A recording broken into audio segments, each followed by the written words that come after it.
Tomorrow's God. Our Greatest Spiritual Challenge. By Neale Donald Walsch. Author's note: while the conversation transcribed here took place as one continuous progression, this book is offered in two parts. Part 1 deals with humanity's current conception of God and the new ideas about deity that will characterize God in our not-too-distant future. Part 2 examines how these new ideas will be put into place, how they will impact our lives, and how they will help us create a newer world. If they do not help us in this way, they will, of course, mean nothing. Introduction. This book contains the most exciting news of the past 100 years. Humanity is about to create a new form of spirituality on the earth. Our civilization stands at the brink of its greatest adventure and its most extraordinary achievement. I want you to commit now to finding your place in that creation. This book is a look at tomorrow's God. It is about humanity's future, but not some far-off distant vision. Rather, it includes a startling prediction for the next 30 years. It is about our near future and the role that humans will play in creating it.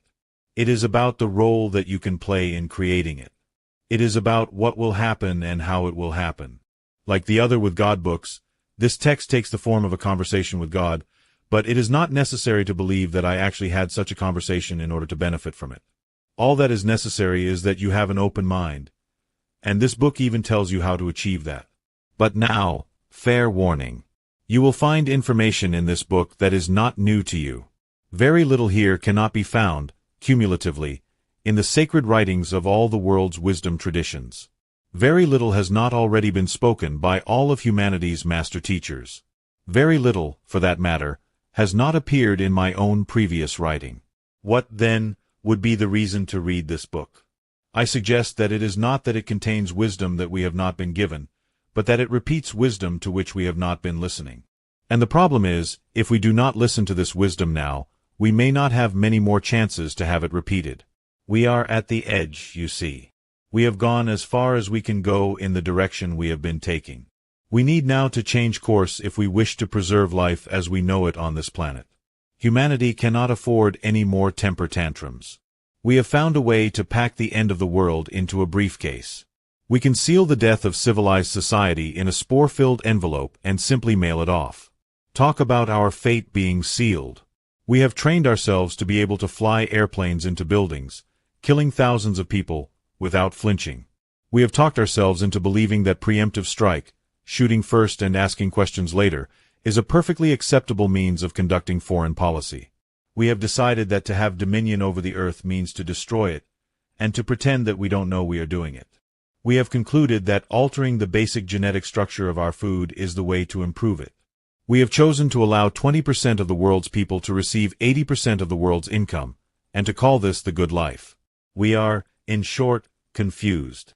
Yet there is a way out of this confusion, and you can play a role in taking us there. This book talks about your role. It says that the next 30 years will see a paradigm shift within humanity so positive, so upheaving, so reshaping, so utterly inside-outing, that it will alter the course of human history. And it invites you, yes, you, the person now holding this book, to join in this reinventing of humanity. That is why this book has been written. It is an invitation directly from God to you. Think about this. Now think about how this book came into your hands. How did you come to hear about it? Or, if you never knew about it until just this minute, how did it attract your attention? What made you pick this up and start reading it?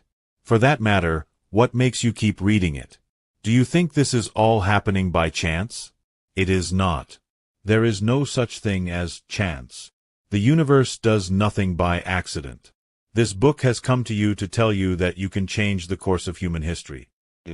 Not only the people who run governments or own corporations or lead movements or write books or are influential for some other reason. Not only those people. You can change the course of human history. This is not an exaggeration. Please believe me. This is not an exaggeration. This book calls you to that singular undertaking. It invites you now to internalize the wisdom of both ancient and contemporary masters found here.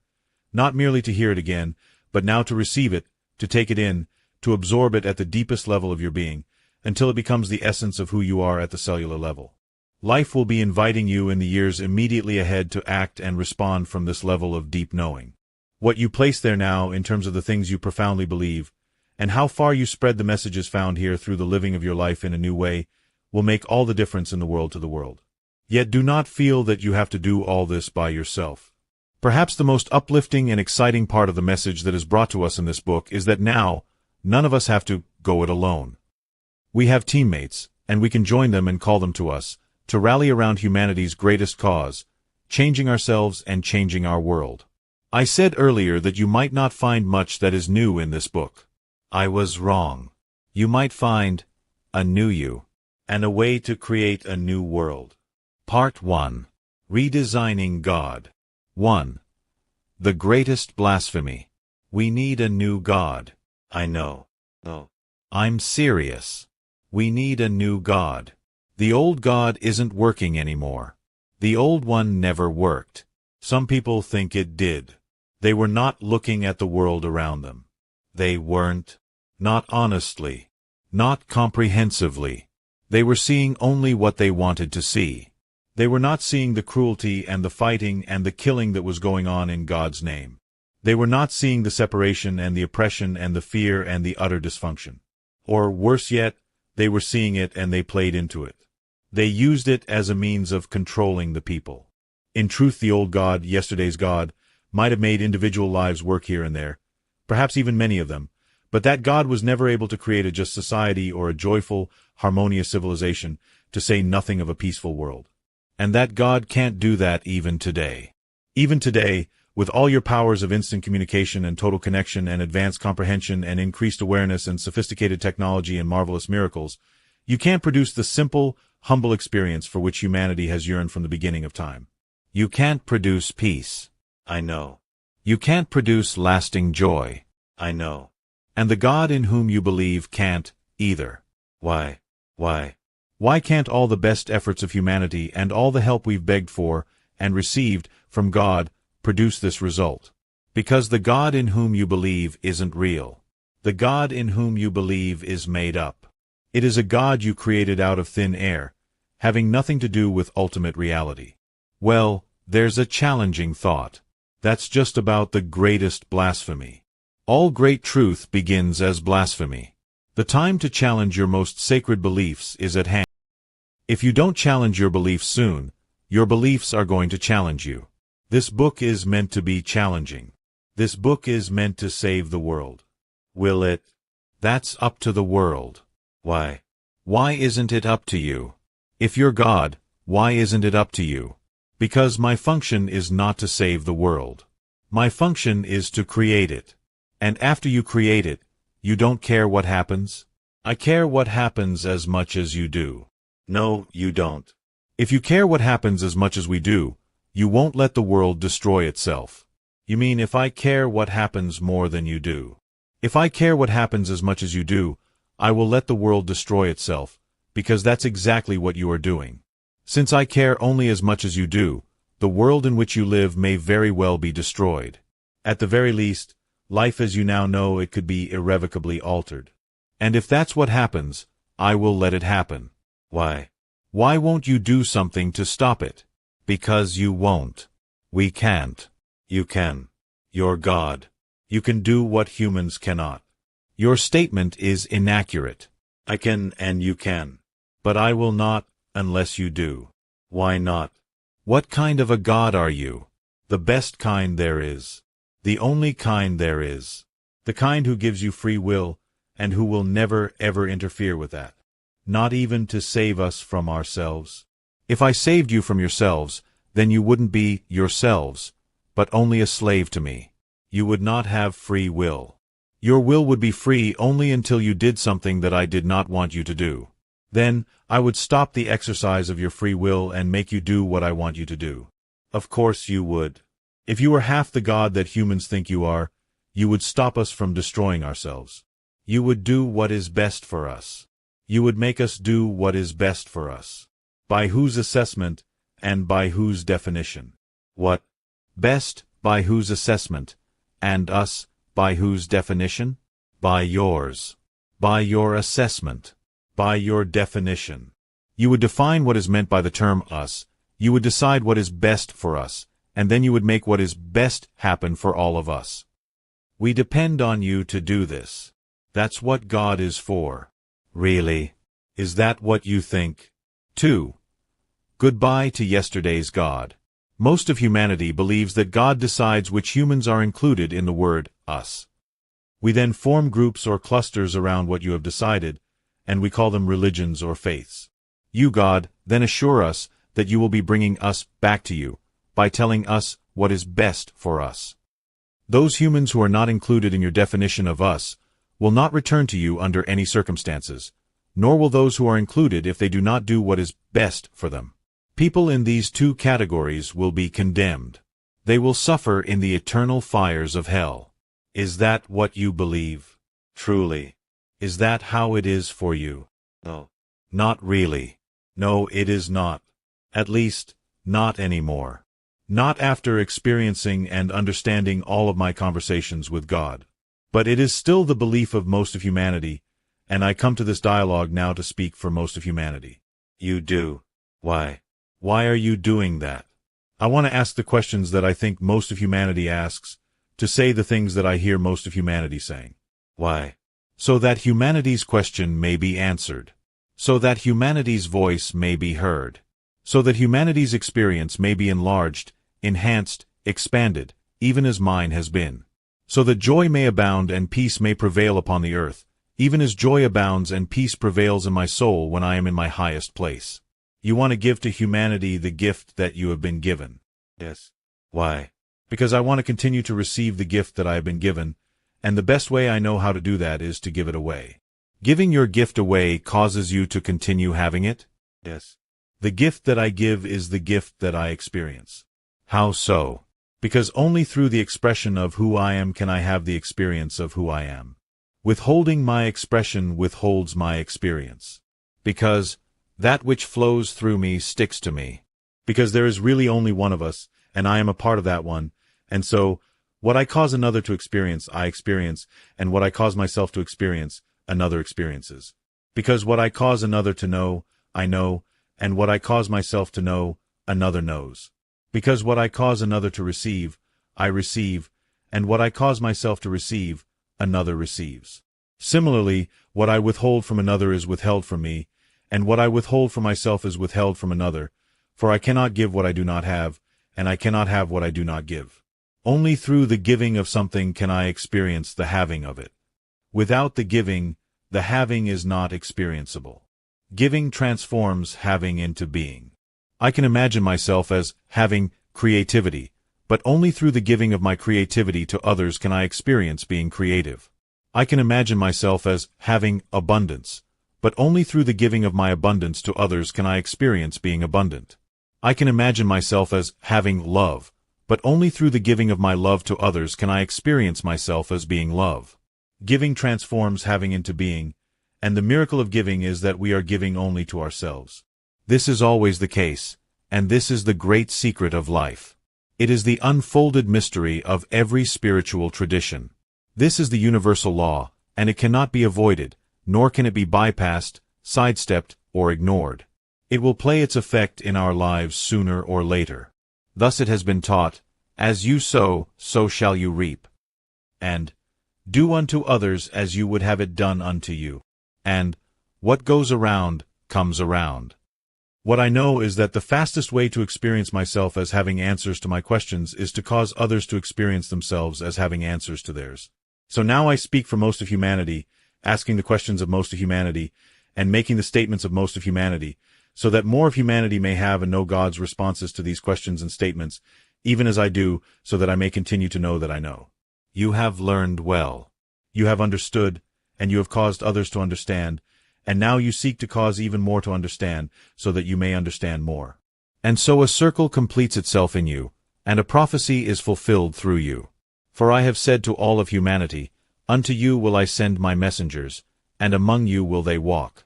Not only one, but many, not only in ancient times, but through all the ages, bringing you the knowing of the truth of your being, even as that truth emerges in and through them, as them. And they will say to you, listen. Listen to this invitation. There is another way. There is another way to experience God. There is another way to live life. Your differences do not have to create divisions. Your contrasts do not have to produce conflicts. The variations in your beliefs do not have to bring violence to your lives. There is another way. Yet you will not find that way by searching for it. You will only find it by creating it. And you will not create it by remaining stuck in old beliefs, but only by opening yourself to new ideas. New ideas about God and about life that can truly light the world. I want to help to bring those new ideas to humanity, even as they were given to me. So continue now this dialogue, if that is what serves you, even as you serve humanity through this experience. For in this dialogue I will speak to you of tomorrow's God, who will be different from the God of your yesterdays in many important ways. I will also speak to you of a new spirituality. A kind of spirituality that will allow humans to express their natural impulse to seek and to experience the divine without making each other wrong for the way in which they are doing it, and without killing each other in the name of it. I will describe how this new spirituality will play its effect when overlaid upon the experiences and constructions of your human society, specifically in the areas of religion, politics, economics, business and commerce, education, relationships, and sexuality. There is much to explore in our conversation, so yes, let us continue. Yet as I do continue this dialogue, I want to repeat that I can no longer speak only for myself in every instance, with every comment, as the asker of every question. The truth is that I already have my answers to many of the questions I will be asking.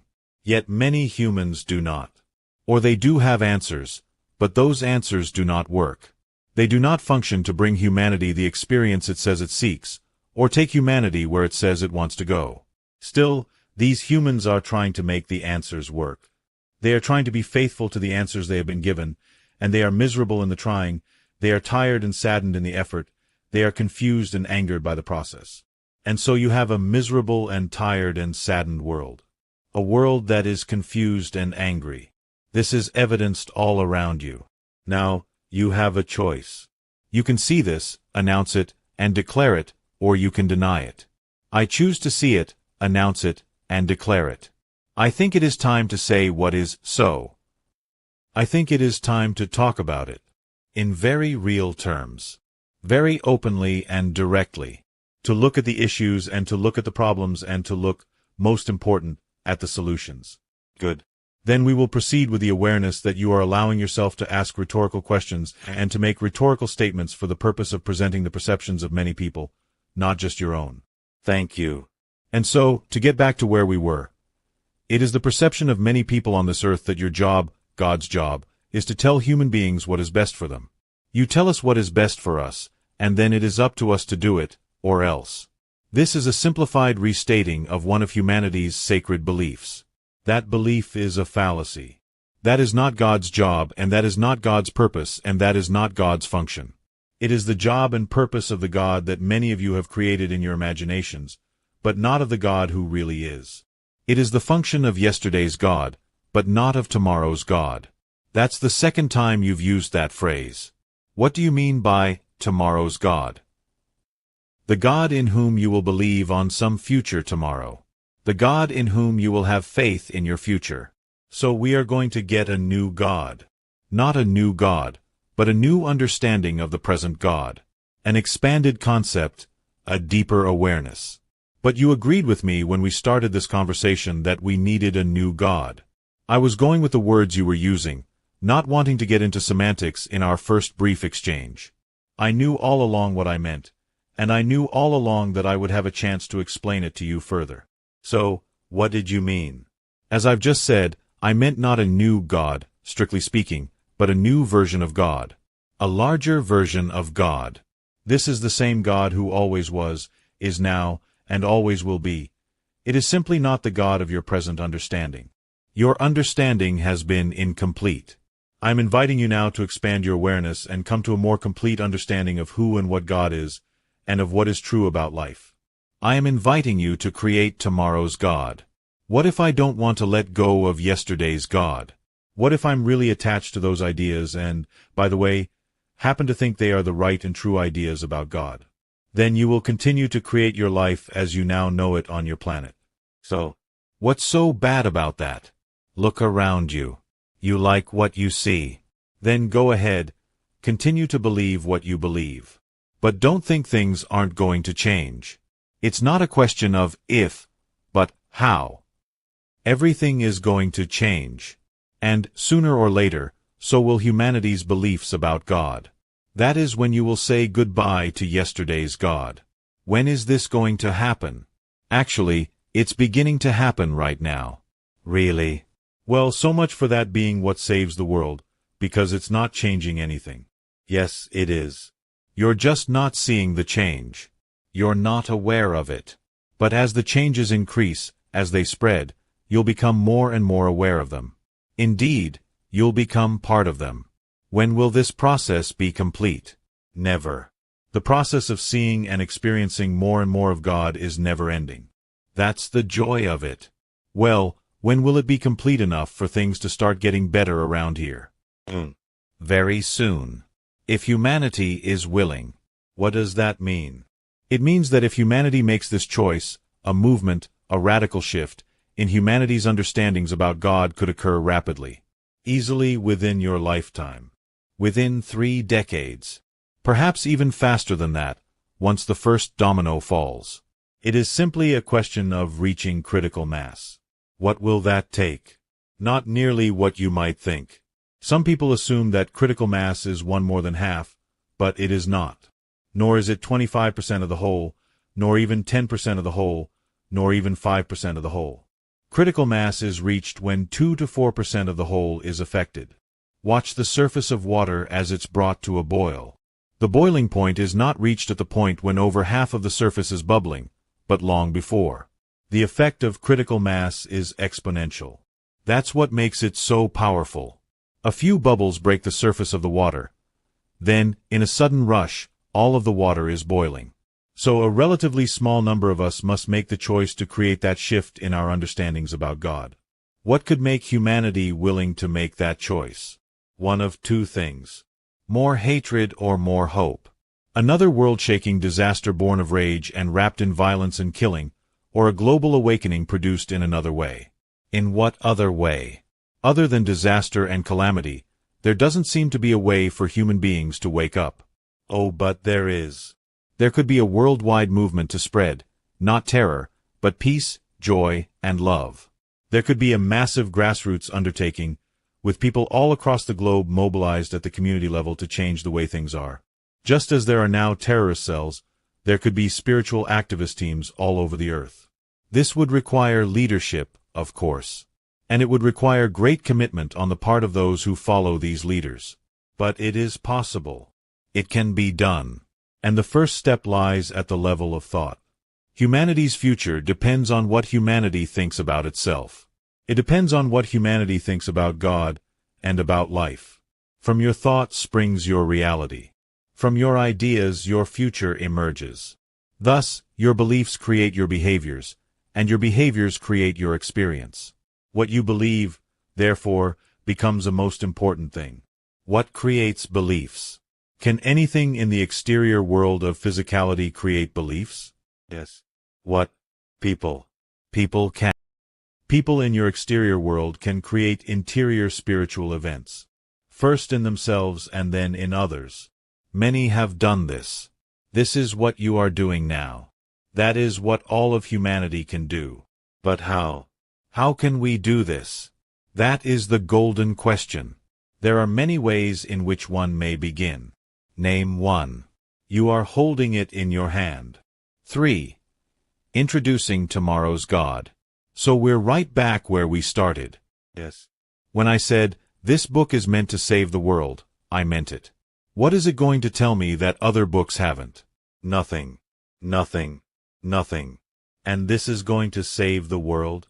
It could. It was meant to, and it could. So, if all that I'm going to read here has been in other books, why bother reading this book? The world is on the brink of disaster, and all the stuff in the other books hasn't helped. Correct on the first count, incorrect on the second.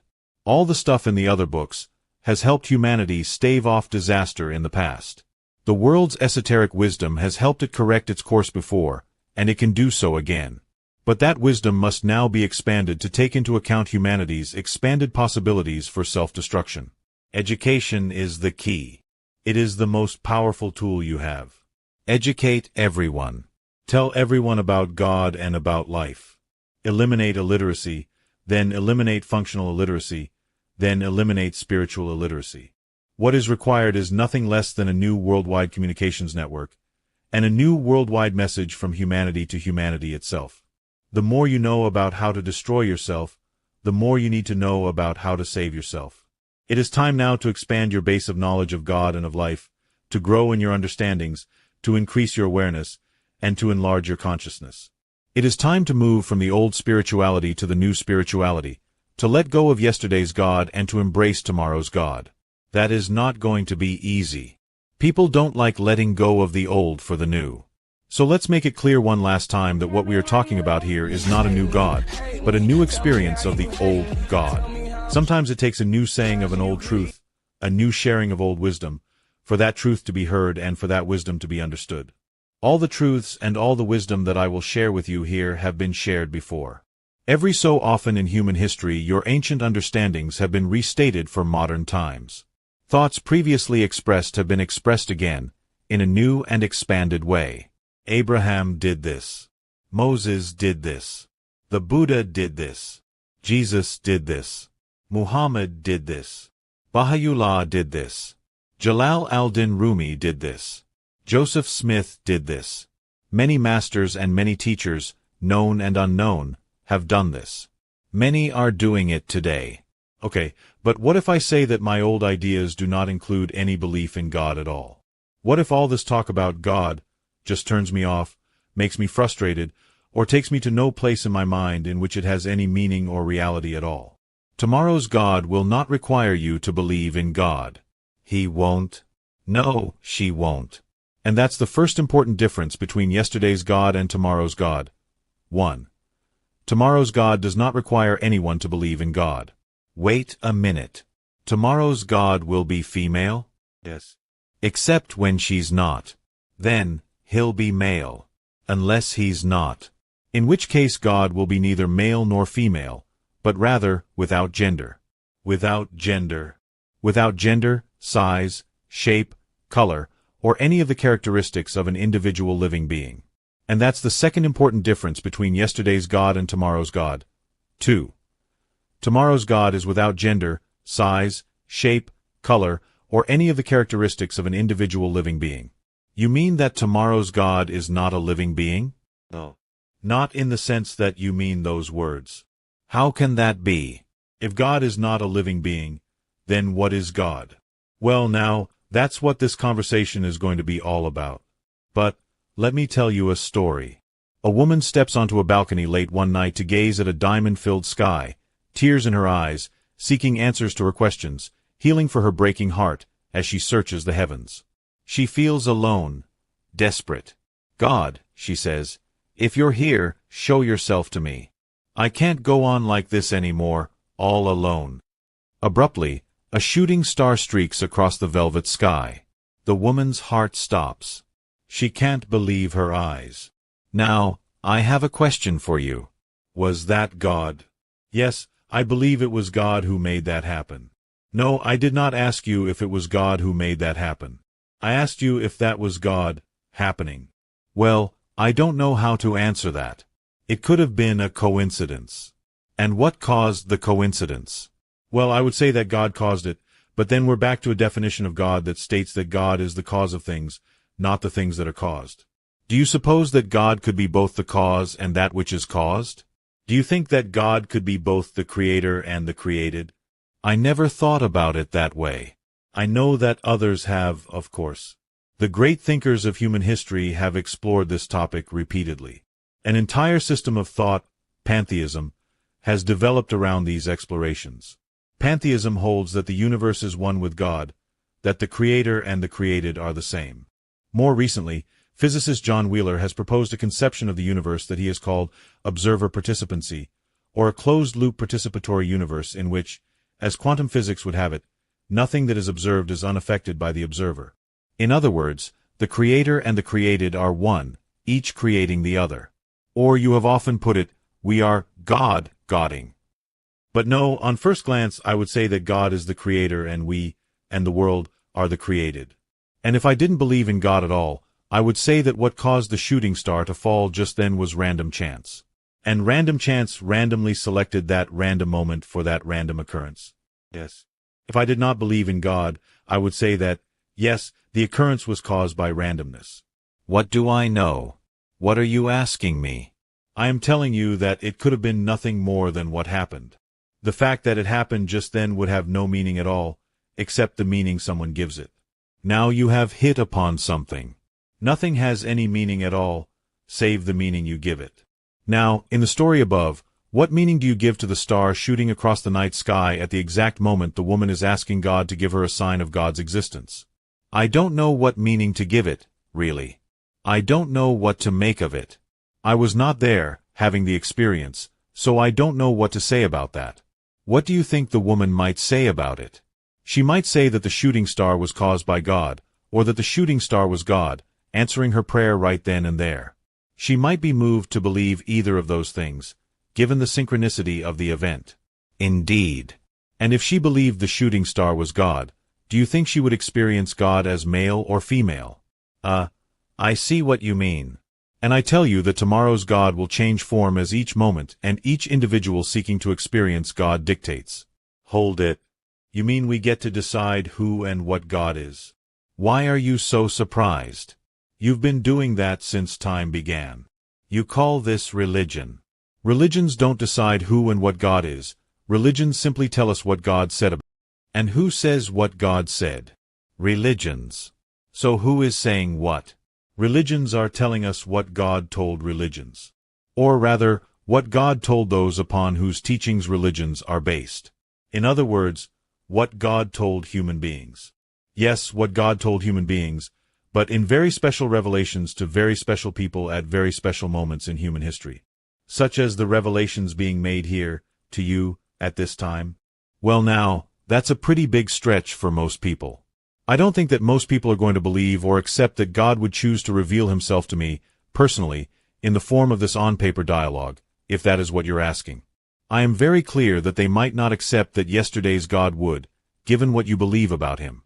But they might allow as to how tomorrow's God would, because tomorrow's God will talk with everyone, all the time. And that's the third important difference between yesterday's God and tomorrow's God. 3. Tomorrow's God talks with everyone, all the time. How will this occur? Will everyone be having conversations with God? Everyone is having conversations with God, all the time. That will be an important message of the new spirituality. God is communicating with humanity in every moment. I did not stop talking to human beings 2,000 years ago, nor have I ever selected only a few human beings to whom to reveal myself. I am revealing myself to all human beings all the time, yet only a few human beings have embraced these revelations, have seen them for what they are, and have held them as sacred, and so it seems as though only a few have received them. God, the force, the energy, the design, the experience that some call divinity, shows itself in your life in the way that is exactly and perfectly suited to the time, place, and situation at hand. You either call that experience God, or you call it something else, coincidence, synchronicity, random event, whatever. Yet what you call it does not change what it is. It merely indicates your belief system about that. If you believe that the way life is showing itself to you now is God, you will see it as God. If you do not believe that the way life is showing itself to you now is God, you will not see it as God. Some say that seeing is believing, but I tell you that believing is seeing. As you believe, so will it be done unto you. That is correct. That truth has been taught by many masters. And in the future, many more human beings will experience God's communications as exactly what they are, revelations from the divine. People will not require God to show up in one way and only in that way. People's beliefs about God will expand, and this expansion will increase their awareness of the God that has always been there. This reminds me of the story of the blindfolded man who was led to an elephant, upon whose side his hand was placed. He was asked to describe what he felt. He did his best. But when he removed his blindfold, he was astonished to find how little he had grasped of the totality of the experience. That is a very instructive little story.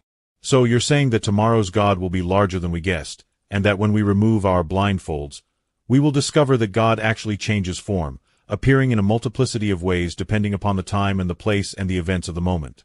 That is how humanity will allow itself to experience God on this most blessed future tomorrow. Yesterday's God, the God in whom most of humanity has believed thus far, is thought to be a constant. That belief will not change, but it will expand. So, God is not a constant. God is a constant. God is that which is constantly present and constantly changing, suiting itself to each moment, so that God may be understood in that moment, embraced in that moment, experienced in that moment, and expressed in that moment. You are never alone. God is always with you. Yet you may often be unable to see God or to experience God if you are expecting God to show up in a certain way, as do so many of those who believe in yesterday's God. There is no limit to the ways in which God may show up. Many humans have attempted to place limits on God but have, as a result, only placed limits on themselves and on their ability to see and to experience God. On your yesterdays you have believed in a limited God. On a blessed future tomorrow you will begin to believe in a limitless God, who can appear in any form, under any circumstances, to any person, and, indeed, to all people in all places all the time. In truth, this is what is going on right now, but you do not believe it. On that blessed future tomorrow you will believe it, and then you will see it. On what future tomorrow? When will this day come for me? On the day that you select. I don't know what that means. Come on, help me out here. I've been praying for peace, searching for truth, seeking enlightenment for decades. My species has been doing so for centuries and millennia. When will I find it? What will cause me to do so? Whenever and whatever you choose. What I choose to be the cause will be the cause. That is correct. You may choose the cause to be some exterior calamity, or you may choose it to be a different kind of event. What you choose will be what you use. You could even choose to use this dialogue, this book that you are holding right now in your hands, to be the cause of your awakening. Many people will. Each of you will use something in this life to wake yourself up. And each of you will wake up. You are in a sleep from which all of you will awaken. Yes, but if we awaken too late, it will be bad for us. We'll be left behind. We'll be deserted by God, because we didn't answer His call while we still had a chance. That is not true. That is what someone has told you, but that is not true. That is the God in whom some people want you to believe, and those who want you to believe this have used fear as their tool, and would have you use it too. Yet, if your wish is to see the source of all love, shall you use fear as your looking glass? I tell you this, all of you will awaken. It is not my plan that some of you shall awaken and some of you shall not. What would be the good in that? What would be the point? I assure you of this, my children. All of you will awaken. It is part of the process of evolution that you should awaken. It is part of the process of life itself. Life is the process of awakening. It is the process of becoming. It is the process of knowing that one has become what one always was. It is the process of rejoining the inseparable. And that is not a process of actual rejoining, but of simply knowing again that separation never occurred. Let me repeat that, because it is extraordinarily important, and it is the theological linchpin of the new spirituality. Life is the process of awakening. It is the process of becoming. It is the process of knowing that one has become what one always was. It is the process of rejoining the inseparable, and that is not a process of actual rejoining, but of simply knowing again that separation never occurred. So this knowing again is the awakening. Yes.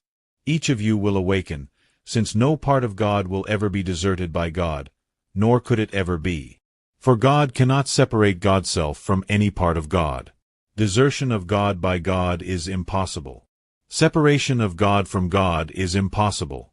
Such a thing would only be possible if there were something that is not a part of God. Yet there is nothing that is not a part of God, for God is separate from nothing, but is the all-in-all, the Alpha and the Omega, the beginning and the end, the sum total of everything that ever was, is now, and ever shall be, world without end. And that's the fourth important difference between yesterday's God and tomorrow's God. 4. Tomorrow's God is separate from nothing, but is everywhere present, the all-in-all, the Alpha and the Omega, the beginning and the end, the sum total of everything that ever was, is now, and ever shall be. This is the nature and the truth of God, and on the future tomorrow of your choosing, you will know it and acknowledge it. We've heard that for years. How can we get a real understanding of what that means? You will understand what it means when you become what it means. What it means cannot be revealed to you until it is revealed through you. You must decide that you are separate from nothing, and then begin to act that way. At first, it may not be easy. After all, you have been trained to think another way all your life. Yet the transformation can occur. Keep at it, and then one day, you will be there. You will have crossed the dividing line, and nothing will divide you ever again. On that day you will embrace tomorrow's God, and on that day shall you rejoice, for your world will change. Why don't we know this now? Why don't we embrace it? Because this notion of God violates virtually everything you have been told and taught about God. Yet what many of us have been taught has come from the world's major religions. Are you saying that what we have been told about the God of the Jewish, Islamic, and Christian faiths is inaccurate? It is incomplete. These religions, and many others, teach of a Creator who is separate from His creation. So the message here that tomorrow's God will be separate from nothing is a radical message. It is also a very important one, perhaps the single most important message of the new spirituality. And it is the one element that is missing from most of the world's theologies. It is the missing message. Because this message has been missing, humanity has been missing the mark in its attempts to create a world of peace and harmony and happiness, and religions have been missing the point of life itself, causing millions of people to be missing the experience of oneness with the Creator and with each other. If humanity adopted this missing message as its next new truth in religion, just as it regularly adopts new truths in medicine, science, and technology, the world could change overnight. For the idea that you and all humans are one with God and one with each other is psychologically and spiritually revolutionary. Could this be the missing piece of the puzzle? Could this be the reason why religion, for all its efforts and for all its sincerity and for all its many truly great insights, has not been effective through all the centuries in altering the self-destructive and violent behaviors of humanity? You are asking a very good question. What will it take for us to explore this missing message and to embrace it? Many of you are. Yet not enough of us to make a difference in the world. The number is rising. In this the human race is moving to critical mass. The Day of Atonement, that is, of at-one-ment, is near at hand. What can bring it closer? You can. Do you mean me, specifically, or any of us? Any of you. All of you. How? Live this message of the non-separation, of the unity of life and the oneness of all things. Live it in a practical way, not merely in a conceptual way. Allow it to seep into your being at the deepest level, and become a part of your subconscious and immediate response to every life encounter. Living this message is the best way to share this message. Then share it in other ways as well. Carry it to the world. Make it available to all people. Tell them of tomorrow's God, and of the new spirituality. But do not try to do this individually. The job is too big, the task is too great, for one person to undertake. And if one person tries, that person may be called a false prophet, a charlatan, or worse. Form a collective to do this work. The day of the individual teacher has passed, and the time of the single master is over. It is now time to work together in multiple numbers, remembering that wherever two or more are gathered, there am I. We could form a team. We could call it humanity's team. Then we could ask people everywhere to work together to create the space of possibility for a new spirituality to emerge upon the earth. That is an excellent idea. I invite you to do exactly that. The only problem is that when ordinary people speak of these things to others, they are often at a loss for words. Many people wouldn't know how to articulate this message, to say it the way it is said here, to convey it the way you convey it. Everyone has the ability to convey this wonderful message of at-one-ment. You have all the gifts of communication that you will ever require. Your message is your life, lived. Your gift is your divine self, expressed. Simply allow yourself to be expressed in your own unique way. Hold nothing back. Do not fear failure, and save nothing for later. Do not hide your light under a bushel, but let it so shine that all may see the wonder of you, thus to know the wonder of themselves. For others see their possibility in the reality of you. Remember that always. Others see their possibility in the reality of you. Be, therefore, a model to all the world. Be the hope of humanity. That is such an inspiring call. Be the hope of humanity. Are we up to such an invitation? I wonder. Trust the love that flows through you. Trust the truth that lives within you. Trust the process of life itself that is you. It will bring to you the exact way, the perfect conditions, and just the right moments to allow you to become the message you wish to send. Trust in this process, and you will have this experience. We will open to that trust, and open to that possibility. And, as you suggest, in addition to trying our best to live this message, we will do what we can to cause it to be circulated far and wide. Who is this we you are talking about? Well, I guess I was assuming that I could speak in the plural here. I'm sure others will be inspired to be the hope of humanity, too. Yes, but it is important to be responsible only for the self. You do your part, and do not worry about the person next to you. Otherwise, if you are not careful, you will be waiting for the person next to you. And they'll be waiting for the person next to them. And so on. And nothing ever happens. Nothing ever gets started. Okay, I will be the one. I'll do all that I can. What you've given us here, in this dialogue, can form a basis for beginning explorations of a new way to understand God. And I think that the 9 new revelations presented in the New Revelations, a conversation with God, are also extremely important. They are breathtaking in their clarity. All of this, plus the 5 steps to peace found in that earlier dialogue, may be all that is needed to create the space of possibility for a new spirituality to emerge on the earth. Yes, all the tools have been given you. Not only in these books, but in all the esoteric writings and sacred teachings of your global civilization. And now here in this present book, I will speak to you in new ways about this new God, so that you may come to understand more deeply the true nature of the divine. In truth, God cannot be explained, but can only be experienced in a place beyond understanding. Yet words can open a path to that place, and other people can help on the journey. Use this book, then, as one introduction to tomorrow's God. Not the only one, and not the best one, a point we will discuss in detail later, but a helpful one, for it combines the perennial wisdom of the ancients with the fresh articulations of today's contemporary teachers to bring you the insights of all ages. This dialogue will allow you to see that your many teachers say the same thing in different ways, speak the same truth in different tongues, see the same vision from different perspectives, and announce the same reality through different experiences of that reality. Taken together with the new revelations, this book can lead you to foundational change, both individually and collectively. And foundational change is what is required right now to save the world. 4. Saving the world. Okay, I've got to tell you now that I'm having difficulty every time I hear you use the phrase, save the world. You have taught me before that everything is perfect, and there is nothing you have to do. Now you keep coming up with this save the world scenario, and that sounds like just as much of a scare tactic as those being used by some religions to bring us to their understanding of God.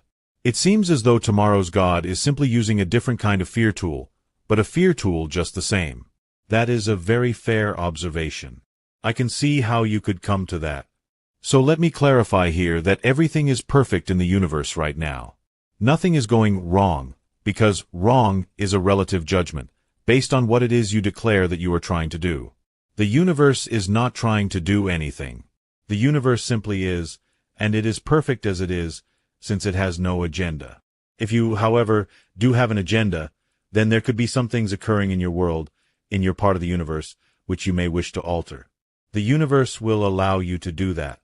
In fact, it will empower you to do that. But it will never require you to do that. Everything depends on what you choose, on what you desire.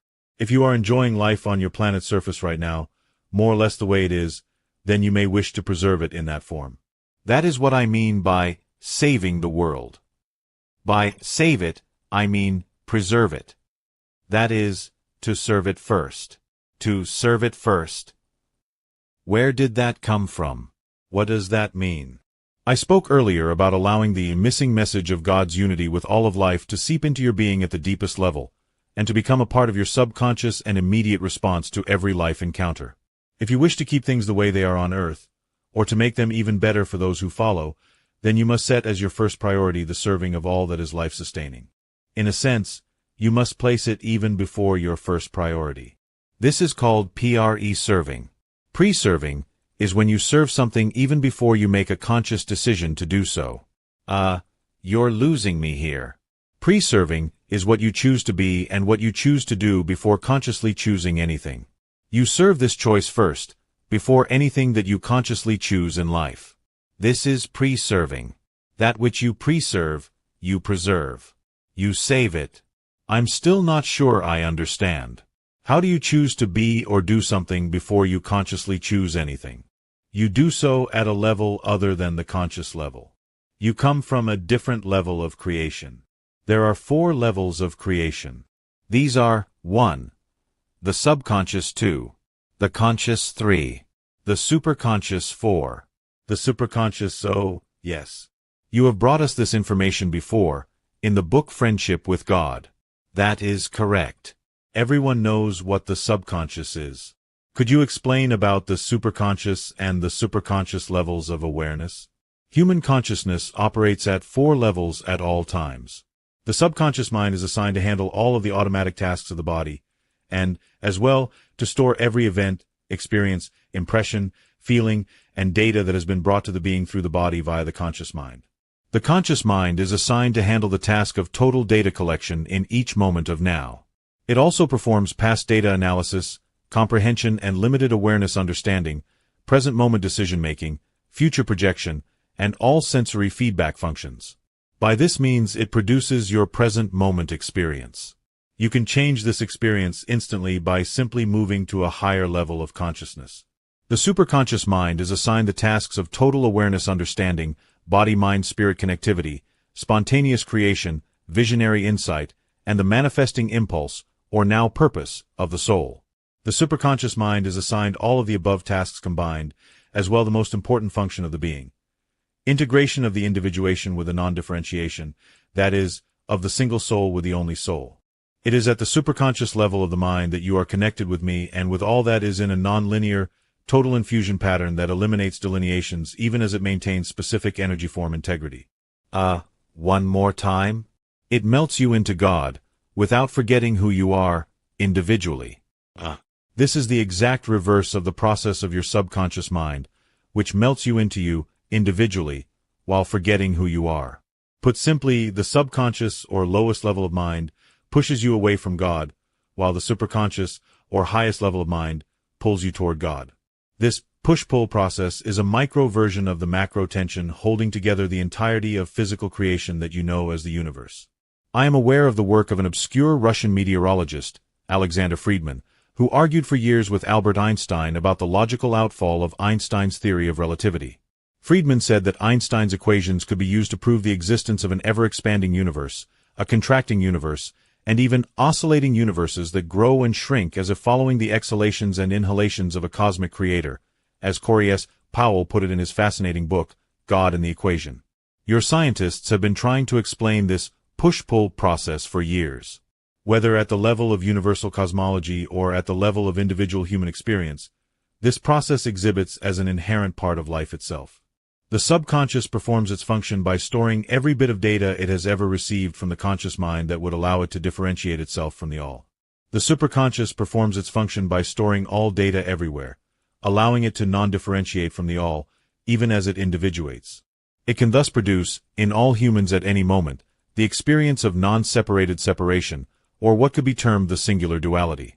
It is doing that right now, as you, Neale, write these words, which are coming from me but are coming through you, even as if the two were one, which is precisely the case. This was not explained in Friendship with God at that level of detail or sophistication. You were not ready to hear it at that level then. First you had to form a friendship with God, before you could begin to hear about the true nature of ultimate reality. Until your most recent years you have not had a friendship with God, but a fearship with God. This relationship of fear kept you from accessing, knowing, or understanding who and what God really is. Once you formed a real friendship with God, however, following the 7 steps given in the dialogue found in that book, you were much more able to know and to trust what you knew about me. The doors were flung open. Your fear of me was released. the mind was cleared and the soul was set free. The entire Conversations with God series of dialogues has been designed as a step-by-step process of freeing humans from their limited perceptions. That is, of pulling them from their subconscious to their superconscious. This process is known as consciousness raising. It is the means by which human beings are moved to a larger awareness of life, a grander experience of the self, and a greater connectivity to the universal. My wonderful friend Jean Houston described this in her astonishing book Jump Time. Said Jean, "When individuals come into resonance with universal purpose, they know it in their hearts, they feel it in their bones. There is a great ascent, a cosmic yes, an arc of energy across the void. What stands revealed in such moments is the entelechy, the creative seed of greatness each of us contains. Italics mine." Some people are given very young to an innate sense of their essential reason for being, the oak their acorn is destined to become. For others, even adults living full and successful lives, the issue is activating an awareness of what more is possible. Again, my emphasis. Many people I know, despite manifold professional accomplishments, are still wondering what they will be when they grow up. Few realize the answer completely. But when they do, their names become scriptural, for entelechy is the matrix of forms, the resonance of the divine in the human. It is ourselves writ large, the cosmic persona tuned to human purpose and possibility. Isn't that just an elegant observation? It comes from an elegant mind. Yes, Jean Houston has such a mind. No, you all have such a mind. Every one of you. That is the whole point of Jean's book, and of what is being said here. When you form a friendship with God, you allow me to become so much a part of your life that this point becomes obvious to you. It becomes experiential, not simply intellectual. An expanded awareness becomes part of your subconscious, is made manifest in your superconscious, and is expressed as all of life itself in your superconscious. When this process of reintegration occurs, your conscious choices and everyday decisions reflect more and more of the wholeness that you are, more and more of the ultimate reality of unified intelligence and unified understanding and unified expression that is often called, in the languages of your world, God or life. As your knowledge and your awareness of this unified reality grows, that is, as you begin to remember more and more of who you really are, you begin to come from that place even before you make conscious decisions about the various choices before you. You begin thinking in terms of serving life itself before you think in terms of serving the little self that you experience as your present human identity. This idea of serving life itself before you serve the little self is what I mean by pre-serving. It is not something that you consciously decide. It is a combination of the subconscious choice, the superconscious choice, and the choice of the superconscious you, that is, the big self. You begin to act a certain way, intuitively. You have picked up the signal from the totality of your being and translated it into action even before your conscious mind has had a chance to review all of its data and come to a thought-out decision. Can you give me an example of what we are talking about here? Yes. Pre-serving is the action of a woman who jumps into a swimming pool to save a drowning toddler, even though she herself cannot swim. It is the action of a man who runs into a burning, collapsing building to save others, with no thought of what it could mean to his own life. This level of being and doing manifests itself in other ways as well. In smaller ways not nearly so dramatic, but every bit as reflective of the divine impulse which lies at the heart of life itself, expressing through you. Give me an example. I can understand what you're talking about when you use some dramatic illustrations, but give me an example of one of those smaller ways. A man puts a cigarette to his mouth and is prepared to light it. He has done this before 1,000 times. The action is rote. It is automatic. Yet on this day, at this moment, something happens. Perhaps he has read this book. Perhaps he has heard this dialogue. It doesn't matter. Right now, he is beyond thought. He is moving on impulse. The divine impulse within him has decided to serve life itself before it serves the little self. Without thinking, the man puts the unlit cigarette down. He drops the matches. He is suddenly clear that he will not smoke again. This clarity has come to him without thought. It is simply a knowing. His long struggle with tobacco is over. A woman gets up in the middle of the night. She has heard her baby crying. She is exhausted. It has been a long day, and it is about to get longer. But she is not thinking about that now. She is not thinking about anything. She moves swiftly, lovingly, her heart wide open. This is a mother, and there is nothing like it in the universe. Here is a being acting on divine impulse. She is the divine, impulsively expressing itself. She smiles at the baby in her arms, and her smile is not created in her mind. It comes directly from heaven. This is the serving of life by life through everything I in life, before and in advance of any thought about it. This is serving before you even think of serving. It is the kind of thing that you do when you are out of your mind. You are not stuck in your mind about it. You are coming from a different place altogether.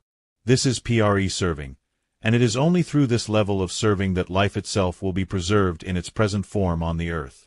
And this is what the new spirituality is all about. Whoa. Yes. Whoa. Indeed. This is a new form of spirituality that emphasizes life itself as the prime value. And this is a form of spirituality that emphasizes opening to the highest levels of consciousness within you, expanding and raising your consciousness to include what you deeply know to be true at the subconscious, superconscious, and the superconscious levels. When you expand your consciousness in this way, you open to all the knowledge centers within you. But how does one do that? How can I open to the highest level of consciousness within me? This is what the new spirituality teaches. It is explained and contained in many books, in many programs offered by many teachers. It is a multifaceted process that goes on for a lifetime, and can be completed in 1 minute. It is a process that never ends, because the higher the level of consciousness you reach, the higher the levels go. Even if you reach the highest level, that level of consciousness would create another level, instantly. Aware that you can never reach the end of the line, you may then choose to start over at the beginning, just for the sheer fun and the unbridled joy of it. Starting over is fun? Boy, you have a different idea of fun than I do. Life is fun. Life itself is fun. Creating is fun. Creation is the stuff of life. It is the prime act, the first purpose. Yet you cannot create anything if you know that everything has already been created. Therefore, starting over is fun, because in starting over you forget that everything is already created, and you begin creating it all over again, as if it wasn't already there. Okay, if you say this will all be fun, I'm going to believe you. But right now I'm in the middle of this cycle, and I want to expand my consciousness and open to all the knowledge centers within me. How do I do this? You still haven't told me yet how to expand my consciousness. As I began to say, the complete answer has filled many books. Toward the end of this dialogue you will list some of them. I will. Yes. These will be just a few of the many, many sources from which humanity may obtain this information. But I don't want to make you have to go to another source, other than this one, right now, because I know that it would be frustrating to you to have to leave this dialogue and go somewhere else for an answer that you seek right now. Thank you. That would be frustrating. So I will give you the short answer here, with the stipulation that there is much more to it, much more that can be said, much more to understand at a much deeper level, and with your promise that if you are interested in pursuing this further, you will refer to some of the many other teachers and sources in your world from which this information may be obtained in greater depth and detail. Fair enough. The most immediate way for most human beings to expand their consciousness is to become conscious of the fact that they have a consciousness. Having a consciousness is something of which you must become consciously aware. This is called self-awareness, and developing this can be a fairly easy thing. The next 100 times you look at yourself in a mirror or reflection, do the who meditation. The who meditation. Say the word who to yourself 3 times, for 10 seconds each time, stretching the OO sound of who. You may do this aloud, or silently. Either way, stare directly at your own eyes in the reflection, take a deep breath, and ask, on a single breath, 3 times. Who? The question you are posing to yourself is, who is this? Who is this standing before me? Who is this being that I think I am? Who? Who? If you do this 100 times in the next 30 days, you will become aware of yourself. You may not have come to a full understanding of who you are, but you will come to an awareness that you are.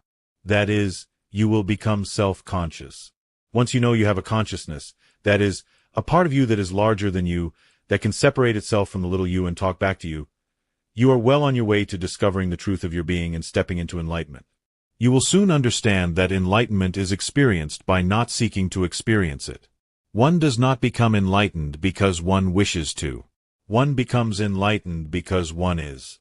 That is, you are already enlightened, and simply now become aware of it. It is awareness that we are talking about here. And now I will tell you a great secret. You cannot become aware of anything within yourself without seeing it outside of yourself, and you cannot become aware of anything outside of yourself without seeing it inside of yourself. Oh, great. Catch 22. Not so. Both things can be done at once, and always are. When you are open to the outside world, when you are moving in it and through it, keep keen your awareness of everything around you. Look at things as you have never looked at them before. Make every moment a meditation. See the cracks in the sidewalk, the leaves on the tree, the petals on the flowers, the faces in the crowd. Practice seeing them all as you. Just see yourself there. Don't ask yourself what you are doing there or how you got there or how it's possible for you to be there. Just see yourself there. Call yourself that. Do not say, "There, but for the grace of God go I." Rather say, "There, because of the grace of God I go. There I go again, being a street person without money. There I go again, being a flower in that field. There I go again, being a domineering spouse. There I go again, being a dictator in a foreign land oppressing my people. There I go again, being that blade of grass."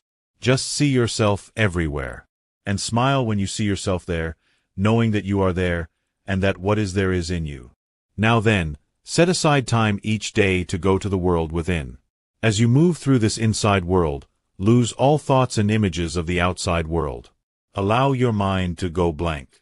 Breathe deeply and simply concentrate on the sound of your breath. Make your breath your mantra, the sound that takes you within. Now focus your awareness on a spot in the center of your forehead, just above your eyes. Keep looking there with your inner eyes. Stare into the dark space of that nothingness until you see something. Keep focusing on your breath and look at what you see. Look deeply. Do not put something there, but wait until what is already there is open to your consciousness. Something will suddenly appear to you. To many, it will look like a dancing blue flame. You will not only see this flame, you will feel it. The feeling of it will wash over you. You will call this feeling love. It may bring you to soft and gentle tears. Let that happen. And say hello to your soul. Wow. It is really that simple? It is. Every one of you can do this. Very few of you have tried. You have said that you haven't known how. I have now given you a simple process. Use it, and you will become aware that you are aware. You will become conscious of your consciousness. Now, take this vision and this feeling of the self that you have experienced in your inside world and place it in your outside world, overlaying it on everyone and everything. You will soon fall in love with everyone and everything. You will have literally turned your world inside out. I can't believe this. I have never had anything like this explained to me so simply. What happens to me after I experience something like this? You gain access to all that you know, and also to all that you are. This, in turn, expands your choices of action. It increases your options. You find yourself thinking things you never thought before, saying things you never said before, doing things you never did before. You experience being in this world, but not of it. Everything changes in your reality, and everything changes in the reality that you create. Thus, you wind up changing your world. The part of the world you touch is never the same, nor is the world entire, for your impact reaches beyond your imagining. As the flapping of a butterfly's wings in San Francisco affects the climate in Singapore. Exactly like that. Precisely that way. This is happening right now. You are affecting the world right now, with everything you think, say, and do. The only difference is that, right now, most of you are doing this unconsciously. The new spirituality is about doing it consciously. It is a call to expanded consciousness. It is an invitation to conscious creation. It is the next step in the process of evolution. This will create a revolution on your planet. It will be a non-violent revolution, which is always the most revolutionary revolution of all. It will be the evolution revolution. So it's not necessarily a revolting against something, but simply a changing, a growth. A revolution is a revolving. It is a coming full circle. And this is what life as expressed through humanity is doing right now. You are on a circle, from the fullness of knowing to the emptiness of forgetfulness to the fullness of knowing again. From oneness to separation to oneness again. From total consciousness to unconsciousness to total consciousness again. This movement, this process, is part of the endless cycle of life. It is the coming and the going, the appearing and the disappearing, the being and the non-being, and what you have called the living and the dying. It is spoken of in your philosophies and revealed in your religions and expressed in all of your cultural stories. It is found in your poems and songs, in your dances and rituals of every kind. It is held in your minds and embraced in your hearts and known in your souls. It is the truth of truths, the wisdom of wisdoms, the nature of all things, the wonder of life. It is life, expressing as life, through life, which process is circular and cyclical and circumferential. It encompasses all and it encloses all and it includes all, because it is all. This revolving, this revolution, will come to pass with humanity's physical participation or without it. It does not need humanity for it to occur, and yet its occurrence will mean nothing without humanity. For the activity of consciousness without the activity of physicality is akin to an action of the yin without the yang. It is empty and devoid of experience and meaning. This is why God created humanity, and that is why humanity created God. And when you understand this, you understand everything. That is quite a mouthful. That is more than I think I can take in all at once. I may have to read that again, to see what I can pull out of that. This conversation is moving faster than I ever thought it would move, and taking me to places I never thought I'd go. You have asked to know about tomorrow's God, and tomorrow's God will have little to do with yesterday's reality. Yet there will be nothing here that you cannot understand, nothing here that you are unable to comprehend. All that will be asked of you is that you open your mind. How do I do this? That is a psychological trick that I don't know how to do on command. It is not a psychological trick, it is a physiological process. It is something you can do with your body. I can acquire an open mind through something I do with my body. Yes. The body and the mind are interlinked and interconnected. They are not separate from one another. Your brain is a part of your body. Your mind is not your brain, but you can open your mind using your brain. Every mystical training and spiritual teaching tells you this, each in its own way. Avatars and masters of every tradition have declared it. What do I have to do? Simply breathe in the life that is all around you. Breathe deeply, with the natural rhythm of life, for an extended period. Sit or lie quietly while you do this. Oh, yes, I have heard of this. In some trainings this is called breath work. Yes. Now, as you inhale, feel yourself taking in the energy of life. After breathing deeply for a while, imagine this energy of life entering through a portal at the top of your head. Watch with your internal eye as it courses through your body. As you exhale, let it exit through your feet. Do this a number of times. Scan your body with your mind. Now, imagine filling your brain with this energy. Feel the oxygen fill your brain, feeding and nourishing the cells there. Feel the cells of your brain expand. Do this intentionally for 7 minutes. You may feel a little lightheaded after this. Do not worry about that. You may feel lightheaded because you will be lightheaded. You have sent the golden white light of the energy of life to your brain. You have directed it there, intentionally. This lightens your brain cells. You may feel a sense of enlightenment. With that physical feeling may come an increased awareness of life, of everything around you. Do not be surprised if this occurs. You have opened your mind, exposing it to the gentle breeze of expanded consciousness.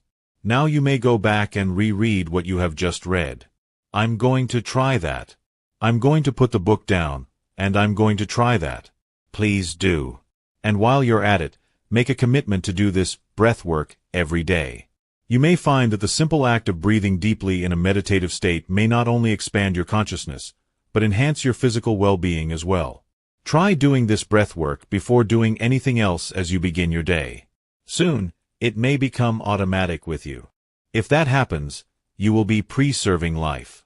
For breathing is the process by which the life force enters you, flows through you, and is sent by you back to life itself. I know that you already understand how the cycling of this life energy through all life forms supports all life forms on your planet. Yes. I understand that the oxygen I breathe in is created by the plants and trees all around me, which breathe in the carbon dioxide I breathe out, turning it into oxygen again and sending it into the environment for me to inhale. It is a circular system of mutual interdependence. That is a very basic understanding, but it is correct. And breathing is not something that you have to be told to do. You do it automatically because it is life-serving. It is the first thing you do in every moment.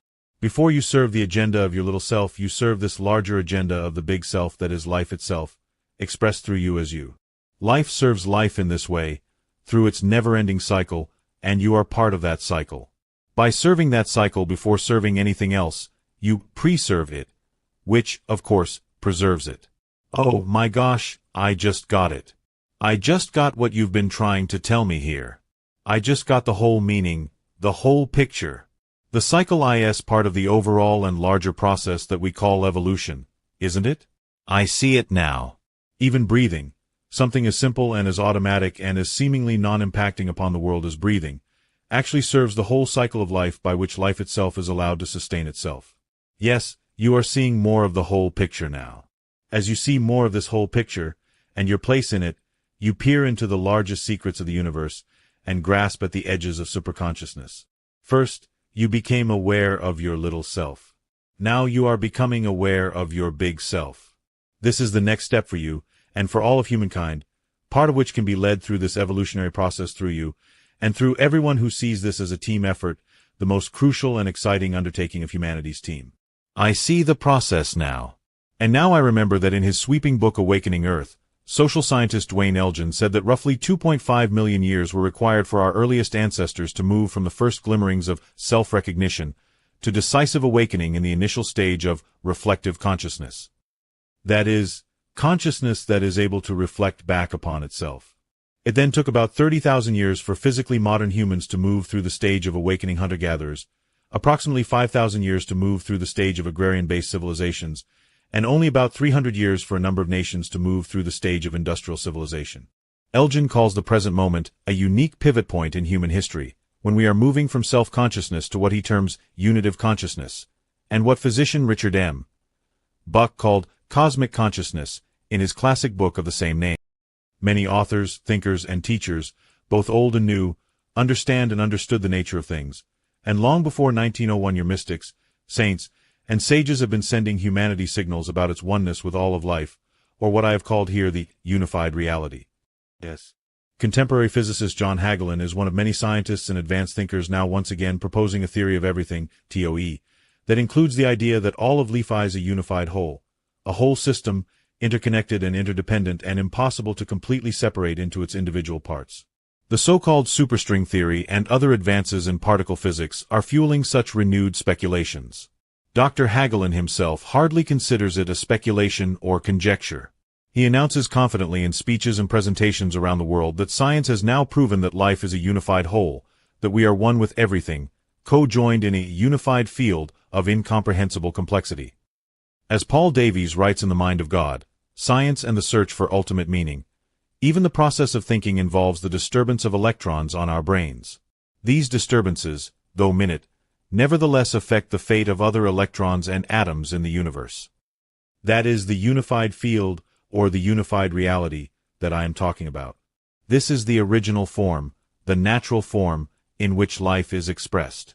The opportunity now placed before humanity is to preserve life in its present form by preserving life in its pre-sent form. That is, in the form in which it was sent to you before you began changing it. That was its pre-sent form. You have changed the form in which life is expressed on your planet. It is no longer expressed in the form in which it was originally created. Yet you can still preserve its form, and even improve upon it, if you can commit to preserving life in its pre-sent form. To do this, you must know who you really are, and preserve that. This is what the new spirituality teaches. This is what it says. We have to serve first our highest idea about who we are, which is life itself, uniquely expressed. Then life as we know it can be preserved. Exactly. You've got it. And that is what is meant by saving the world. I see the challenge now, and the opportunity. It is a great opportunity. You might say, a once-in-a-lifetime opportunity. You have an opportunity to preserve your world and the life you have created by preserving life itself. Everything you do you must do with the purpose of preserving life. That is, your first thought, nay, the thought before your first thought, must be of life itself and how to preserve it. This thought before first thought is what some of you have called instinct. I have built it into the cellular memory of every living thing. It is built in. But here is something most people do not understand about instinct. How you act it out is something you can change. Many people think that one's instinctual response is something over which one has no control. In fact, instinctual response does not mean automatic response in beings of higher consciousness.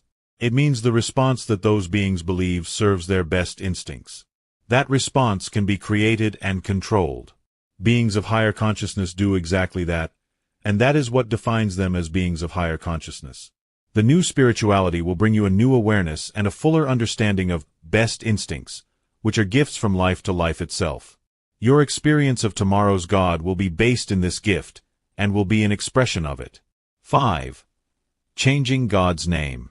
You seem to be using the word life a lot here. And you have said before, in previous dialogues, that this word is interchangeable for the word God. Is this what you want humanity to understand at last? Will tomorrow's God not require us to believe in God in the conventional sense, but merely to believe in life? When you believe in life, you do believe in God, whether you say it in so many words or not. You can be an atheist or an agnostic or anything in between, and it will not matter to tomorrow's God. It does not matter today, but tomorrow all of you will know this. Tomorrow, every human will understand. And that understanding will be good, because it will eliminate much of the conflict that has resulted from each of you believing in your particular God in your particular way.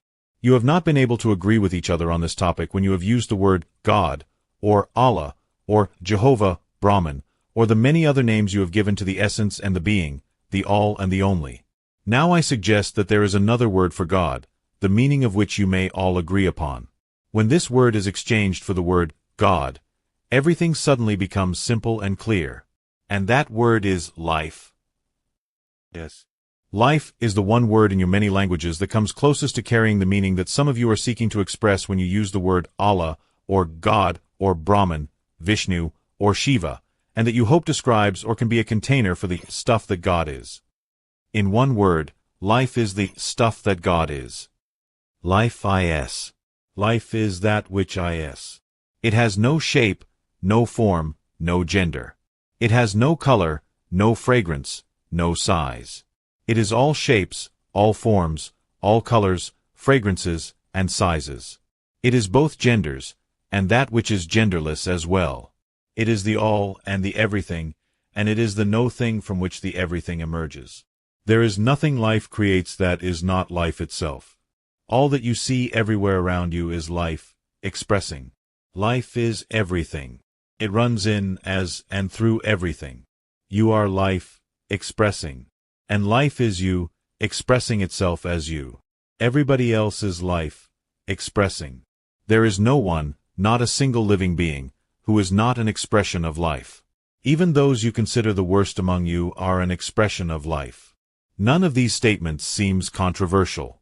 Not many people would seriously argue with them. The truth of these statements seems obvious on the surface. Now, play a little trick on yourself. Play a little game.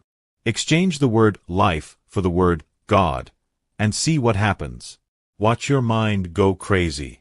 Make the same statement, the exact same statement, as above, but use the word God in place of the word life, and watch what your mind does with it. Go ahead. Place the statement in quotes because it is going to be an exact duplicate of the statement above, with the exception being that the word God has replaced the word life. Okay, here goes. God is. God is that which is. God has no shape, no form, no gender. God has no color, no fragrance, no size. God is all shapes, all forms, all colors, fragrances, and sizes. God is both genders, and that which is genderless as well. God is the all and everything. There is nothing God creates that is not God itself. All that you see everywhere around you is God expressing. God is everything. It runs in, as, and through everything. You are God expressing. And God is you, expressing itself as you. Everybody else is God expressing. There is no one, not a single living being, who is not an expression of God. Even those you consider the worst among you are an expression of God. Now, was that easy to say and accept? For me, yes. For some others, probably not. Indeed, for some human beings those words would be almost impossible to agree with. Yes. Some people would find the first statement perfectly reasonable and the second statement blasphemous. That is because some of you have been imagining that God is not life, but rather that God stands outside of life, creating life but not being it. Yet I tell you this, the words life and God are interchangeable. When you understand this, you will understand the basis of the new spirituality, you will have a one-word definition of tomorrow's God, and you will have the makings of an almost automatic inner guidance system for living the new spirituality that can change the collective experience on your planet. It is just so hard to accept a God who says that we do not have to believe in God. I am so used to a demanding God who not only says that I have to believe in him, but tells me exactly how I have to believe in him, what I have to believe about him, and why I have to believe in him. Do you think that life cares whether you believe in life? Life does not go away, and it does not treat you any differently, depending upon how you feel about it. Life simply is, and your believing in it or not believing in it does nothing to change that or to affect that. Life will not punish you if you do not believe in life, nor will life reward you if you do. Life does not objectively create rewards and punishments. Life is a process. But if the words God and life are interchangeable, this would mean that God is a process. That is correct. God is a process. That is correct. Well, that's certainly a different definition. There is much about tomorrow's God that will be different. Do you think this is a God that people are going to be able to accept? Not today, perhaps. But tomorrow, yes. On a near future tomorrow, yes. What is the process that God is? Life. Ah, full circle. Yes. And this is the fifth important difference between yesterday's God and tomorrow's God. 5. Tomorrow's God is not a singular superbeing, but the extraordinary process called life. This is not a small thing here. This is not an insignificant change in our theological constructions. For some, this is a major shift. For some, this is blasphemy. Yet this shift in the way you view and understand God can save the world. It can preserve your way of life. On humanity's yesterdays, most people who believed in God thought of God as a superbeing, which allowed them to create a God in their mind who is like a person. In other words, a bigger version of themselves. In thinking this way and constructing God in this way, they created God in the image and likeness of humans, which is exactly the opposite of what they said that God did. Many humans say that God has told the world that God created humans in the image and likeness of God. And, of course, if you imagine God to be simply a larger, more magnificent, more powerful version of humans, it makes sense to you that you are the way you are, albeit imperfect, and that God is a superbeing or a super version of you. But if I tell you now that God is not a superbeing at all, but the process called life, your theological apple cart is turned upside down. Suddenly, not only is humanity the image and likeness of God, everything else is as well. This changes your relationship with all things. Now, everything is one thing, and that one thing is called God. This is not a new idea. This is not new thought or new age. Many of your scientists and philosophers have been saying this for centuries. In fact, this is the crossroad where science, philosophy, and religion meet. Each may continue beyond this crossroad, taking once again their individual direction, but if they forget or ignore the fact that they have intersected here, they do so at their peril. Their disciplines become useless, for they are incomplete. The new spirituality does not ignore this crossroad, but stands squarely in the middle of it. That this new spirituality, widely adopted, would change the world, there is no doubt. It could save the world from self-destruction. Because human beings would never do the things they are now doing to the earth, much less the things they are doing to each other, if they thought they were doing all these things to themselves. Exactly. self-preservation would kick in. Your built-in cellular encoding, survival, would immediately preclude such behavior. You would instinctively repel from it. You would never do things to your own body that you do without a second thought to the body of another. You could never treat your own feelings the way you treat, without giving it a second thought, the feelings of another. You could never do to your own family, or your own country, what you do to the families and the countries of another. The only way you can justify treating other countries, other cultures, other people, the way that you do is to imagine. No, to insist that they are separate from you. To make this separation more vivid, and to give yourselves justification for acting the way you do, you also insist that these others are separate from God. Only you are united with God, only you are God's people, only you are following God's plan for salvation. The fact that your understanding of God's plan for salvation is killing half the human race is of no concern to you. The reason they are dying is either because they deserve to die, kill the infidels, or because they have unwittingly brought about their own demise by not following the path to the one and true God, who is separate from them and connected only to you by means of some special covenant or revelation or understanding. This is how your human theologies have created your cultural story around yesterday's God, and it is why yesterday's God has become one of humanity's greatest downfalls. Oh my God, don't say that.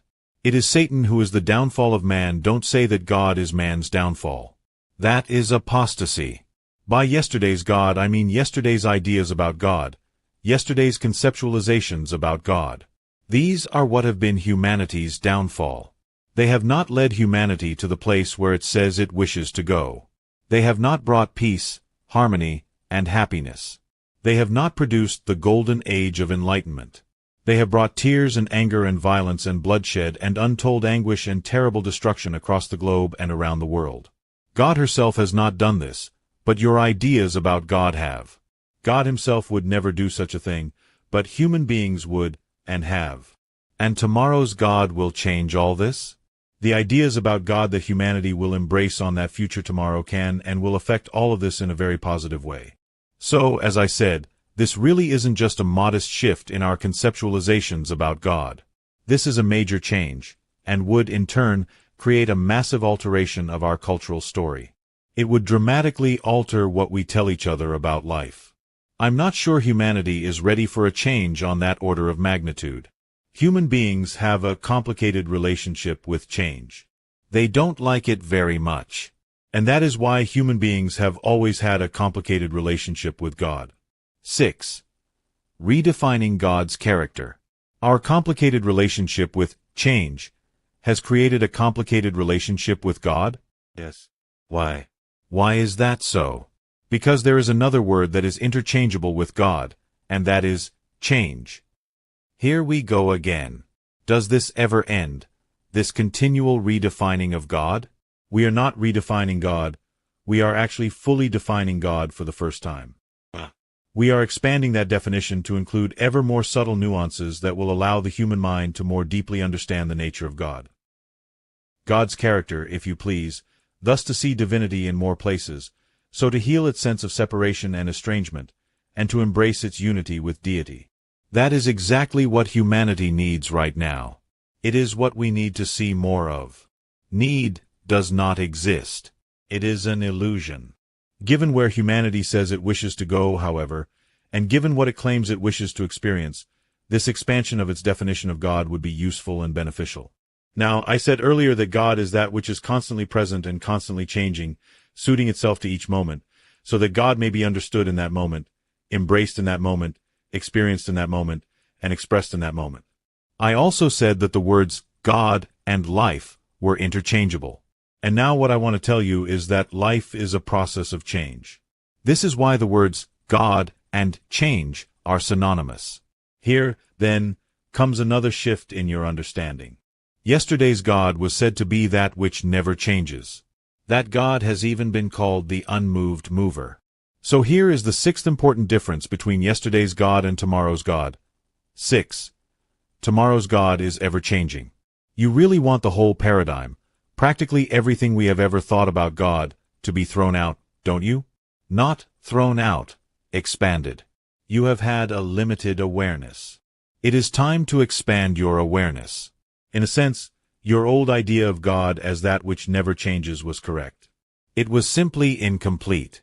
It did not contemplate or consider that the one thing which never changed about God could be that God is always changing, that this could be the constant. In fact, it is. God is always expanding and becoming. The process of expansion and becoming never ends. It is how life functions, it is how life adapts, and it is how life sustains itself. This process is what you have called evolution. I hate to tell you this, but some things in life never change. Nothing in life never changes. Nothing. Nothing. Well, some things certainly seem to not change. Name one thing. Wait a minute, we've been here before. You've discussed this before, in previous conversations, using the parable of the rock. Yes, but it is good to visit this understanding again. Clarity emerges from wisdom revisited. And not everyone has read the transcripts of those previous dialogues. Okay, so we'll stick with the rock example. We'll talk about the rocks in my garden. They're there, they've been there for years, and they've not changed a bit. They are inert objects, and they do not change. Wrong. They move. They change. They are in constant motion. Under a high-intensity microscope you would see this. You would see particles constantly in motion, racing at incredible speed relative to their size, spinning their tail. It is their story. It is the story of the rock. All of life is energy in motion. Nothing stands still. Nothing. Not a single thing in the universe is static. All is moving.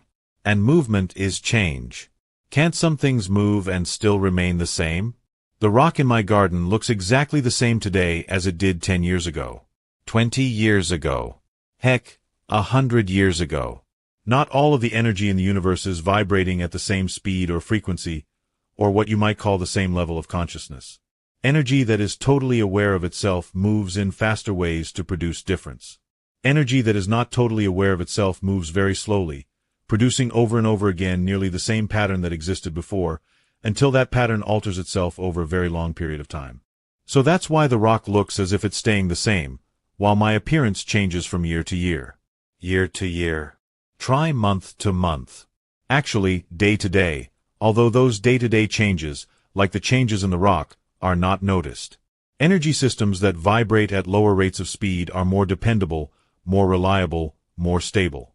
This is precisely because they produce over and over again the same pattern that existed before, until that pattern alters itself over a very long period of time. The universe, for instance, spins in such a pattern. Your Milky Way has been spinning in the same way for billions of years, and you can count on it to spin the same way for billions of years more. It all has to do with levels of self-awareness. Are you saying that rocks are self-aware? Everything is self-aware, but levels of self-awareness differ. Highly self-aware energy always seeks to become more self-aware. Once an energy system becomes increasingly aware of itself, it seeks to become more and more self-aware. How are you going to keep him down on the farm, once they have seen Paris? Exactly. The more you know, the more you want to know. The more you experience, the more you want to experience. This is the nature of life. Life seeks more life through the process of life itself. That's poetic. It's also true. So, what I'm saying here is that the faster an energy vibrates, the faster it is going to vibrate. In other words, things speed up. But what about the law of inertia, which says that an object in motion tends to stay in motion, an object at rest tends to stay at rest? Strictly speaking, nothing is ever at rest. So the new law of your new world emerging from the new spirituality would say that an object in motion tends to stay in motion, and all objects are in motion. And that motion is the process of evolution. Yes. Exactly. Yes. Okay, I see this, I understand it. But what does this have to do with God and me and my daily life? I said that what we were going to do here is redefine God's character. So long as humanity sees God the way it currently sees God, you will assign to God all sorts of characteristics that are simply not part of the true nature of God and have nothing to do with who and what God is. Remember when I said earlier that the God in whom you believe isn't real, that the God in whom you believe is made up? Yes, I was pretty startled when you made that comment. Yet it's true. Yesterday's God is a God you created out of thin air, having nothing to do with ultimate reality. What I am explaining now is ultimate reality, a little of it anyway, so that you can begin to understand, begin to grasp the complexity of it, the sophistication of it, the subtlety of the whole system. Hang in there through this little short course in the physiology of God and life, because after you hear this, you will never be able to think of God in the same way again. Okay, I'm with you. I'm right with you. Good. Now, to pick up where I left off, all energy is self-aware, but not all energy is aware that it is self-aware. I beg your pardon? All of life, down to the tiniest cell, molecule, or submolecular particle, contains intelligence. This basic intelligence is built in. It is a cellular encoding. Because that is true, these tiny particles move in ways that make sense. Their movement produces a specific and predictable outcome. This outcome is called life.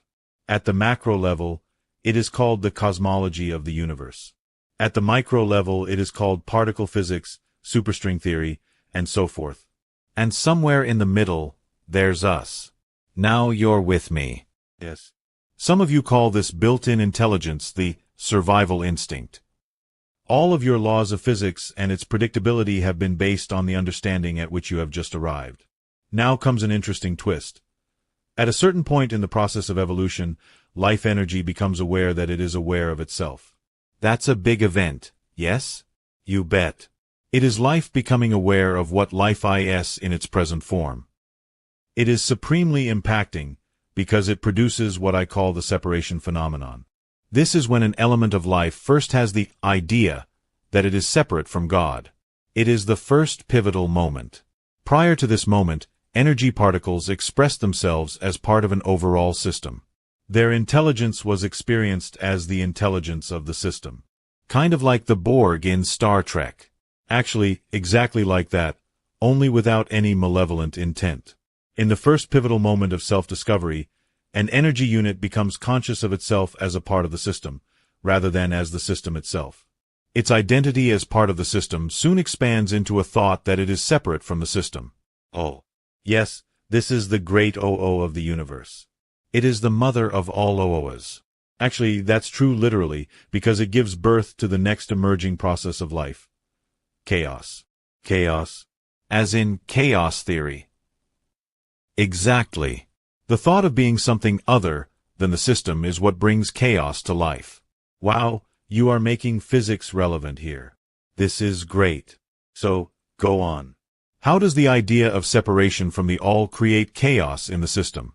While a unit of energy becomes self-aware, it is losing its awareness of the larger system of which it is a part. Its intelligence, which is really the intelligence of the system, is now experienced as its own intelligence. An example of this is what's occurring right now. It is. Yes. In what way? You think this is you talking, and really, this is me. Part of you thinks that this explanation right now is something that is coming from your intelligence, and it is not, and could not be, because you don't know any of this. Yet, because it came through you, you think it belongs to you. You think it is yours, and really it is ours. The intelligence I am talking about. I am talking about the intelligence that is now bringing these words forth. You're right. Sometimes I do think that this is all coming from me. Even when I know better, I sometimes think that. Don't feel bad. It's natural. I am explaining to you here just how natural it is. It's part of how life works. And, of course, the intelligence is coming from you. It's coming from the part of you that is me. That is, it's coming from the system, of which you are an intrinsic part. But when an energy unit such as yourself sees itself as not part of the system at all, but as a product of the system, the life form has created an illusion. It is one of the 10 illusions of humans. It is the illusion of disunity. And then along comes chaos theory and quantum physics. Yes. And quantum physics is simply the scientific explanation for how God, the system, if you please, looks at its individual parts and watches itself impacting those parts. You would call this phenomenon, in spiritual terms, a higher level of consciousness, or increased self-awareness. It is when that which is aware experiences the fact that it affects that of which it is aware. Nothing which is observed is unaffected by the observer. The first law of quantum physics. Good. That's very good. Now the energy unit, or life form, experiences itself as part of a system again. It becomes aware that the more rapid is the vibration of its energy, the higher is its frequency, and the more impact it has on the energy around it. This is absolutely fascinating, and I can even see how this applies to my own life. The more I become self-aware, the more impact I see myself having upon the life that's going on around me. And the more I have a sense of that, the more conscious I imagine I would become of my potential impact, and I can take that into account as I make future decisions. That's the way it's supposed to work, but many earthly life forms, most actually, cannot always determine their impact with precision ahead of time. So, unpredictability becomes part of the system. This is called creation. It is the creation and the creator being the same thing. Everything is predictable in the energy unit you call a rock. Left to its own devices, it will continue to manifest itself in precisely the same way over an extended period. Of course, even the rock is the outcome of a larger process that produced it. It evolved out of something else. But that process took a very long time, because the energy units that produce it vibrate at a very slow speed and a very low frequency. Now along comes a human being, an energy unit or life form vibrating at a much higher frequency, having the capacity to see in the rock what the rock does not and cannot see in itself. The human does something totally unpredictable, from the rock's point of view. The human being picks up the rock, puts it in a tumbler, and polishes it until it reveals itself to be a shining and beautiful stone. The much slower energy system of which the rock is normally a part can also produce the same result, with the earth itself becoming the tumbler and its elements rubbing against the rock until a precious stone appears. Yet that can take eons, whereas a human being, who knows how to move energy around consciously to produce a specific result, can produce the same outcome in a few hours. This is conscious creation. I get it. Everything I do is part of the creation process inherent in all of life. And after I evolve to a really high level, I can actually predict and even control the way in which I am impacting life. I can become the master of my own destiny. Now you are, indeed, getting it. Now do you see what this all has to do with your daily life? Once you understand all of this, once you start looking at life and God and creation in a new way, it begins to shift your whole ground of being. It changes the way you hold the experience of life itself, and your self-I in it. And so we see that all of life is creative, with the more evolved elements of life able to be consciously creative. And the more evolved a life form is, the more consciously it will create. Finally, as life forms become even more self-aware, they begin to access differing levels of consciousness, including the level of consciousness from which they, themselves, emerged. This produces a reversal of the separation phenomenon, the second pivotal moment, a disappearing of individual consciousness, a melting of it into the all in an experience that some Eastern mystics have called bliss or nirvana. I can achieve this, I can get to that place right now if I want to. That is what you are telling me, right? That is exactly what I am saying, yes. Bliss is the natural state of being of all life, and all life forms return to it. Highly evolved life forms move in and out of this state at will. It is the cyclical movement in and out of bliss that propels life itself, and causes it to be. Bliss is the highest vibration of energy that is possible. This is heaven. This is nirvana. This is reunification with the One. This is the end of the cycle. The emergence out of bliss, the birthing that it produces, is the lowest vibration of energy that is possible. This is the beginning of the cycle. This cycle of life never ends. If it did, life itself would cease to be. Such a thing cannot occur, because life will not allow it. Life is ruled by three basic principles: functionality, adaptability, and sustainability. It functions, or, having atrophied to the point of near dysfunctionality, it adapts, and having adapted, it sustains itself. Always, life sustains itself. Life is eternal. All things in life support life. Then we have nothing to worry about on this planet. But it is the second of the three basic principles of life that you must watch carefully.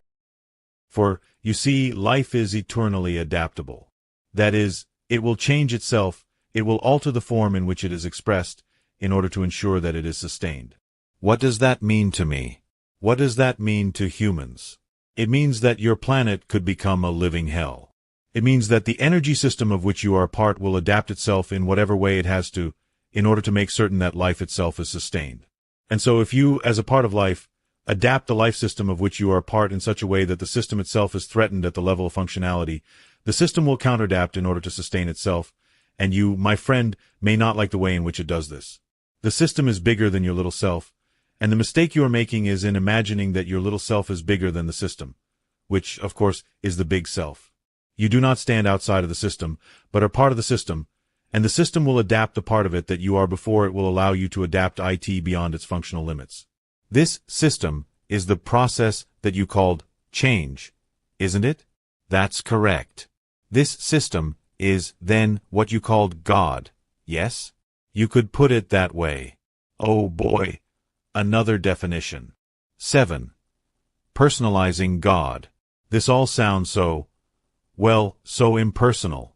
I was hoping that tomorrow's God would be a personal God, but none of this seems to have any personal aspect to it, or a level of personal caring. Your description of life is accurate. I was talking about God. I was talking about tomorrow's God, or the system, or change, or whatever the heck you're going to call God next. Let's go back to calling God life, shall we? As I said earlier, that seems to be a word most everyone can agree with. Do you have any problem with the word life as a synonym for the word God? Well, I guess not. You hesitate, because to some it seems that God is bigger than life. God is that which created life, and everything in it. Can you think of anything in life that is not God? Oh, sure, plenty of things. Name one. Spinach. I'm not sure that God is spinach. No, seriously, I'm not clear on how to answer that question. If God made everything in life, then God would not be life, but, rather, the creator of it. Does that mean that God is not living? No, God is living. You're sure? God is alive? Yes. So then, God created life, and God was alive when he created it. Is that right? Well, yes, I suppose so. So God was what he created. In a sense, I guess so. Well, that's exactly what I've been telling you. Wait a minute. Maybe God was the first thing that was alive, and then God gave birth to more life. Couldn't that be how it is? But who gave God life? God always had life. God was always alive. God always was, is now, and ever shall be. So God is that which is alive. Yes. So when God created more life, he created more of what he is, namely, that which is alive. Yes, I suppose you could say that. Well, my friend, that is the new spirituality to the letter. Yes, well, you cornered me into that. I'm sure some theologian, some theology professor somewhere, or some cosmologist could go around in that circle with you and come out better than I did. That depends on what you call better. Sometimes the more you know, the less you know. But let's get back to your comment about God being impersonal. The point I wanted to make here is that when the quality of being impersonal is overlaid on your conceptualization of God, you have a sadness around that. Yes. But when the quality that you call impersonal is overlaid on your conceptualization of life, you've no problem with that at all. No, I don't. That's why I've said that interchanging the words God and life makes it much easier to understand and accept God as God really is. Life is not concerned with you, individually. It has no preference in the matter of how you are experiencing life. Yes, I know. Yet life is an energy that you can use at any time, with consistent and predictable results. Used in this way, life becomes your greatest friend, your most effective tool, your most astonishing power, in the creation of the experience of your desires. You are life. Now, substitute the word God for the word life in the above paragraph, apply it to yourself, and see if it does anything to your feeling of sadness. Okay. God is an energy that I can use at any time, with consistent and predictable results. Used in this way, God becomes my greatest friend, my most effective tool, my most astonishing power, in the creation of the experience of my desires. I am God. Any change? Feel any differently about God now? I feel empowered. I feel befriended, cared for, and really empowered. I tell you this. On some future tomorrow, all of humanity will understand that what has just been said about life can also be said about God. It will also be said about God. It will be said about tomorrow's God. Yet only a person can befriend you, care for you, empower you. Well then, what I've done is that I've personalized God. I've conceived of this energy called life in a personal way. That may not be the way it is, but that is a way that feels good to me. And that is the best way to think about God. Think about God in a way that feels good to you. But what if what feels good to me is thinking about God in the way we thought about yesterday's God, demanding, punishing, requiring us to do certain things in a certain way and to come to Him along a certain path, or else? What if that is what feels good to me? Then by all means keep thinking of God in that way. Look to see if this is producing the outcomes you want to see produced in your world. Look to see if this brings to your life what you wish to see in your life. And if it does, don't change a thing. But the world is a mess. Then change a thing. Okay, but as I observed before, making this happen is not going to be easy. Most religions have not seriously considered a new idea about God. I mean, a really new idea, a radically new idea, in centuries, in millennia. That's basically true. And now, all of a sudden, they are going to? The people of the world will, and that will require religions to expand their point of view and to go along, or lose their followers. You're sure all this is going to happen, yes? Yes. It is inevitable. And it will change everything? Yes. It is all part of the process of evolution. Then why do we have to save the world? What is all that about? Back to that, are we? You don't have to save the world. You will save the world as it is. For yourself, your children, your grandchildren, and there's only if you choose to. Life is never going to end. That is what I am telling you here. The system is self-regulating, self-sustaining. The system is always functional, adaptable, and sustainable. So life is never going to end. Let's make that clear right here. And your world, your planet, is not going away for a very, very, very long time on the scale of time you are using. So when I use the words save the world, I use them to mean keep the world in place as you know it. I have explained that you save the world when you preserve it, and you preserve the world when you preserve it. That is, when you serve it before you even think about serving it. When it is the natural, instinctive thing to do. Right now, you are violating your own instincts. Your instincts are telling you that what you are doing to your world and to your very self is destructive, yet you continue to do these things anyway. And so you are life, ignoring the message of life itself. But you will not be allowed to ignore that message for very long. As I have said, life will change its form, that is, adapt itself to become sustainable, before it will allow any part of life to render life itself dysfunctional. And so you will see individuals who ignore the most important and functional messages of life changing their form. To put this in your own terms, they will die. Some of them will die very young. Most of them will die before they would have died had they not ignored the simple messages about what makes their present life more sustainable.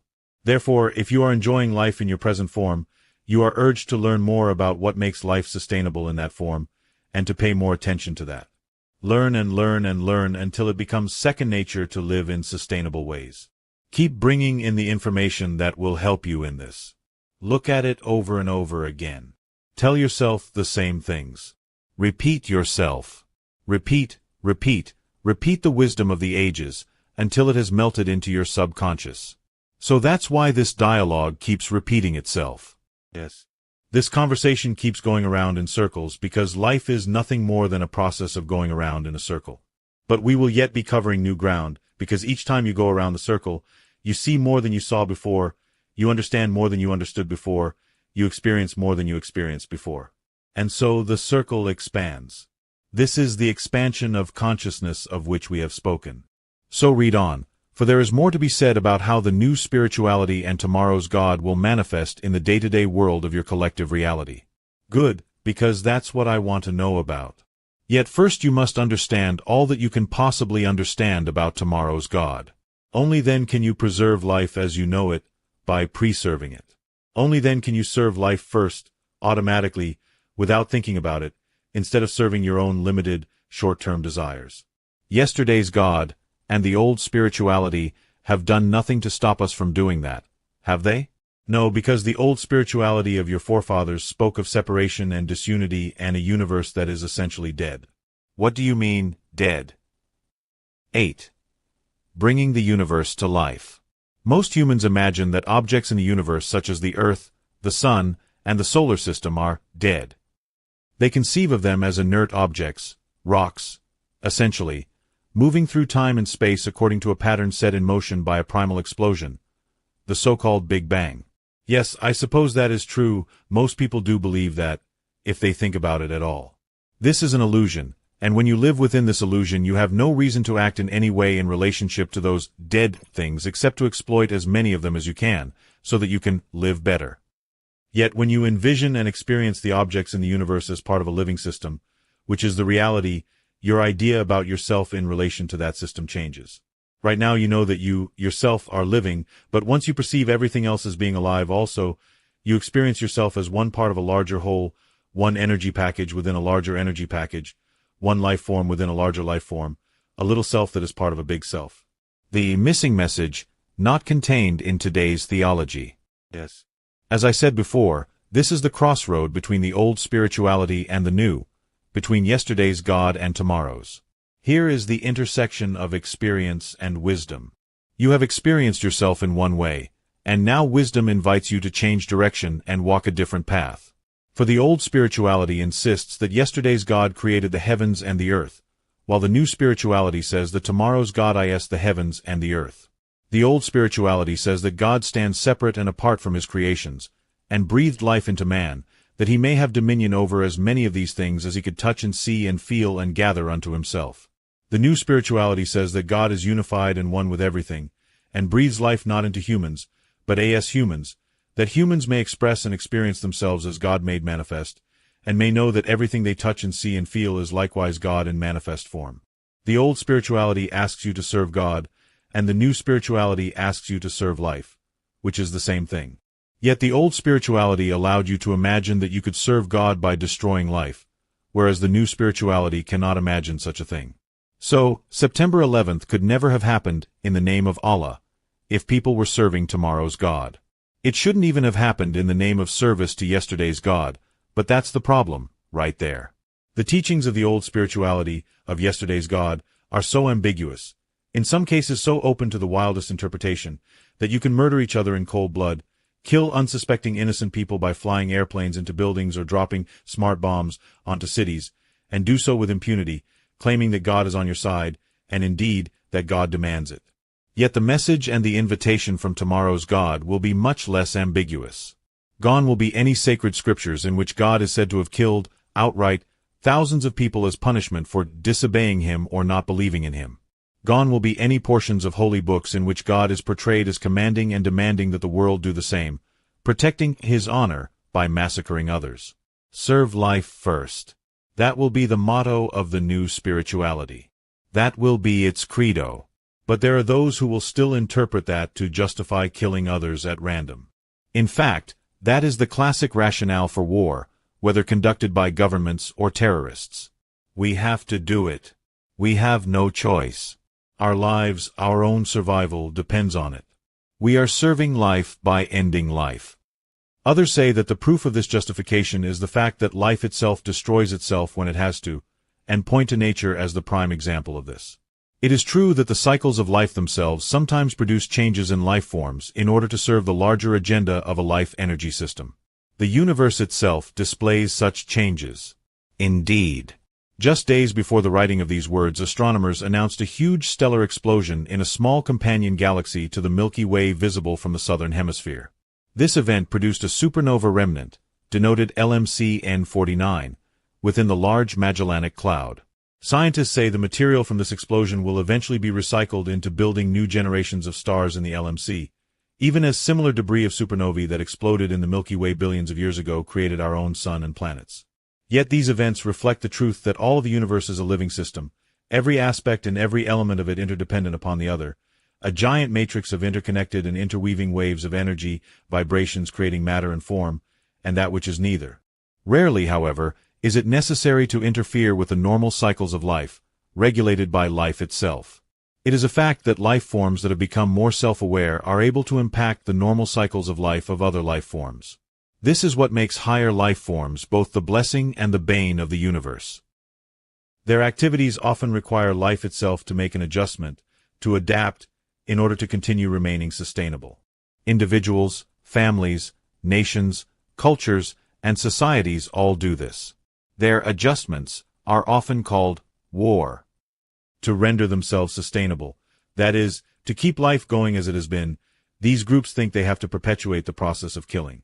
Nowhere is this more tragically and vividly illustrated than in the Middle East, where the conflict between Israelis and Palestinians has raged for generations. Here, people are ending life in a misguided attempt to sustain life. What is sad, and almost unfathomable, is that no one seems to be willing to admit that this way of life is not working. The key actors in this drama seem to imagine that if they keep this up just a little bit longer, things will all work out. Yet things are not working out. And they never will work out, so long as the actors on both sides can't imagine or create any alternative to this cycle of violence. And this is just one of the many places in the world where this sort of thinking prevails. Yes. This is a cycle gone bad. Such self-destructive cycles, once ignited within an energy system, are often difficult to reverse, and entire civilizations have been known to disappear in a stellar explosion at the civilizational level. When massive forces build up within the energy system, in this case human society, and reach critical mass, something has to give. Yet when life is held as the prime value, and when the largest portion of society is imbued with this value and holds it as sacred, such self-destructive cycles seldom have the opportunity to reach critical mass, because somebody, somewhere, a person, a group, a collective body, intervenes and changes course. And that can be the work, now, of humanity's team. We can actually gather people from all over the world to help humanity change course and to create critical mass around a new idea, the concept of a new spirituality. Indeed, you can. And that will put into the global marketplace a new thought about God and new ideas about life and how it works.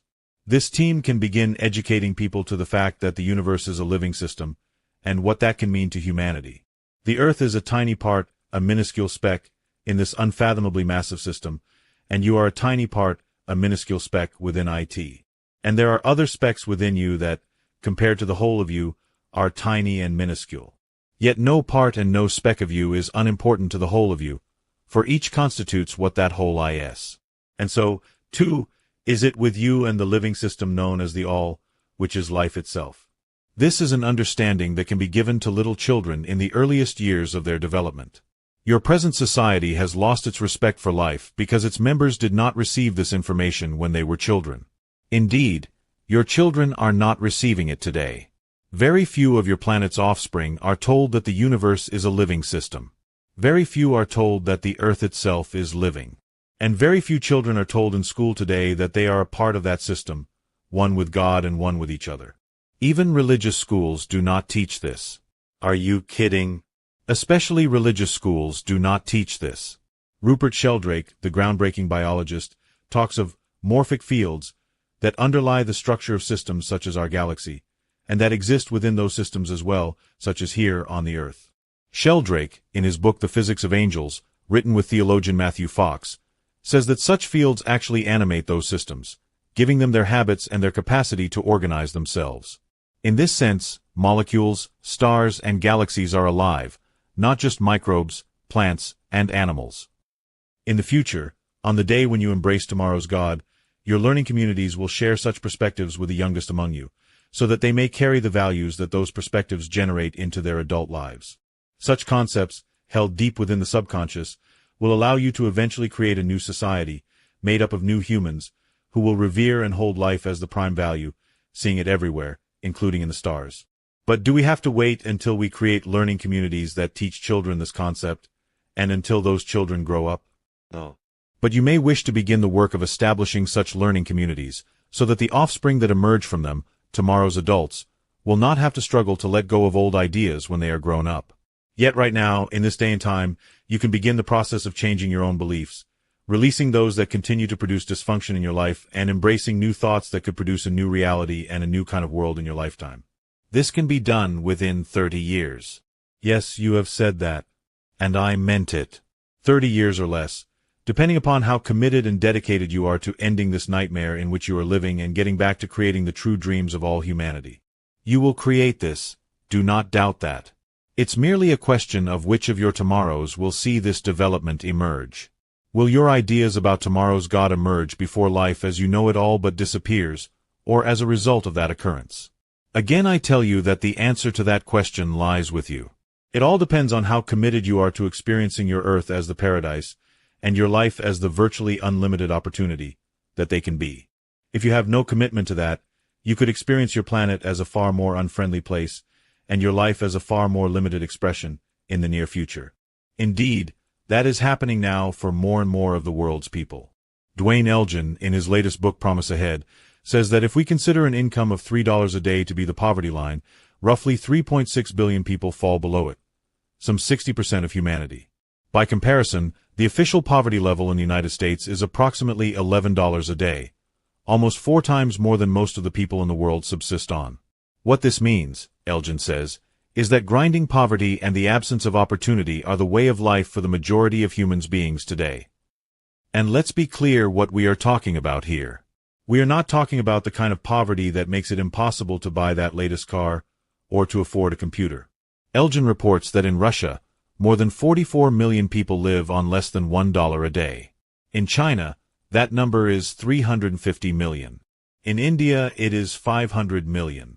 It is startling to realize that in this first decade of the new millennium, nearly 80% of Indians do not have access to electricity. And in Indonesia, the poverty is so extreme that doctors at 2 clinics said the number of patients had fallen by half because people could no longer afford to pay the consultation fee, which was the equivalent of 5 cents in U.S. currency. Worldwide, almost 3 billion people, 50% of the world's population, use wood as their primary source of energy. From these observations, it becomes clear that even today, only the smallest number of humans enjoy the largest number of the benefits of humanity's evolution. You are facing a systems crisis of the first rank. That is putting it gently. Elgin reports that over half the people on our planet are living on an impoverished diet, without access to health care, in shantytowns without power, clean water, or fire and police protection. Will we, or will we not take collective responsibility for the health of the human family on our planet? Dwayne asks, how we respond to that wake-up call will be a direct measure of our maturity as an evolving species. If you want the situation to change, if you want to head off the collapse of the entire system that has produced such inequities, you will explore the possibility of bringing a new spirituality to the planet sooner rather than later. Because the problem here is spiritual. It is not economic, and it is not political, and it certainly is not military. It has to do with what people believe about each other, about their relationship to each other, about God, and about life.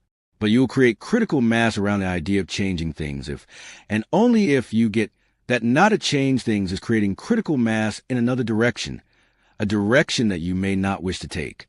In other words, we had better change things, or things are going to change for us, in ways that we do not prefer. In fact, as you yourself just said, they are, and when these changes that we do not prefer start to really mount up, we will change. We will change our ideas about life, if only as a means of survival. Not if only, primarily as a means of survival, you will change. If your survival is directly threatened, you will do what you have to do. You will even change your most sacred and long-held beliefs about yourselves, about God, about life, about everything, if you have to. You will always choose survival. Make no mistake about that. You are encoded to do so. This instinct is, as I said earlier, built in. Life is functional, adaptable, and sustainable. Always. And if you have to choose just exactly what it is that is going to survive, your species or the beliefs of your species, you will choose your species and abandon your beliefs. You would abandon those beliefs that are killing you, that are impairing your ability to survive right now. But the negative effect of most of your most damaging beliefs is so insidious, is so slow in showing itself, that you do not recognize them as being damaging. I suppose if aliens were attacking the Earth, as in some of those science fiction films, we would change our ideas fast. We would change our ideas about being separate from each other, and we would change our ideas about competing with each other, and about how important it is that we believe in God in different ways. Very little of this would matter to us. We would see life as the prime value, and instinctively serve life first. We would join together to do what we could do to ward off the invaders. We would share our most secret technologies in a heartbeat, so that we could continue to have a heartbeat, and we would forget our differences rather than let them get in the way of our serving life first. If we were thrown into that kind of fire, we would get out fast. But we are not in that kind of fire. We are as lobsters in a cooking pot. The water is heating, but oh, so slowly, and the lobsters do not know enough to crawl out. They do not even attempt to, until it is too late. Perhaps it would be better if unfriendly aliens attacked us. You do not need unfriendly aliens to attack you. You are acting as unfriendly aliens with each other, and you are attacking yourselves. You have thrown yourselves into the flames of your own fire. It has been ignited by the basic misunderstandings of humans about God and about life. Fallacies that have placed fear in the mind and hatred in the heart of humanity.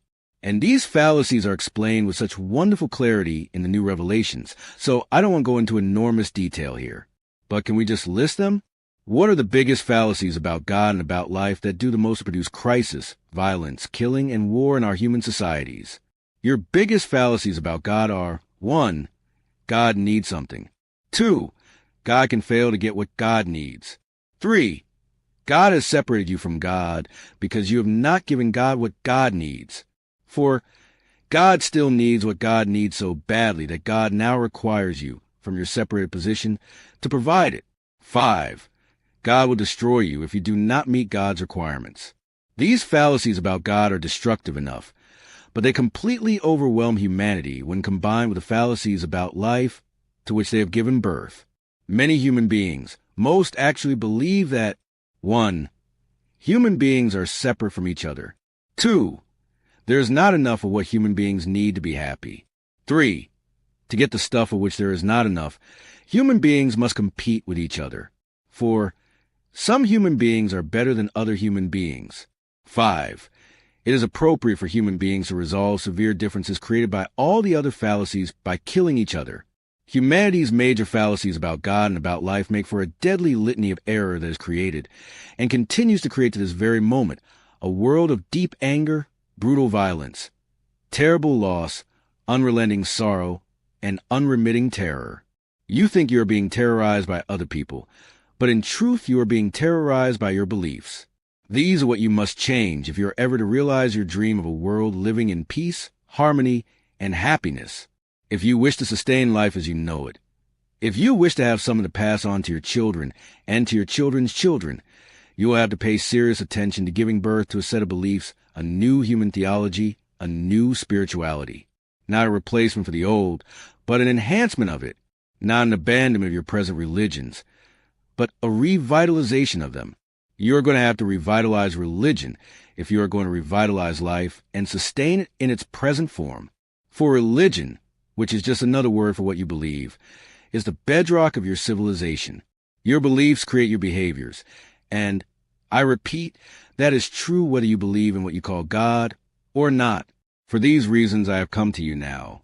For your world waits in silent apprehension. Its people living in fear of the next great devastation, the next outbreak of war, the next fast-spreading virus, the next ecological disaster, the next terrorist attack, the next upheaval, as if the struggles of day-to-day survival were not enough. I have come to you at this critical juncture in your species' history to bring you news of tomorrow's God, of the kind of faith that humanity will create, of the kind of beliefs that humanity will embrace in its future, and to invite humanity to create that future in the present moment of now. 9. How religious beliefs create civil law. You're talking about, over and over again you're talking about, a wholesale shift in our most fundamental understandings about God and about life. Am I hearing you clearly? You are. As I have said, this is a shift that humanity will make. It is not a question of whether, it is a question of when. And you are saying, the sooner the better. If what you want is what you say you want, yes. If what you truly desire is to live together in peace and harmony and happiness, in good health and with long lives, in an environment that is a paradise among planets, with conditions ideally suited to the joyful survival of your species, and with beauty and natural wonders such as would take your breath away, yes. The sooner the better, yes. But how do we get humanity to change its most basic beliefs? By challenging them. By holding them up to the light of logic and scrutiny and challenging them. You must challenge your most sacred assumptions, and you must challenge the source from which they have come. Yet before you can challenge that source, you must identify it. So where have our most basic beliefs come from? From your exclusivist organized religions. The majority of society's most important laws and virtually all of humanity's fundamental beliefs were first articulated by your earliest mystic teachers, and then by their interpreters and followers. Those followers then passed the teachings of those mystics on to others, and they to others, until, through no deliberate fault of anyone, they became misinterpreted and distorted. And those teachings, in turn, became the basis of your most influential religions. Ultimately, they became your cultural story as well. The teachings seeped into everything, including the law of your land. It's true, isn't it? Our whole culture has emerged from our religions, one way or another.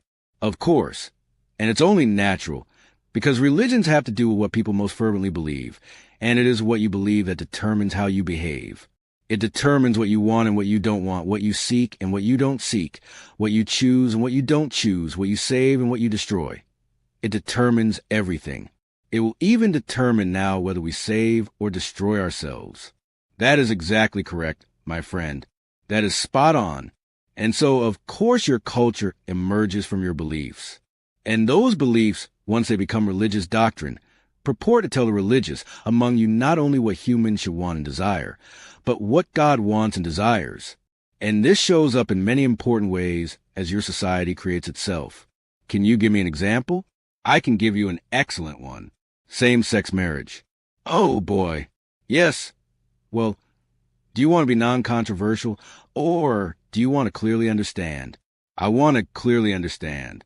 Then get ready to shake the apple cart. Go ahead. Many societies have laws against same-sex marriage, and very few have laws supporting it. Yet there is no sound reason in civil law why this should be true. No one is being hurt or damaged by such liaisons. There are those who would disagree. They would say that it damages our moral fiber. As a society, they would say, we are damaged, and that plays its trickle-down effect in every area of our lives. Nothing good and natural has to be honored. Every decent value we hold can be cast aside with impunity. This kills us morally. That would be the argument they would make. So, same-gender life partnership should be prohibited by civil law based on the fact that it is immoral? Yes, that is the argument. And so society should pass laws prohibiting all immoral behavior? Well, we'll never be able to do that. We couldn't write enough laws to do that. Oh, yes, you could. You could pass laws against whatever you felt was immoral.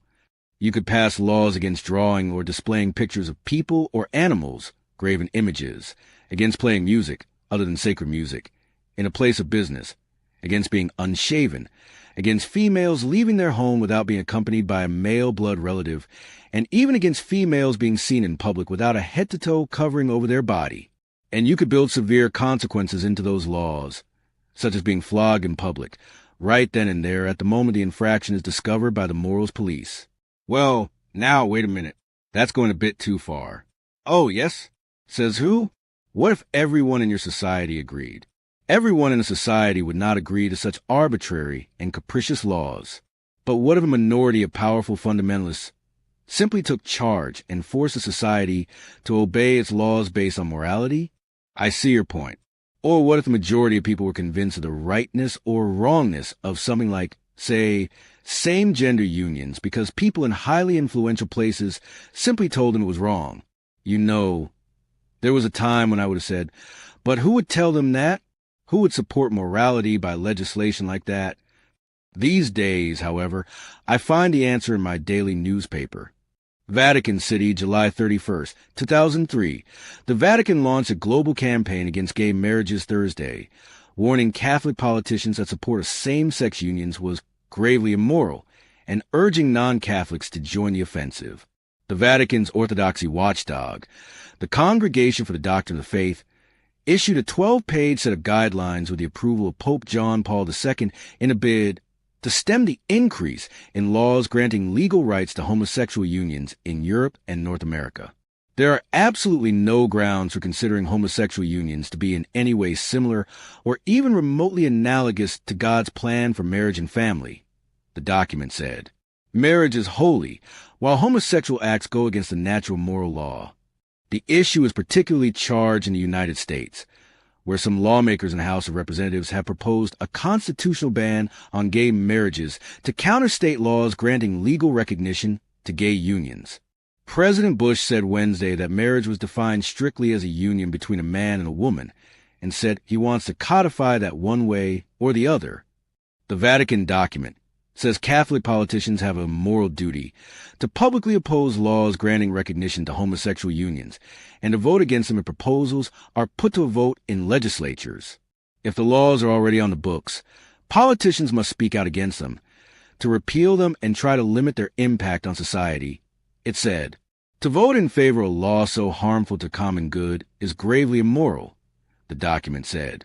The document said homosexuals shouldn't be discriminated against, but said denying gay couples the rights afforded in traditional marriages doesn't constitute discrimination. On Thursday, a small group of demonstrators from Italy's Radical Party held up banners at the edge of St. Peter's Square to protest the document. The banners read, "No Vatican, no Taliban," and "Democracy, yes, theocracy, no." Other opposition to the document came from the Green Party in predominantly Catholic Austria. Ulrike Lunacek, a party spokeswoman, said this hierarchy, which also rules on other issues like forbidding the use of condoms to avoid AIDS, is far from reality. You see from this news story that your objections are not based in civil law. Your objections are based in a moral judgment that you have made, and that moral judgment comes from your understanding of what you think that God wants with regard to all of this, or rather, what God doesn't want. Yes, the taboo against same-sex marriage, to use the current example, is a spiritual restriction based on the idea that God has a preference in the matter of how individuals behave sexually in the privacy of their own homes. This is the same thinking that kept laws on the books for many years prohibiting certain specific sexual practices while not prohibiting others, and even prohibiting mixed marriages between races. If the Pope told you that God had nothing against any of this, it would send shock waves through your legal system, destroying all moral justification for many of your laws, past and present. Of course, the present Pope will never tell you this, so I am going to have to tell you this. Are you saying categorically here now that God has nothing against homosexuality or gay marriages? I am saying what I have always said. God has no preference and makes no judgment with regard to human behavior. I know you think that God does, and I know that the idea that God doesn't really ruins everything. But that's the truth. You have made a judgment about homosexuality, and this is an excellent example of how religions and their teachings become part of the non-religious, civil society culture and experience of human beings, be they believers in God or not. I'll give you another example. In utero genetic manipulation, I think you love controversy, don't you? If you know of a way to talk about God and not be controversial, let me know, will you? Gotcha. Yet controversy does not have to lead to conflict. People don't have to argue in order to discuss. They don't have to berate in order to explore. And they certainly don't have to divide and conquer and condemn and kill in order to fully express or defend their point of view. Yes, well, tell that to the world's fanatics. People become fanatics when they feel they aren't being heard. People become fanatical when they feel their point of view is not being honored. For most, a point of view doesn't even have to be accepted, but it does have to be honored. Because, you see, if you dishonor another's point of view, it is as if you disappear it, discounting it as if it were not even there. And when you disappear another's point of view, you disappear them. Everything then becomes a question of survival. Not many of you have learned to truly honor the point of view of others, especially when it is diametrically opposed to your own. That is why you have fanatics on your planet. You have created them. You have placed them there. Whoa. Now, are you able to hear a point of view with which you may disagree? Yes. You were saying... I was saying that another example of how religious views have become part of your civil discourse, and civil law has to do with pre-birth, in utero genetic manipulation. In the very near future, a doctor could be saying to expectant parents, I have some bad news. Examination of the embryo reveals a genetic predisposition to Hodgkin's disease. Now we can make a genetic adjustment to reverse that, to eliminate that, and your child will probably never have to encounter that. But we need to do that now, at this early stage, while the fetus is in utero. May we have your permission? What should the parents say? Well, they say no, of course. Why? That's creating designer babies. It's up to God to decide what illnesses and diseases a human may be prone to. That's God's will, not the domain of humans. How can you even ask such a question? You're getting the picture. And if enough humans agree, you'll actually pass a law against the practice of pre-birth genetic medicine after the birth. However, you will allow your medical doctors to do whatever they can to help your offspring in the struggle with Hodgkin's. Of course. So it's not a question of whether God wants a child to suffer from Hodgkin's or not. It's just a question of what God's preferences are with regard to when you intervene. Is that it? Well, you put it so, I don't know. So, simply, that it makes humans look almost silly. I am not trying to make you look silly. I am merely asking a question. After the birth of your child, if you find that the child has a predisposition to Hodgkin's disease, you will even pray to God for the child to be spared. Yet when the medical miracle of genetic intervention was offered to you before the birth, you said it was against the will of God. So, what is the issue here? God's timing? Is it that the miracle was not timed right? Or is it a matter of the specific procedure? You believe that working with genetic material before birth is against God's law? Some do, yes. And who said that? Where is it written that God prohibits this? And what if it was written somewhere else that God does not? Then what? What source do you believe? I get the problem. And I tell you, entire societies create laws based on these kinds of judgments. In some places, there is not even an attempt to disguise religious law as civil law. An example of this is Pakistan's Ramazan, respect for Ramadan ordinance, which during the fasting month of Ramadan or Ramazan, prohibits eating and serving food or smoking in public places, and prescribes closure times of cinemas, theaters, and other such establishments. Whoever contravenes the provisions shall be punishable with simple imprisonment for a term which may extend to 3 months, or with fine which may extend to 500 rupees, or with both. An official government decree says. The ban on eating or drinking in public applies to Pakistan's Muslim and non-Muslim residents, as well as foreigners.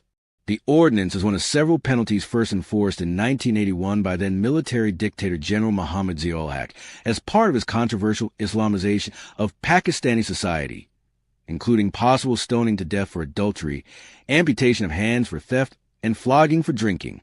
These and other decrees are derived from the Sharia, which is both the legal and moral code of Islam, and is a law of the land in many Muslim areas of the world. It is religious law, plain and simple. So, 2. In the first centuries of the Common Era, was the halakha, the body of oral or traditional Jewish law. The influence of these mandates is felt in Israeli civil law today. In other places, such as the United States, civil law is declared to be separate from religious influence, but that separation is largely institutional, not functional. The law seeks to function as an absolute reflection of the religious views of society in any area in which moral issues are involved. And this is how your cultures emerge from your beliefs. Humanity's ideas about itself come from humanity's ideas about God and about life. And those ideas come from humanity's most powerful idea purveyors, namely religions. Even today, at a time when society is bemoaning the influence of other idea purveyors, movies, television, video games among them, religion stands alone as the only idea purveyor able to add the weight of presumed moral authority to its messages. For this reason, few dare to bemoan its influence, although it is precisely that influence which produced such atrocities as the 200 years of the Christian Crusades, or the flying of jetliners into buildings in New York City and Washington, D.C. No one would ever seriously suggest that movies, television, video games, or comic books carry any moral authority. Yet your religions do carry such authority, although some of their sacred texts have actually been turned into comic books. Yes, well, that's another matter. The point I am making here is that the weight of religion's moral authority carries tremendous impact. A government can tell you to go to war, and you can claim to be a conscientious objector. Yet if God tells you to go to war in a holy jihad, who is there to tell you to conscientiously object? No one. If you object to go to war, you have lost all moral ground if you are told that God supports war as a means of dealing with others.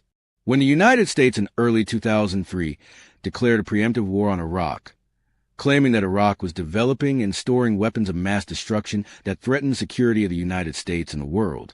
The Reverend Charles Stanley of the Charles Stanley Institute for Christian Living told his nationwide television and internet audience that God battles with people who oppose him, who fight against him and his followers. So, even though he hates war, God is not against it. Throughout the Old Testament, there are examples of God using warfare to carry out his plans. Reverend Stanley also said that God has divine reasons for choosing to use war as a vehicle to accomplish his will. And, just in case anyone would think of disagreeing with him, the good Reverend went on to declare that despite the many different opinions and philosophies about war, the most important consideration is God's viewpoint. Throughout Scripture, there is evidence that God favors war for divine reasons, and sometimes uses it to accomplish his will. I was astonished when I first read these quotes myself. I thought they had been taken out of context, and so misrepresented the pastor's views. I was wrong. I ordered a videotape of the sermon in question, and a written transcript as well. The entire text of Reverend Stanley's remarks tells us all in scary ways, and in no uncertain terms, what millions of people believe about yesterday's God. It is instructive for all of us to hear what this Christian minister had to say on February 17, 2003, to his national congregation. I have urged everyone to order the complete and frightening transcript. If you would like a copy of this astonishing document, you may order one for free by sending an email request to transcript@cwg.org. And Christians are not the only ones being told that going to war has God's approval.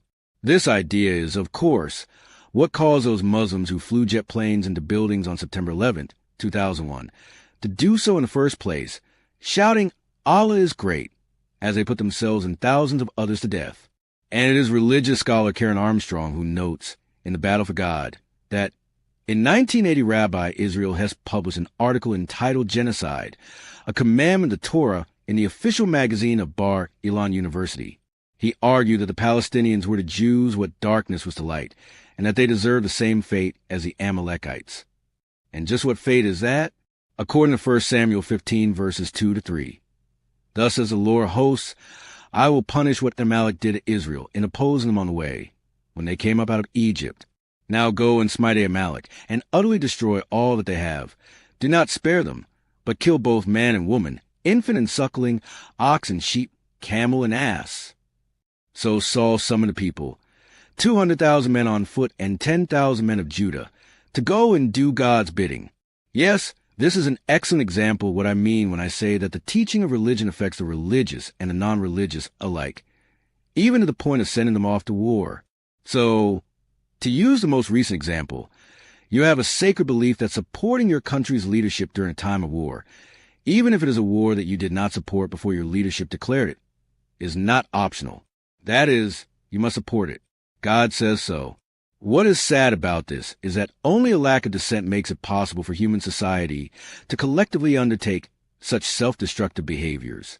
And this is something that those who fail to dissent either do not understand or understand full well and choose to ignore. Yet if humanity is to alter its most sacred beliefs, and if, as you say, many of these most sacred beliefs have been placed into the mainstream of each human culture by its religion, then is humanity, in a sense, not being asked to challenge God himself? That is what many religions hope that people will think. It is on this basis that they can call such behaviors inappropriate and label them apostasy, which in some countries and cultures is punishable by death. Indeed. So, humans believe they are not supposed to challenge God. Humans believe they are not supposed to challenge what they believe. They believe in this belief, perhaps most of all. You know what? Humans believe that they must believe what they believe, even if what they believe is unbelievable. That is very well put. And this is the credo of many. Whatever you believe, do not challenge it, and persecute anyone who does. Yet isn't it time now for us to declare that the emperor is wearing no clothes? When are we going to admit that we believe in a God of extraordinary contradictions, who we say loves and who we say kills, who we say creates and who we say destroys, who we say accepts and who we say rejects, who we say rewards and who we say punishes, who we say brings us good and who we say visits evil upon us, who we say is the all in all and who we say is separate from everything, who we say is everywhere present, and who we say is not in us, and that we are not. This is yesterday's God, a deity bearing no resemblance or relationship to the God who actually is. These completely contradictory beliefs are called sacred and are placed in the scriptures of the world's religions. The sum total of all the sacred scriptures of all the world's largest exclusivist organized religions combined into one could thus very well be entitled Benevolent God / Malevolent God, or a clever New York editor might suggest calling it Our Two-Faced God. Now that would get attention. So long as you believe in a two-faced God, you'll create ecstasy and terror side by side. You have imagined a God who is the epitome of both, and by telling yourself that you are created in the image and likeness of God, you have given yourself the moral authority to demonstrate both. You love and hate in the name of God. It would benefit you to see the contradiction, and to stop that. You create and destroy in the name of God. It would benefit you to see the contradiction, and to stop that. You accept and reject. You reward and punish in the name of God. It would benefit you to see the contradiction, and to stop that. If you truly seek a world where peace prevails, it would benefit you to stop all that. For I tell you this, God destroys nothing, God rejects nothing, and God punishes nothing. You refuse to believe this, because if you did, you would lose the moral authority to do these things yourself. The stability of the social structure of your entire species depends upon your granting yourself this authority, and upon your claiming that it was God who gave it to you. You can't imagine living any other way. Yet unless you begin imagining living another way, you may soon not be living at all. I have said it to you before, and I will say it to you again. You are killing yourself with your beliefs. Now I will say it to you in a new way, in a more dramatic way, in a more direct way, so that perhaps you may hear it at last. Your God is killing you. 10. You're making it all up. I need to discuss something with you before we go on. Go ahead. I touched on this before when I said that now, in this dialogue, I wanted to speak not only my own words, but also the words that I hear being spoken by much of humanity. Yes, go on. There are some people who don't believe I'm having a conversation with God anymore. Well, after that last chapter, they'll be sure of it. Yeah, well, of course, there are those who have never believed it. But now, even some of those who thought that I was having such a conversation at the beginning are saying that I'm no longer doing that I've lost my connection. Do you know why some people are saying that? Yes, it's for two reasons. First, because of some of the things you are now saying. Yes, people claim that God would not have opinions or comment about real-world stuff like politics, economics, education, and so forth. So when you comment like this, they say it is me, simply putting words into your mouth. I see. No one else, of course, has put words into God's mouth. Is that it? All the other writers heard directly from God. Is that how it goes? Something like that. Yes, all the other writers, meaning the writers of sacred scripture. We're not talking about politics and medical questions and... Whoa, wait a minute. Have you actually read these holy books? Well, yes. And you don't see any commentary in there about politics or social conventions and issues. Well, of course I do. The Bible is replete with them. So is the Quran. So is the Bhagavad Gita and virtually every other sacred text. They talked about everything from what we should eat to what we should wear to how we should run our societies at every level. So, well, those comments were written long ago. That gives them more authority. If they were written today and had never been heard before, they'd probably be dismissed as heretical, or at best, their writers would be dismissed as being delusional. Now I understand this. That's just how things are. When your comments of the day have about 200 years of dust on them, perhaps they'll be accepted, too. You don't have that kind of time anymore. I know. That's the point being made here. I understand that. So what is the second reason that some people do not believe you are having a conversation with God anymore? Well, it's as I said before, because I still seem to have questions. People think that I have all the answers now, because I've had so many conversations with God. They think that when I continue to ask questions, I'm being disingenuous. They think I already know the answers, and that I'm asking the questions gratuitously. I'm not. As I said, I'm asking questions hypothetically.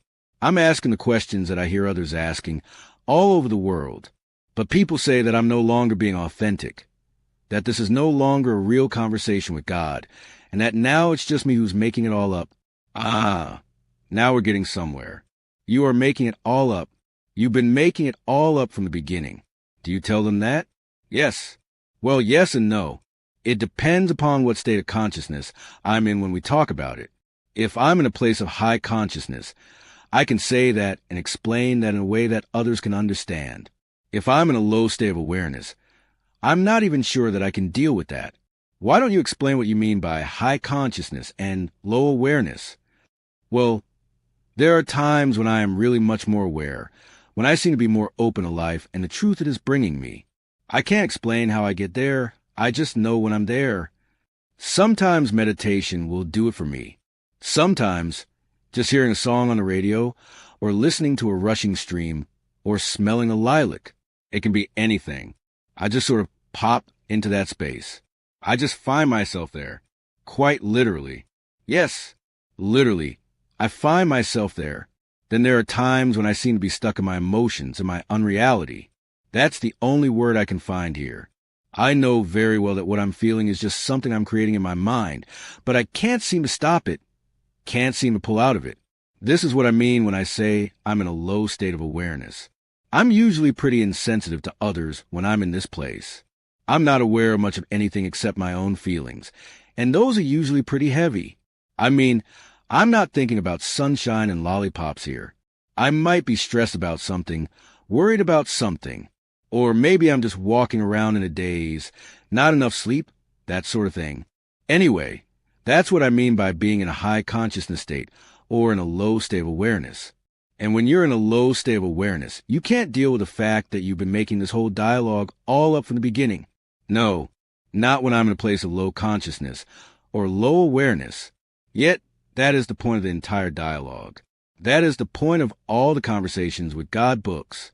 The point is that you're making it all up with regard to your books, your outcomes, your whole life.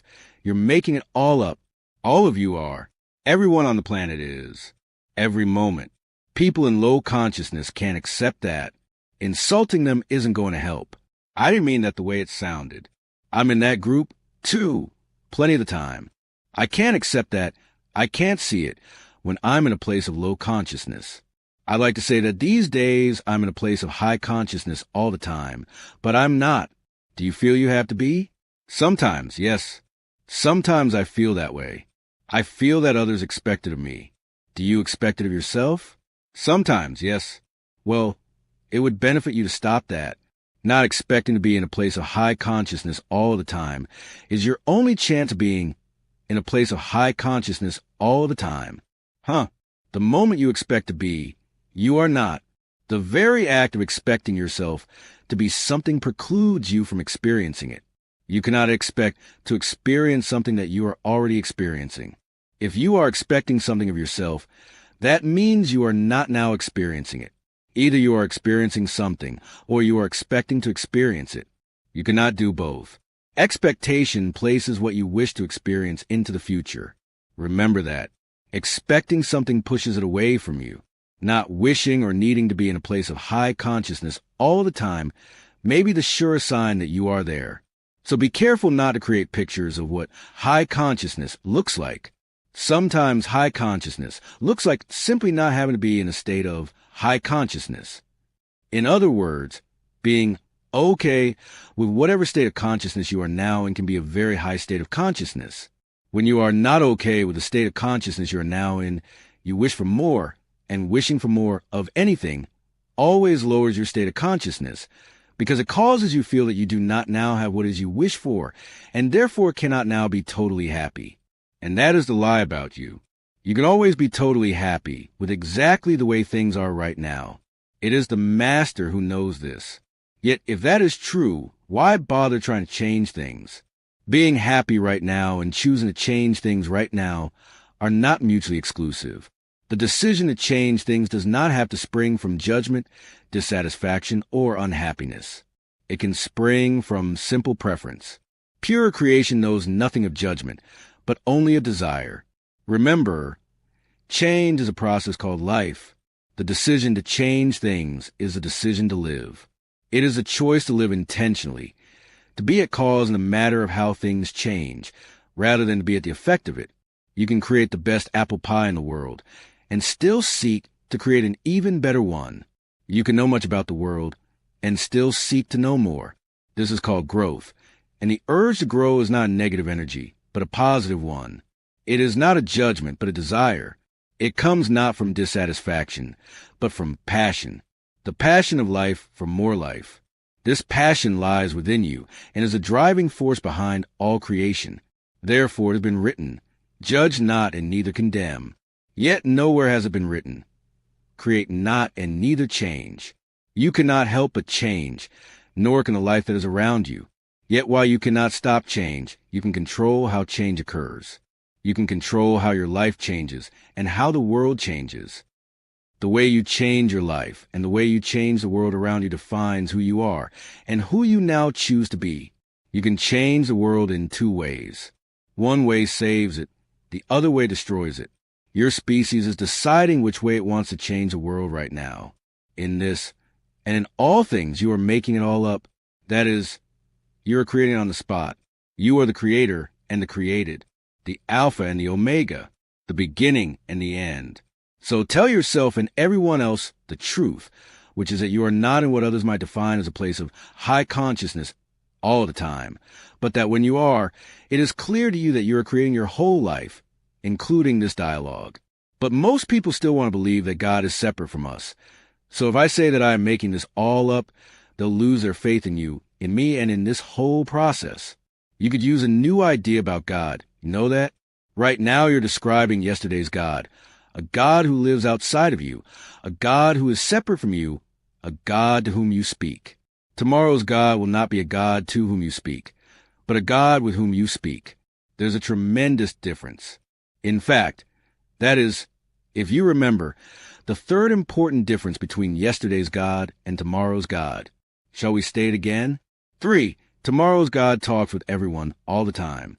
Yet the turn of phrase, a God with whom you speak, can have a double meaning. It can mean that you are speaking with God, as in conversations with God, and it can mean that God and you are speaking at the same time, as in saying words along with me. The first meaning is the meaning associated with yesterday's God. The second meaning will be associated with tomorrow's God.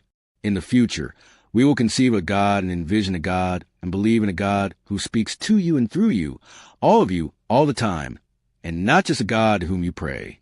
When you make this shift, everything in your world will change, because seeing God in this new way will cause you to see each other in a new way. For if you agree that God speaks to you and through you, you cannot help but see each other in a different light. And when you see each other in this new light, in this new way, you will see each other as the light and way, and you will no longer be able to treat each other as you have been. That will alter everything. That simple change, that simple shift in your perception will alter everything. That does not seem like a simple shift. Yet the movement is really very slight, theologically and philosophically. You already say and agree that God is the all in all.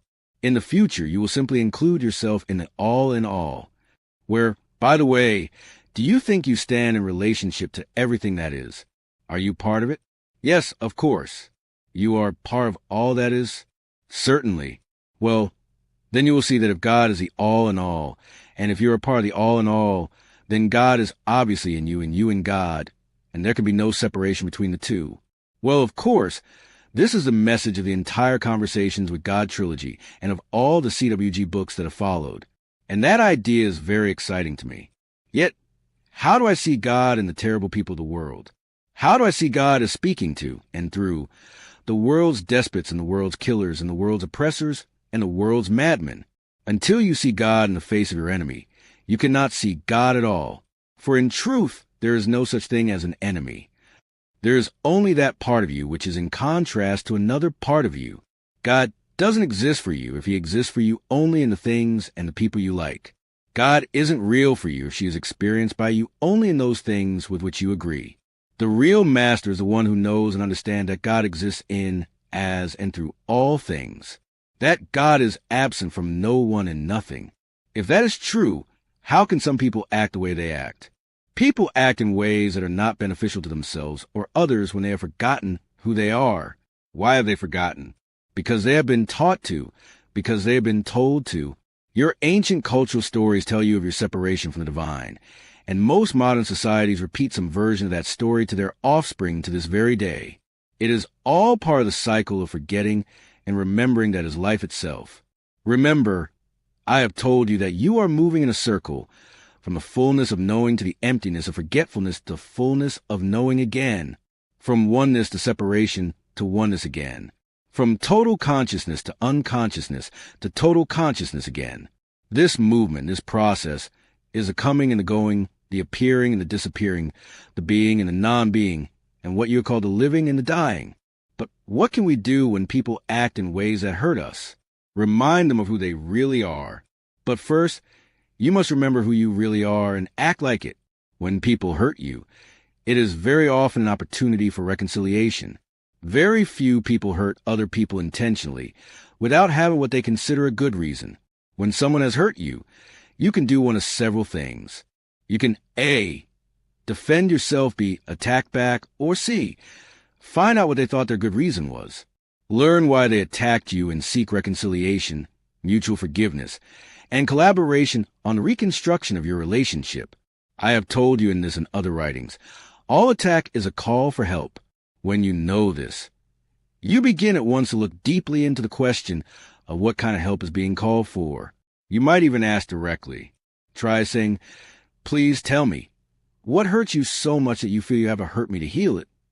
It is not always the case, but it is most often the case that when nation attacks nation, religion attacks religion, culture attacks culture, group attacks group, or person attacks person, the attacker feels that the one being attacked did something or is doing something to which a defensive response is required. When you find out what it is that your attacker was imagining he had to defend himself against, you have gone a long way toward healing both you and the attacker.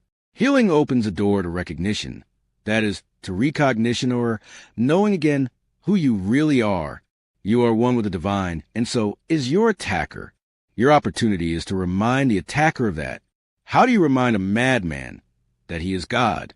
Most of the time the problem is that he already thinks that. When people think they are God but act insanely, then they have not only forgotten who they are, they have also forgotten who God is. Your opportunity then is to remind them of who and what God is and see if they want to step into that. I am going to remind others of who and what God is. You may if you choose. This is the invitation of the new spirituality. This can become the assignment of humanity's team. And just exactly what are we supposed to say? Love. Say that, in a word, God is love. And freedom. In a word, God is freedom. And joy. In a word, God is joy. And peace. In a word, God is peace. And unity. In a word, God is unity. These are the grandest aspects of God in life. And when people are being anything other than these things, they have forgotten who they are in their grandest version. Your opportunity is to remind them. You are all messengers, and you have only one message. I see you. That is the only message you will ever need. I see you. I see the real you. I know you. I know the real you. I love you. I love the real you. You cannot fool me. I know you and I know who you are. You can act in any way that you wish, but I will not change my mind about you. I know who you really are. I see you, and I will always see. You cannot disappear. You cannot hide. You cannot change or lose your identity. You cannot be something you are not. You can act as if you are something you are not, but you cannot be something you are not. I will always see what you are being. I do not care what you are doing, because what you are doing is not who you are. I will always see you at the level of being. I see you. I see who you are. Nothing that you do can blind me to that. That is the only message you ever need to send to anyone. It will heal everything. 11. The road to mastery. I'm sorry, but I'm still having trouble here. How do you send a message of love to someone who is killing you? How do you send that message to someone who is oppressing you? How do you tell someone that you see them as who they really are when they are not seeing you as who you really are? By seeing yourself as who you really are even when others are not, especially when others are not. All great masters have done this, and in doing so they have changed the world. Is this not what the Buddha did? Is this not what Abraham did? Is this not what Jesus did and what Muhammad did? For that matter, is this not what Gandhi did, what Mother Teresa did, what Martin Luther King did, what Joan of Arc did, and exactly what Nelson Mandela did on the day he was released from jail? Look at the people who have changed the world. Is this not what they all have done? Yes, but I am not one of them. I am not on that level. I am not in that group. You are when you place yourself there. No one excludes you from magnificence except you. I can't do this. This is too much to ask of me. If you think you have to do it alone, I can see why it might seem like too much to ask. Yet if you thought you had 10,000 others or 100,000 others or 1 million others to change the world with you, then would it be too much to ask? I don't know. Maybe not. I don't think so. Then form that team you talked about. Form humanity's team. Get together with many, many others. For now your world would benefit from having more than one master or two, working wonders here and there. The time of the individual master is over. The time has come for many masters to appear. The question is, are you ready now to move into mastery collectively? Do you still need to pretend that you do not know what masters know, that you do not understand what masters understand, that you cannot do what masters do? If you still need to reside in this world of your self-pretending, there is little you can do to change your world, even collectively. For the process must be this: change yourself, change your world. This process cannot be sidestepped or leapfrogged or circumvented in any way. First, you must change yourself. Then, and only then, can you change your world. I guess I just don't see myself in the master role. I know too much about myself. I could never put myself in the category of Jesus or Abraham or Muhammad. Was it not Jesus who said, "Why are you so amazed? These things and more shall you do also?" Yes, but I don't think that was meant as a personal reference to me. Yet that is exactly how it was meant. And until you hear the message of Jesus in this way, you have not heard it at all. Jesus and all the great masters called upon each member of the human race to move into mastery. Each of those masters promised that such a thing is possible. Indeed, this is a promise of God. But what would that take? I don't think I have what that takes. Based on my past performance in life, I don't think I have the makings of a master of anything except maybe a master messer-upper. Past performance has nothing to do with it. Yesterday has nothing to do with who you are. It has only to do with who you thought you were. Here is a central tenet of the new spirituality. The purpose and the greatest opportunity and gift of life is to recreate yourself anew in the next grandest version of the greatest vision you ever held about who you are. And you can do this in every single golden moment of now. The time of your transformation is at hand. It is always at hand. It is not a question of whether you have what it takes, but of whether you take what you have and then use it. Take the gifts you have, they are plenteous, and share them with all the world. Apply them to the challenge at hand. Use them and give them in your life as if there's no tomorrow. Cultivate the desire to do this. If you have the desire, you will have what it takes, precisely because desire is what it takes. This reminds me of a story I heard about the student who came to his guru pleading, "Master, tell me what I must do to achieve mastery." And the guru took the student to a small pond. "Look into the pond," he told the student. "Now tell me what you see." "I see myself, master," the student reported. "Dunce," the master rebuked. "Idiot." "Master, what have I done wrong?" "Why do you call me names?" the student cried. "When you look at your reflection but do not see yourself, that is when you may begin to walk to mastery," the guru replied. "Otherwise, don't even think about it." "But master," the student asked, "how can I not see myself? My image is there, right in front of me, clear as day. So when will I be ready to embark on this path?" "Where do you see yourself?" inquired the guru. "There," said the student, pointing into the pond at his reflection. "Right there." "Look more closely," the guru ordered, and the student did so. "No." "More closely than that," the guru directed, and the student leaned in and looked even closer. "No. Look deeply into reflection, like this," the guru commanded, and he reached over and shoved the student's face into the water. There the student was held, with one powerful hand that belied the age of the guru. The student wiggled and waggled and writhed with increasing panic as each second passed. But the guru did not let up. Finally, the student summoned strength from a place he did not know existed, jerking upright out of the water with one gigantic, convulsive heave. "Why did you do that?" he demanded of the guru after he caught his breath. And the guru answered softly, "When you want to embark on the path to mastery as desperately as you want to get your face out of that water, that is when you will be ready to undertake the journey." Yes, this is a story of desperate desire. It is an illustration of commitment. Commitment? The guru's student was committed to life. He was committed to living. He wanted to continue to live. And so he found a strength that he did not know he had, power that he did not know he possessed, and he stood upright. He had no intention of drowning. When you, too, have no intention of drowning, then you, too, will stand upright. You will get your head out of the water, or the sand, as the case may be, and you will be ready to embark on the journey to mastery. Still, even if I embark, it could take me years, lifetimes, to get there. What good will that do the world right now? Every soul embarked on the journey to mastery begins by leaving ignorance behind.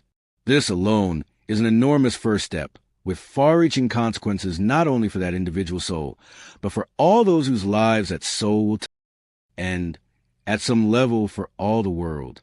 So beginning the journey is important in and of itself. Profoundly so, for it increases the speed and raises the frequency of the vibration of the life energy. That shift affects and impacts the vibration of all the energy around it.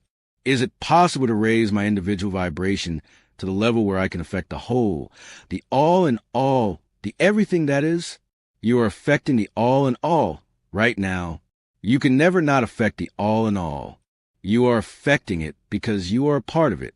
What you do, it does, especially that part of it that is in close proximity to you.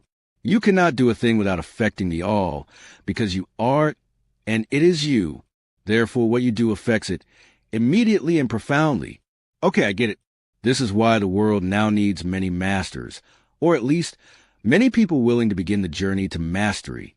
Because such an upshift in the vibration of life energy can change the direction in which humanity itself is now heading. Correct. And this is where you come in. You and all others who choose now to be on humanity's team. The moment has arrived for all of you to step into your own mastery. For I have placed you all on the earth to be good stewards, and the time for stewardship is at hand. And the first thing of which you must be stewards is the truth. You must be the ultimate stewards of the truth of your being. What does that mean? To be a steward of the truth of your being means to protect that truth and never let it be lost or forgotten. It means to speak that truth and never let it go unsaid about you or anything or anyone. It means to live that truth and never let it die for lack of your having given it life in, as, and through you. Then you must be stewards of each other. You must choose to care for each other and guard each other and protect each other and help each other and guide each other and recognize each other. I have said to you before that to recognize means to recognize. That is, to know again. And so, you must know each other again. For once you know each other again as who you really are, all self-injury will end and all self-healing will begin. At what level of consciousness does this recognizing occur? This is an act of the subconscious, the superconscious, and the superconscious working together. It is beyond the conscious will. It is about reaching a new level of consciousness. It is something that occurs automatically when you are being who you really are. You will preserve life. You will put life first. Then you will be stewards of your home, of your place in the universe. You will care for your home and protect your home and help your home help itself. If living together in peace and joy and health and happiness and harmony is what you say you want, then these are things you must do to have that. I thought you have taught. There's nothing you have to do. You told me that in our very first conversation. You do not have to do these things. In that sense, there is nothing you must do. You only must do them if these are things you wish to experience. That is because there is no other way to experience them. There is no other way to create them. There is no other way to get from where you are to where you want to be. All of this reduces itself to one word, love. That is the new level of consciousness to which you are called. You are called to experience a level of consciousness in which you are that. You are love. Remember that the words love and God are interchangeable. So, two, the words life and God. So, saying that you're love is saying that you are life, and that is saying that you are God. This is a daring thing to utter, yet you are being called now to experience and to express God consciousness. Are you up to this call? Can you hear it? And how shall you respond? I say again, the invitation to stewardship is the invitation to love. For be a steward is to care for something, and to love is to care for something too. Therefore, love the truth. Love each other. Love your home, the earth, and love me. For if you love me, you will love all the rest, for I am that, and there is nothing that I am not. And do not worry about whether people believe that you are having an actual conversation with God or a conversation with yourself. You and I know that they are one and the same. There is no God separate from you. 12. The Jesus factor. I know that there is no separation between God and me. When I am in my place of higher consciousness, I can even experience moments and glimpses of that. And yet, sometimes as a matter of psychological convenience, it seems to serve me to place God outside of myself, to imagine me as being over here and God as being over there. In this way, I can talk to God, pray to God, discuss things with God, explore things with God, and ask God for help. That can be a good device, and if it is, use it. This is a way in which the little self communes with the big self. My wonderful friend Barbara Marx Hubbard, an extraordinary author and spiritual teacher, refers to these aspects of divinity as the local self and the non-local or universal self. Yes, I inspired her to do that. When I speak as her and when she speaks as me, we do use that terminology because it increases understanding. Wait a minute. I just thought of something. If we are all you, how can any part of you not understand you? Do you thoroughly understand yourself? Do you always understand everything you do, all the things you say, each of your motivations and agendas and intentions? No, I don't. You've just answered your own question. I have a sense there's more to it than that. There is. The very fact that you are an individuated part of me means that, by definition, you cannot possess a totality of understanding, recollection, and knowing that the non-individuated ultimate reality you call God possesses. Why? For the same reason that a drop of the ocean does not contain the power of the ocean, even though it is made of the same stuff. It is identical in its composition, and its characteristics and its qualities, but it is not the collective. It is the individuation, and the individuation and the collective are not equal. So God and I are not one. You most definitely are, but we cannot do the same things. You most definitely can, but not on the same scale. Except when you do, what can cause that? Elevating and expanding your consciousness, coming from your subconscious, your superconscious, and your superconscious self. In other words, the big self, the non-local self, the universal self, as all enlightened and sanctified beings do. Yes, exactly, as Jesus did. Now you understand perfectly the relationship between God and man, as well as the man who called himself the Son of God. A few years ago, after the first Conversations with God book was published, I was asked about Jesus and where he fits into all this. I said that he, too, taught that God and we are one, but that no one wanted to believe it because it did not serve the human agenda.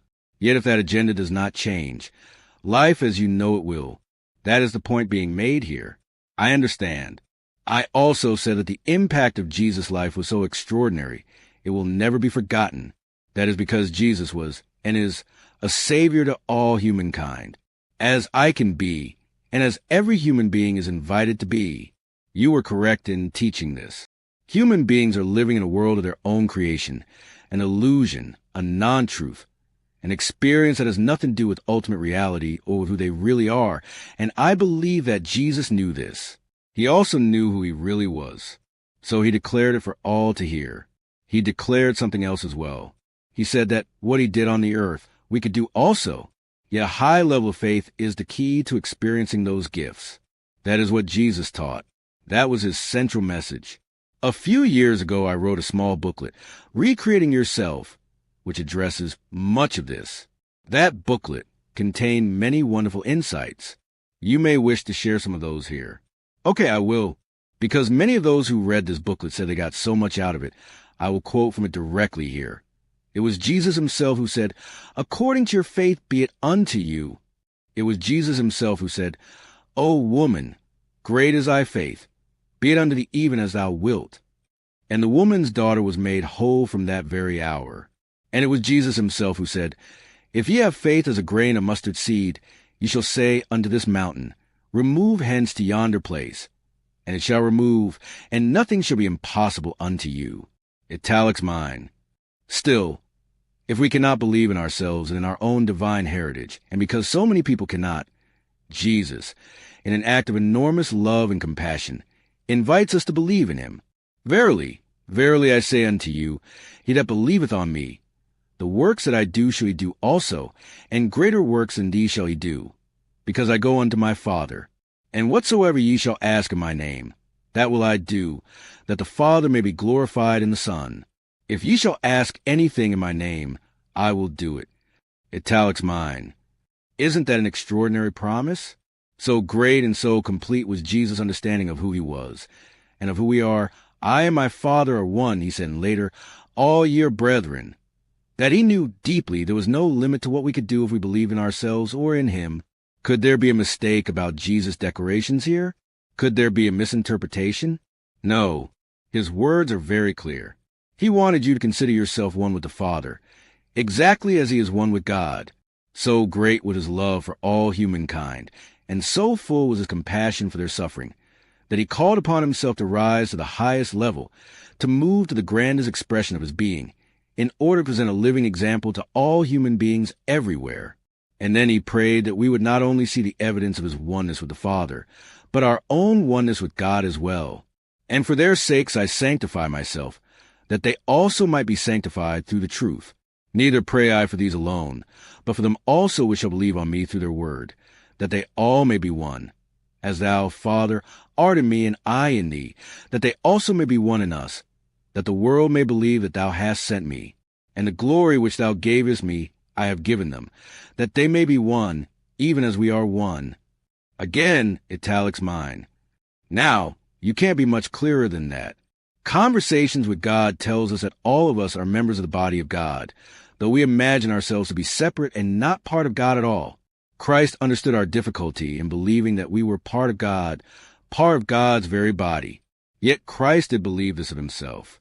It was therefore a simple matter and a marvelous inspiration for him to invite those who could not imagine themselves to be a part of God to imagine themselves to be a part of him. He knew that it would be easier for us to see ourselves as brothers in Christ than as one with God. And since he had already declared himself to be one with the Father, if we could simply believe that we were a brother of Christ, we would, by extension, necessarily be one with the Father and part of God also. Jesus must have emphasized this point many times, because the record of his teachings and the commentaries upon them in the Bible contain countless references to this relationship. String together just a few of these separate references, and you have an extraordinary revelation. "I and my Father are one," John 10, verse 30. "And the glory which thou gavest me, I have given them, that they may be one, even as we are one," John 17, verse 22. "I in them, and thou in me, that they may be made perfect in one," John 17, verse 23. "That the love wherewith thou hast loved me may be in them, and I in them," John 17, verse 26. So we, being many, are one body in Christ, and every one members one of another, Romans 12, verse 5. "Now he that planteth and he that watereth are one," 1 Corinthians 3, verse 8. "For we being many are one bread and one body, for we are all partakers of that one bread." 1 Corinthians 10, verse 17. "For as the body is one and hath many members, and all the members of that one body, being many, are one body, so also is Christ. For by one Spirit are we all baptized into one body, whether we be Jews or Gentiles, whether we be bound or free, and have been all made to drink into one Spirit. For the body is not one member, but many. If the foot shall say, Because I am not the hand, I am not of the body, is it therefore not of the body? And if the ear shall say, Because I am not the eye, I am not of the body, is it therefore not of the body?" 1 Cor 12-16. "But now are they many members, yet but one body." 1 Corinthians 12, verse 20. These repeated references, stating over and over and over again the truth of our oneness, Make it very clear that no movement away from presently held beliefs is necessary for Christians to embrace tomorrow's God or to explore the new spirituality. All of us are members of the body of Christ, and if Christ is one with God, so too are we. We simply do not know it, refuse to believe it, cannot imagine it. Yet it is not true that going with Jesus on the way to God requires us to be going through Jesus on the way to God. That was not his message. If Jesus could put his message in contemporary terms, in the words that we use today, speaking to people with today's greater sophistication and larger understanding, I believe he would say, I observe that you do not believe in yourself. You do not believe that humans are divine. Clearly, you could use an example of that. I will be the example. I am that. I and the Father are one. I am the Son of God, and you and I are siblings. That means you are the sons and daughters of God as well. I am the life and the way. Live your life as I live mine. Go the way that I have gone. That is, follow me, and you will experience God. Yet if you cannot even believe in me, if you do not even believe that I am who I say I am, even with all that I have done, then you will never believe in yourself, who has done less, or in who you are, and your own experience of God will be virtually unattainable, for you do not believe in the possibility of humanity being divinity, and that is the truth I came to reveal to you. Therefore, belief in the divinity of Christ, in Jesus as God made human, is required if you wish to believe in yourself as divine. For if you believe in yourself as divine, you necessarily believe in Jesus as divine. Yet if you do not believe in Jesus as divine, you cannot believe in yourself as divine, lest you think yourself greater than Jesus. But what if I do not want to think of myself as divine? What if I only want to think of Jesus as divine and myself as a poor, humble, very non-divine being, not worthy to hold Jesus' shoe? Then you will have missed the whole message that Jesus sought to bring you. For he came to exalt you, not to humble you, to raise you up, not to put you down. And what if, on the other hand, I do not want to think of Jesus as divine? What if I just don't buy into this idea that Jesus was the Son of God? Then you will again have missed the whole message that Jesus sought to bring you. Jesus' message was that he is greater than none, nor is anyone greater than any other. For you all are one, and a thing cannot be superior to itself. So, if he was not divine, then you are not divine. And if you are not divine, then how could he have been divine? This is the argument used by all of those who deny the divinity of Jesus. Of course, we are all just human, and he was no less human than the rest of us. We are not divine, so how could he have been, unless he was a being from another realm, pretending to be human? You are all beings from another realm, pretending to be human. Oh boy, here we go. Yes, that's right. Here we go. This is the core of the new spirituality. Herein lies the mystery and wonder, and the glory of tomorrow's God. Herein lies the mystery and the wonder and the glory of you. All that is needed now is for you to know that and to accept it. Jesus yearns for you to do so even now. So, 2. Do all the masters and all the messengers. For all live today, even as they did then, in the days of what you call your past. And all the masters and all the messengers, Buddha, Abraham, Baha'u'llah, Jesus, Krishna, Moses, Muhammad, and all the others, love you today as they did then, and invite you today as they did then to accept and embrace the wonder and the glory of who you are, that you might end forever your suffering and your infliction of suffering upon others. Jesus said what he said, did what he did, performed miracles, healed the sick, raised the dead, even raised himself from the dead, that you might know who he was, and thus know also who you are. It is this second part of the Jesus encounter that is most often left out of the traditional teaching about Christ. And it is this second part of the equation that forms the basis of the new spirituality. The new spirituality does not abandon traditional teachings, but expands them. So we need merely to accept who Jesus is, that he is the Son of God, and then we can accept and experience our own sonship. Often, what is hard for us to believe about ourselves, we can believe about another, and Jesus knew this. You are now understanding Jesus' mission exactly. That is precisely what he knew and why he chose to do what he did. I see now that we have all come to save the world, not from the snares of the devil, or from everlasting damnation. There is no such thing as the devil, and damnation does not exist. We have come to save the world from its own mistaken notion of itself. That is correct. You now understand your own mission exactly. We are the hope of humanity. Indeed, you are. And this is the message of the new spirituality, which will emerge on the earth. Soon, many more people will understand this, and it will be their urgent plea to all humans. Be the hope of humanity. 13. Foundations of the new spirituality. That is the invitation of the new spirituality. Yes, that is the invitation, and oneness is the message. It is the foundational truth of the new spirituality. I am getting that, because we keep going back to that over and over again. You have no idea how important this is. It is worth an entire book, not just half of one. Everything would change if this one idea was gotten, if this one thought resided in your subconscious and became your natural instinct, if this one concept became your operating philosophy and the operating philosophy of your species. Everything would change. Everything. Politics would change. Economics would change. Careers would change. Your ideas about relationships and sexuality and conflict resolution and the purpose of all of life, everything would change. So this is not a small thing. It is not a sit one scene brush it aside thing. It is a big thing, worth repeating over and over again, worthy of coming back to time and time again. Teach this. Teach this. All else will fall into place. Here are 4 words to memorize. We are all one. Model that when you make your next choices and decisions. Model that when you make your next moves and plan your next strategies. Model that when you set your earnings goals, establish your employees' salary scales, make up the sticker price for product or service you sell. Model that when you go into the war room or the boardroom or the bedroom. Model that when you enter the mosque or synagogue or cathedral or temple. Model that when you live your life, in every moment of your life, and you will teach everything there is to teach about the new spirituality and tomorrow's God.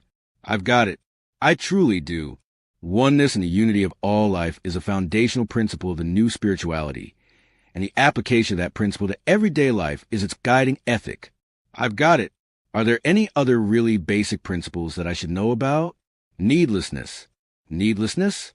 In the days of the new spirituality, you will come to conceive of tomorrow's God as needless. In fact, that is the 7 important difference between yesterday's God and tomorrow's God. 7, tomorrow's God is needless.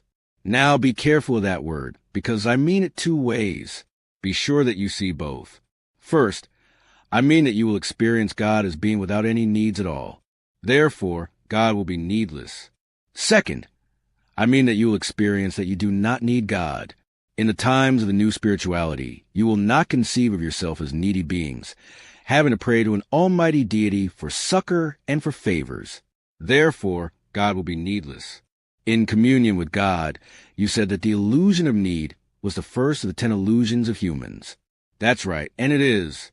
It is the illusion upon which all other illusions are based. It is a very powerful illusion, and when you step back from it and see it as the illusion that it is, you begin to live a whole new way. You step into a new world. Imagine a world in which God needed nothing, and you did not need God. Imagine a world in which you could truly say that you feel you need nothing. This is a hard one for me. This is difficult to grasp, to make real. I can understand that God needs nothing, but I can't understand how it could be true that I need nothing. And I certainly feel that I need God. I am having this conversation with you right now because I need answers. Okay, one thing at a time here. Let's go over this one step at a time. You can understand that God needs nothing? Yes, of course. God is the supreme being, creator of heaven and earth. What could God possibly need? How about your allegiance? How about your loyalty? Or how about your obedience? If you don't give me that, I'll be sad. Maybe even angry, depending on how badly you disobey. Well, there is that. And how about suffering?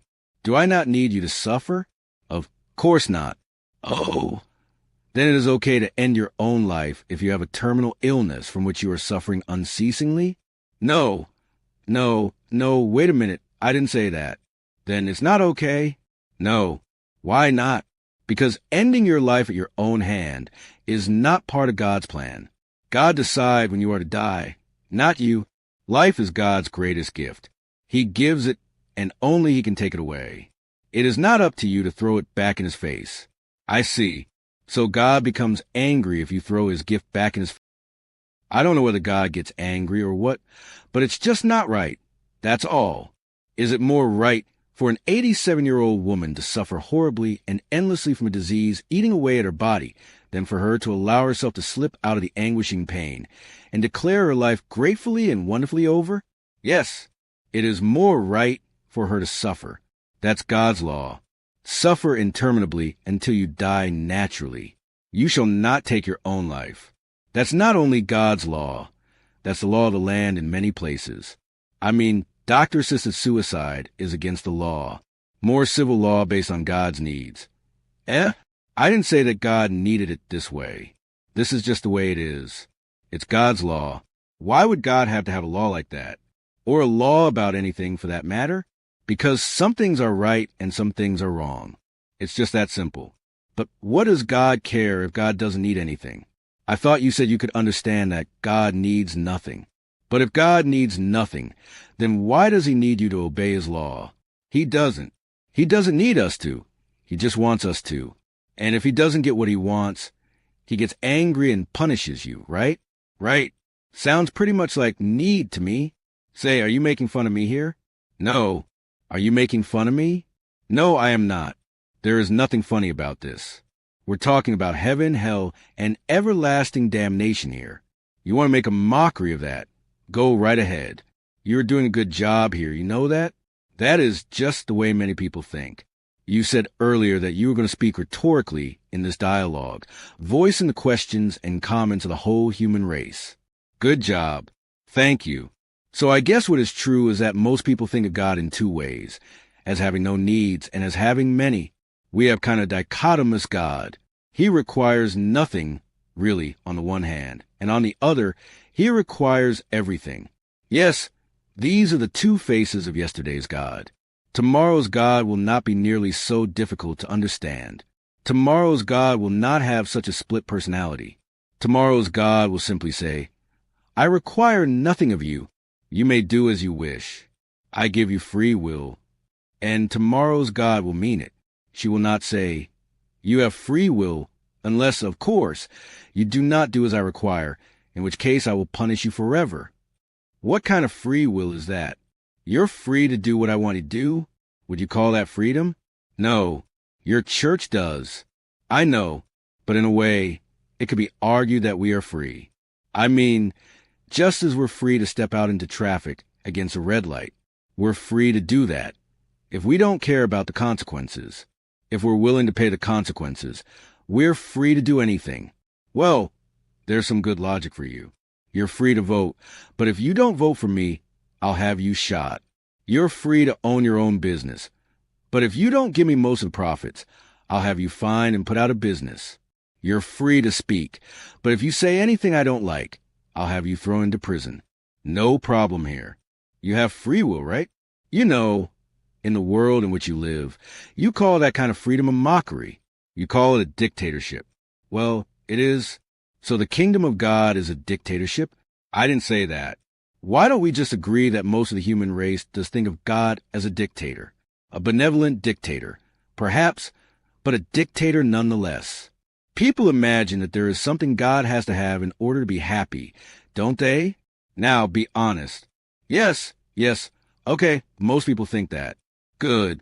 Now you're being honest. And I'm glad, because if you hadn't been honest, I would have to have punished you. That's funny. That's cute. Let's move on. Now, you said that where you really had a hard time was imagining yourself as needing nothing. That's right. So what I want you to know is that the reason I've been making such a point about your idea about God being needy is that this thought about God forms the basis of your thought about yourself. The reason you cannot imagine yourself needing nothing is that you can't even imagine God needing nothing. And if even God has needs, how can you not? Do you see the trap you've gotten yourself into? I didn't before, but I do now. Good. Because what I'm trying to show you here is that your many ideas about God form your many ideas about yourself. Or maybe it is the other way around. Maybe your ideas about yourself have formed your ideas about God. Do you think this is possible? Well, I guess so. I mean, I don't know. I hadn't thought about it that way. Well, think about it. Don't you see God pretty much as a big you? I mean, a bigger version of humans? I was struck by that when you said it earlier, and here we are circling back to it again. Well, I want to make a point that I don't want you to forget, so I'm repeating it here. Don't you see God pretty much as a bigger version of you? I suppose so, yes. Some people do. Anyway, most people think of God as a bigger, more powerful version of humans. Well, the Bible does say that we were made in the image and likeness of God, and the Bible is right about that. Then you are just a bigger version of us. No, you are just a smaller version of me. Okay, same thing. Decidedly not, my friend. Decidedly not. 14. Life's secret formula. If the Bible is right in saying that I am made in the image and likeness of God, then you would look like a human being, right? Right. So that's that. When I want to look like a human being, I would look like a human being. When I want to look like a shooting star, I would look like a shooting star. Here we go again. Well, you just can't get away from it. The truth will follow you around and find you wherever you are, especially if you're looking for it. The statement that you are made in the image and likeness of God does not mean that God is like you, but that you are like God. Do you understand that? Well, I thought I did. Really? Do you understand the implications of that?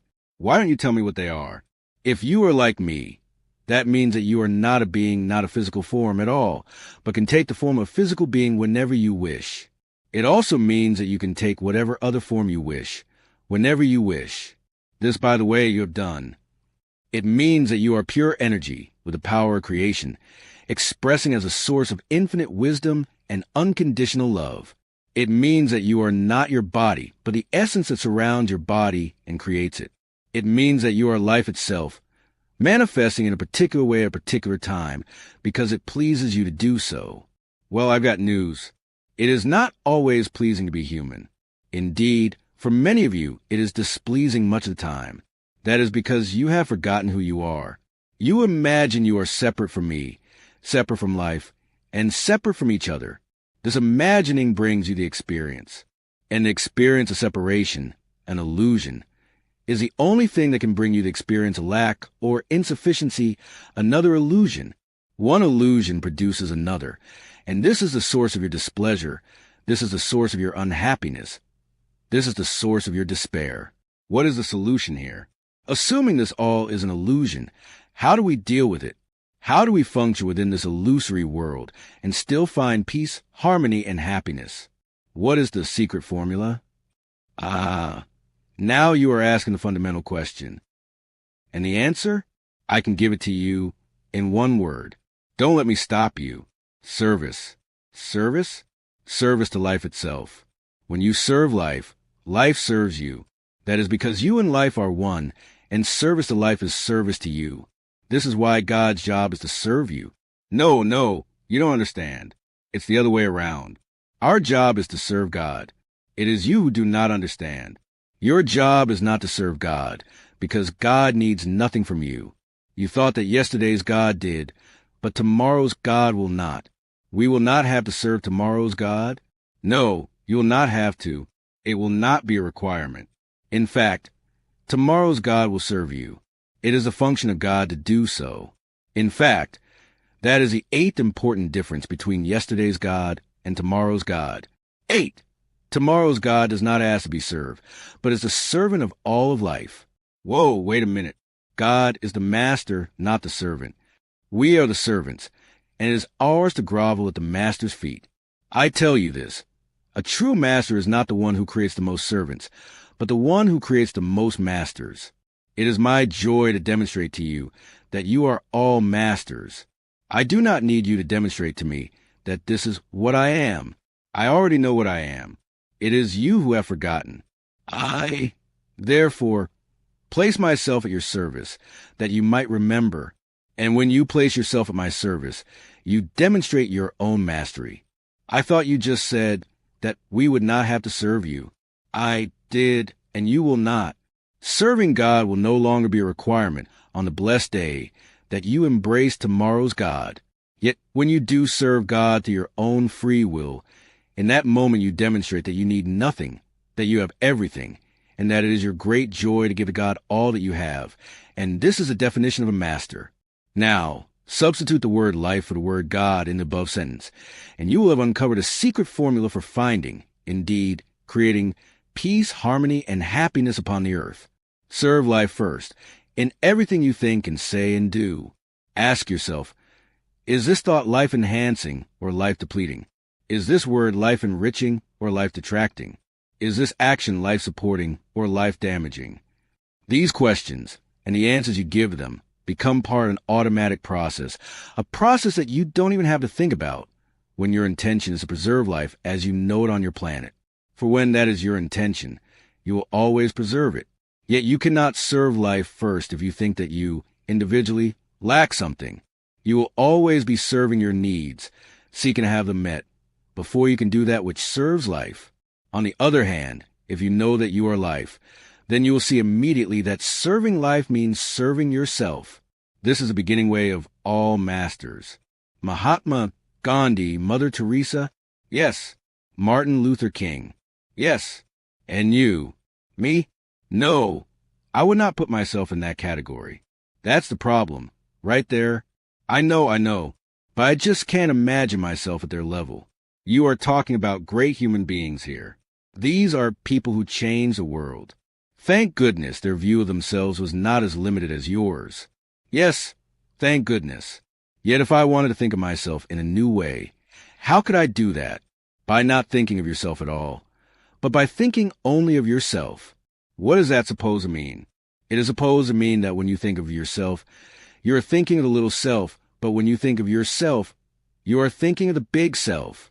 When you think of the big self, what Barbara Marx Hubbard calls a non-local you automatically play a bigger game, go for higher stakes, seek a grander goal than is held in the limited vision of the little self. You begin seeing what is best for others as what is best for you, because you know that you are those others. You are part of them. You are one with them. You are now understanding.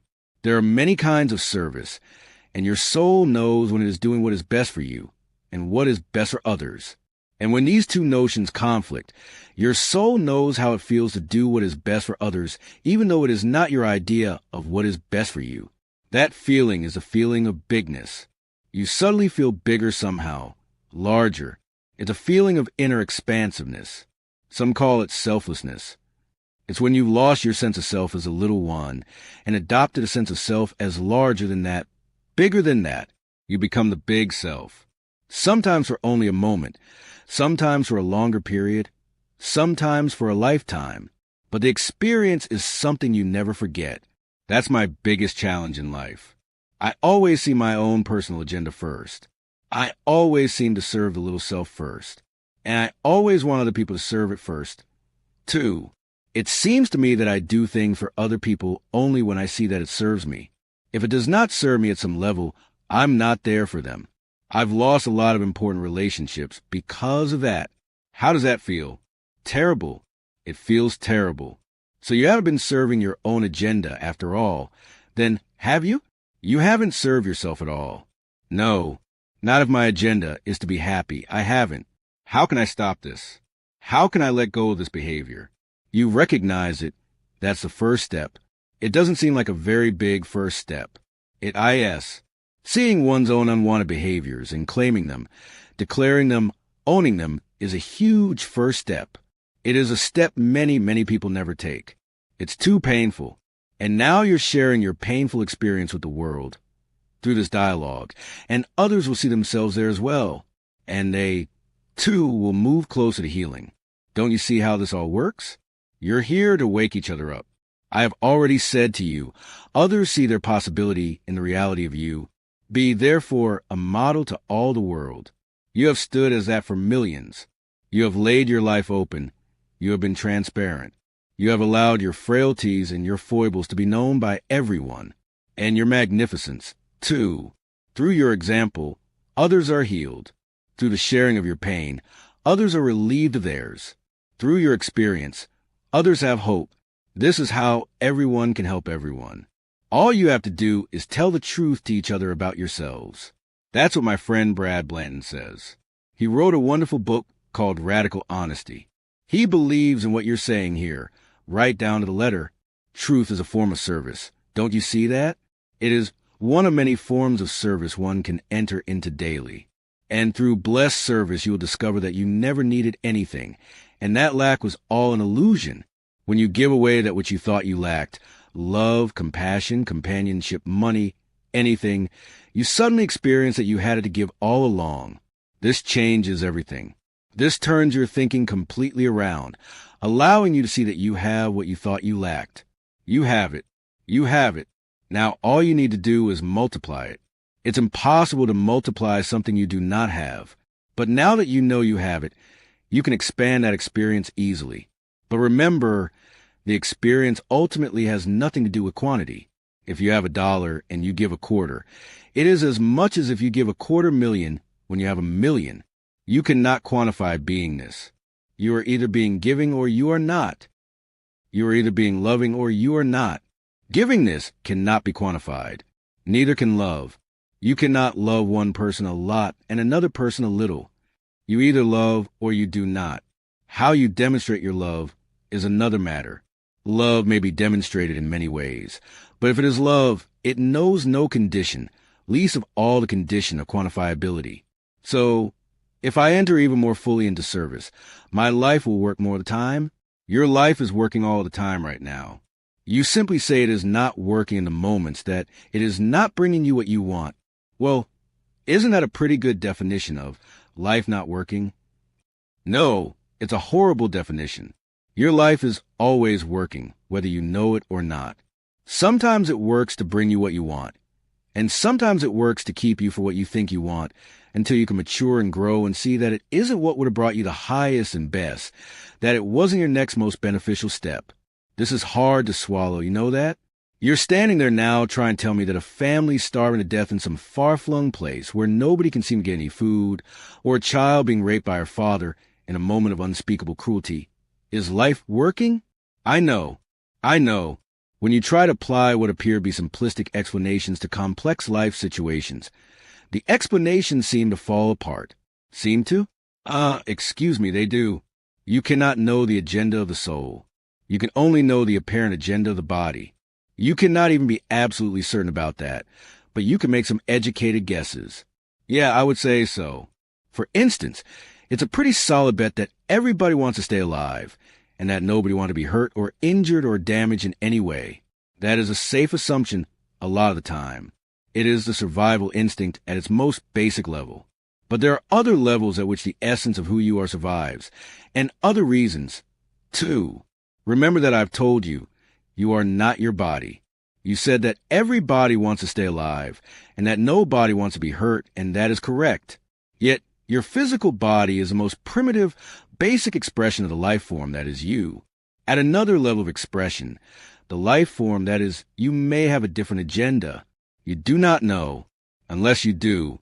Some human beings are very deeply in touch with the totality of who they are all the time. Some are in touch part of the time. Some are in touch once in a while, and some are in touch not at all. When you are in touch with the totality and the essence of who you are, everything looks different. Suddenly, what seemed important is not important. What appeared to be crucial becomes trivial. What mattered no longer matters at all, like being physically assaulted or dying of starvation or crucified on a cross. No fair. None of us are gods here. Correction. All of you are gods here. Has it not been written, ye are gods? 15. Is God needless? Of course, I have heard that before. I tell you, needlessness is a state of being in which God resides.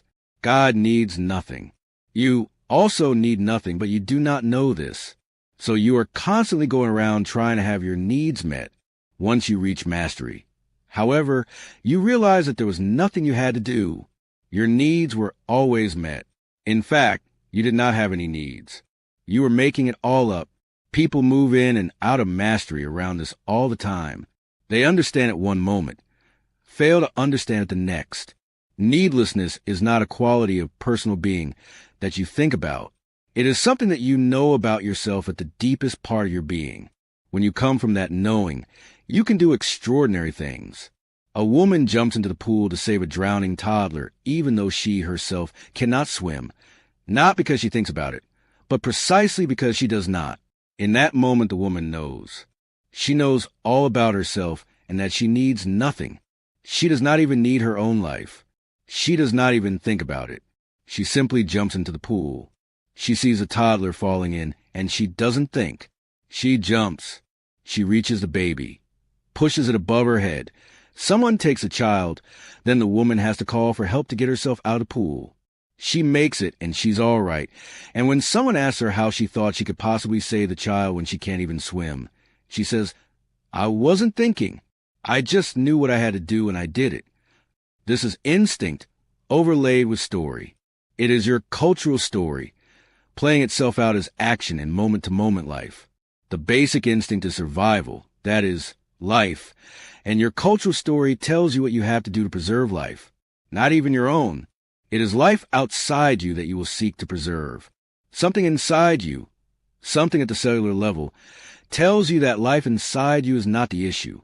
So it is that the mother bear fights off the hungry tiger to save her cub. It is instinct. It is about the survival of your species. This is the instinct you have been ignoring. The survival strategy of human beings is killing you. You are being destroyed by your own cultural story. What you hold in your subconscious is a series of messages that have been placed there when you were very young. The places of the story were the tellers of the story, namely, the elders and the caretakers in your community of origin. And the first thing they told you was that you need something. You need something to be happy. You need something to be acceptable. You need something to be successful in the world. You need something. That is the message of your culture. Your media reinforces it at every turn. Even your present religions, from which you hope to receive the highest wisdom, tell you this. They tell you that you need God, and God needs you to behave in certain ways. What humanity would benefit from right now is a new cultural story. That is what the new spirituality is all about. That is what tomorrow's God has to share. This sharing will occur in many ways, across many moments, in many lands, offered by many people. It will be part of the work of those people who have chosen to join together to work as one for the healing of humanity's collective consciousness.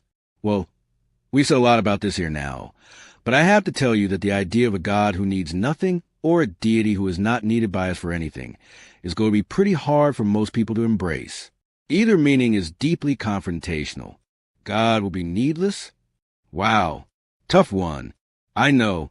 Your present theological construction of a God who has needs that must be met as the basis of your entire belief system, and your present conceptualization of yourselves as helpless, needy beings depending upon a needy God deeply reinforces it. This is a recipe for dysfunction in any relationship. It is no wonder that humanity's relationship with God is barely functional. Humanity's relationship with God is becoming less functional every day as people try to apply the concept of a God who needs something to their lives and begin using jetliners turned into missiles and smart bombs as tools with which to do it. Remember, life is obedient to three basic principles. Life is functional, adaptable, and sustainable. When it moves toward the edge of functionality, when it cannot function much longer the way it is going, it adapts. Life on Earth is about to adapt. It cannot go on like it is. Something is going to have to change, and it will. Life will not let life down. It will adapt. Often has been said here, now, and often it should be said everywhere around the world. This adaptation could take the form of life changing dramatically from the way you have known it on your planet, with your civilization's best days behind it. Things are already moving in that direction. Or it could take the form of the complete transformation of your planet, with its people living together in a new way, retaining the best of yesterday, and wrapping it in the highest hopes for tomorrow, in which case your civilization's best days will lie ahead. So we have no choice but to accept this idea of a needless God. This is the theology of the future. This is the nature of tomorrow's God. You always have a choice. If you observe that your present theology works, that it is functional, that it is producing peace on earth, goodwill to humans, then change nothing. Do not even think about change. Why change when everything is going so well? But if you observe that all the religious instruction from all the world's great religions through all the years has done little to move humanity from the brink of self-annihilation, then you may wish to, at the very least, entertain the possibility that there's more to know here about God and about life.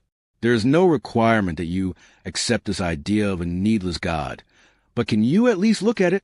Are you willing to explore it? Can you open your mind to the possibility that this might be, at minimum, worth examining more closely? Because the problem with your world today is that too many human minds are closed. You imagine yourselves to know everything there is to know on the subject of God. You are willing to continue exploring other things. You are willing to explore new developments in science. You are willing to explore new procedures in medicine. You are willing to explore new theories in economics. You are willing to explore new approaches in education. You are willing to explore new frontiers in outer space. You are willing to explore new avenues in psychiatry, in psychology, and physiology. But many of you, most of you, are unwilling to explore any new ideas at all in your theology. That is blasphemy, you say. That is apostasy. That is unallowable. And in some cases, that is punishable by death. Yet now here, I bring you an invitation to both explore and experience a new spirituality, and then to work with others to create the space of possibility for that new spirituality to emerge across the globe. Okay, so let's keep exploring. What is another foundational truth of this new spirituality? Unconditionality. Is that even a word? It is now. Right. It is a state of being having no condition at all. I don't understand. Life is. It's simply is. There are no conditions to that. There are no conditions under which life is not. I don't know. There are some people who would say that when you are dead, life is not. They would be wrong. The condition you call death is not death at all, but life in another form. Yes, I know. I understand this larger truth. You have shared it many times before. All of the world's great religions agree on this. So, life exists without any conditions. That means that God exists without any conditions. That means that love exists without any conditions. Remember that the words God, life, and love are interchangeable. All three are one, and this is a holy trinity. True love is unconditional. Love that places conditions is not love at all, but a counterfeit version of it. Real love, like the real God and like real life, knows no conditions. Conditional love is an oxymoron. Because this is true, the idea of a God who places conditions on the receiving of his love is unworkable. It is a contradiction in terms. Yet this is the idea you have had about yesterday's God, requiring you to try with all your might to get close to a God of whom you are deeply afraid.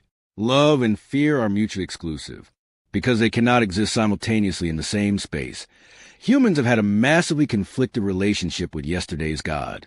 It is not insignificant that the single most oft-given instruction of virtually every spiritual teacher is, fear not. There is nothing to fear from God, because God wants nothing from you. Nothing. Here we go again. This is so hard, so very hard, to accept. Yes, I know, because you've been taught of yesterday's God, who needs so much, and worse yet, does not have the ability to meet his needs by himself, and so must make demands on you. And you have been taught that if you do not meet these demands, God will judge you, condemn you, and punish you. I know all about that.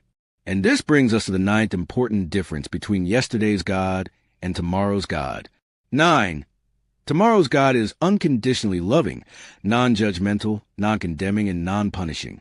Don't I wish that were true? It is true. It seems too good to be true. Let me see if I understand this. You think God is too good to be true? The God you describe very well may be. Yes. Tomorrow's God very well may be, yes. Many of us want to believe in a God who does judge, who does condemn, who does punish. We want to believe in Judgment Day. We want to know there is a last judgment. Then you're in luck. Tomorrow's God says there is a Judgment Day. There is a last judgment. Oh, good. That makes me feel better. Every day is Judgment Day. Every moment is the last judgment. Hold it. What are you talking about? Everything you think, say, and do announces your judgment about yourself. I have told you, every act is an act of self-definition. Okay, I get where you're going. Matthew Fox, an Episcopalian priest, in his book The Physics of Angels, with biologist Rupert Sheldrake, says it was Hildegard of Bingen, a 12th century German abbess and mystic, who observed that Every creative act is a last judgment because you don't get to redo it. It's a one and only choice. In this, Hildegard melts down the dualism between this life and the next, and between heaven and hell and earth. Fox asserts. She is saying, in effect, that our choices bring about hell on earth or heaven on earth. Hildegard was profoundly correct. But there is no judgment day after death. There is no death. So how can there be a judgment day after it? Life never ends. Everything you think about yourself manifests in your reality, in this lifetime or in the next. Everything you say and everything you do creates who you are. That was the point of producer Stephen Simon's wonderful, precedent-making movie, What Dreams May Come. Yes, he was very brave to make such a movie. It violated all the thoughts that most of your society holds about hell and damnation. Those are thoughts that many more people can accept. Yesterday's God, humans can deal with. We know where we are with him. We do good, we have good done to us. We mess up, we get messed up. Simple stuff. Easy to understand. Yet what does it look like to do good? Is it doing good or messing up to eat meat on Friday? Is it doing good or messing up to eat pork on any day? Is it doing good or messing up to eat anything at all from dawn to dusk during the holy month of Ramadan? Is it doing good or messing up if you are a female and pray aloud at Judaism's most sacred spot, the Kotel or Western Wall? What says the Halakha about this? What says the Bible? What says the Sharia? What says God about all this? It depends on whose God you're listening to, or when you're listening. Yesterday's God says one thing about all of this. Tomorrow's God says another. But the so-called new spirituality, or tomorrow's God, leaves so many questions unanswered. Yesterday's God answered all our questions. That was the beauty of him. Now, it's true, he answered them differently for different people, but at least he answered them. Tomorrow's God seems to leave us with more questions than answers. That is good. Questions are better than answers. I don't know. I guess I just want to believe in a God who knows everything. You know, the source of all wisdom, that sort of thing. Wisdom is not having all the right answers. It is having all the right questions. Even for God? Even for God. How can that be? I thought that God was the source. Yet, if God is the source, how can he not have all the answers? God is the source of all that is creative. Answers are not creative. As soon as you think you have an answer, you stop creating. Answers kill creation. The last thing you want is a final answer to anything. A possible answer. Maybe an interim answer. Perhaps. But a final answer? Never. Ultimately, there is only one question in life. That question is, who am I? It is a question to which you never want a final answer. Stay within the question. Remain always with the inquiry, for within the inquiry is the power and the motivation and the passion to create.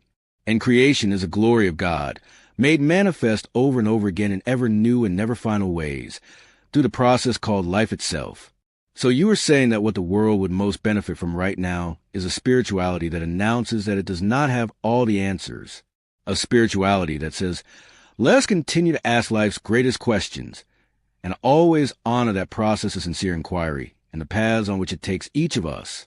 Let us announce that there is no one right path, but that many paths can lead us to the mountaintop.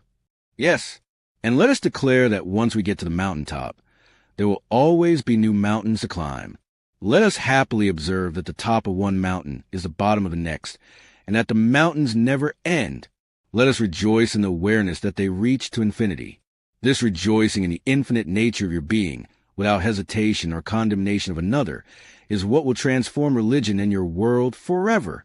That is the kind of spirituality I have been talking about here. That is the kind of spirituality I am proposing. And this change in humanity's spiritual expression will occur. It is not a question of whether, but of when. When will it occur, and who will bring it about? You've asked this question about 6 times now. Indulge me.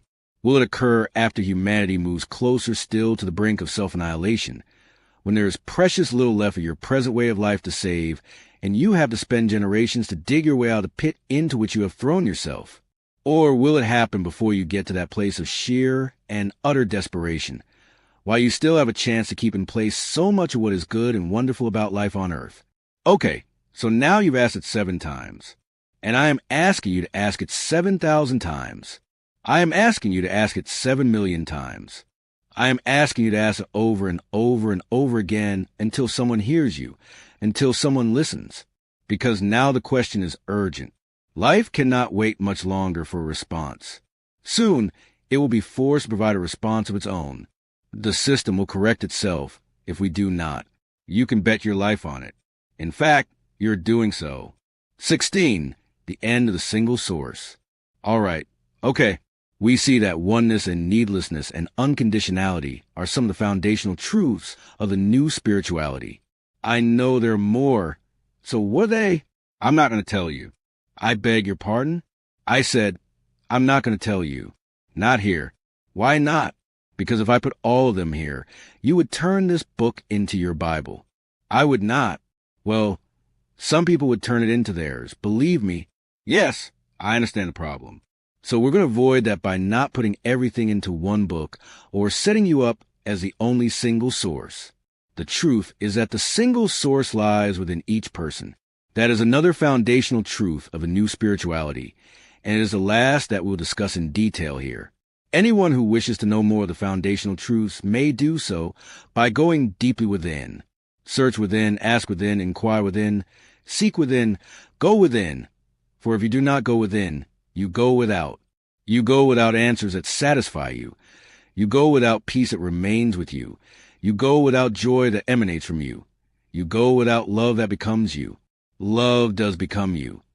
It makes you look very wonderful, indeed, and it turns into you while it turns you into it.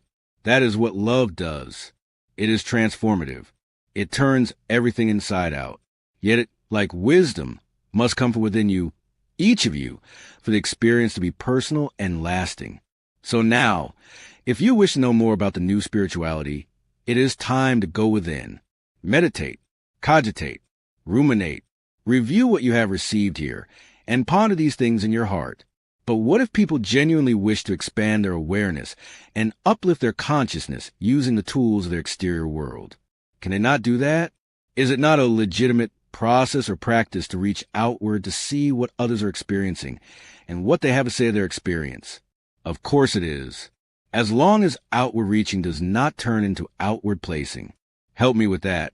If you reach outward to collect what your world has to offer as you search for your inner truth about God and about life, you will receive the information that you seek. It will practically fall into your lap, as I suspect this very book did. If, on the other hand, you place outside of yourself all authority in these matters, you will turn what you find outside of yourself into what can only be found inside of yourself, your holy source. Remember this always. Your holy source lies in one place, and one place only, within you. Yet there are some wonderful helpers in our outside world, angels, you would call them, who, if I understand the cosmology of this new spirituality correctly, have come to us to assist us in our inward seeking by sharing the fruits of their own search.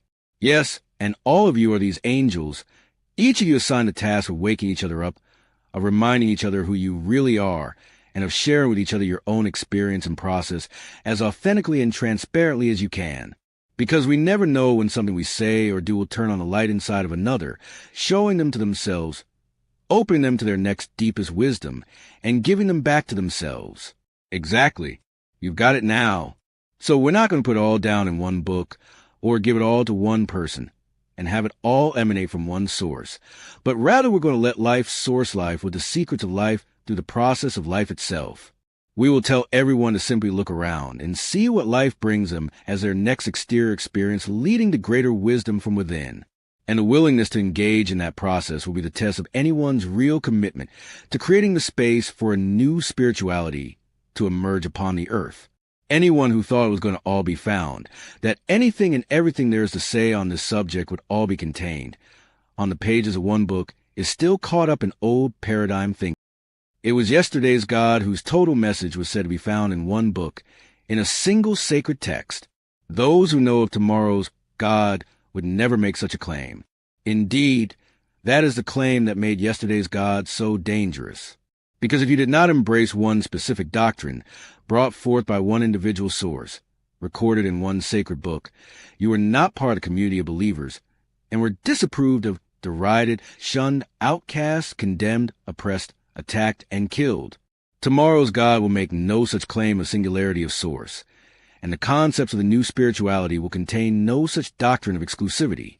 The new spirituality is an open system, not a closed one, ever growing, ever expanding, ever becoming what it is next going to be, sourcing itself from life itself and the cumulative experience of those living it.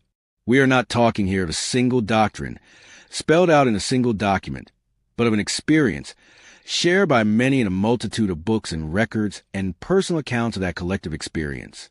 So the new spirituality is not just a turning of the conversations with God books into a new religion. It is anything and everything but that. If that's what it was, I would tell you to burn those books and forget them forever. These books have great value, but only as the individual experience of one human being.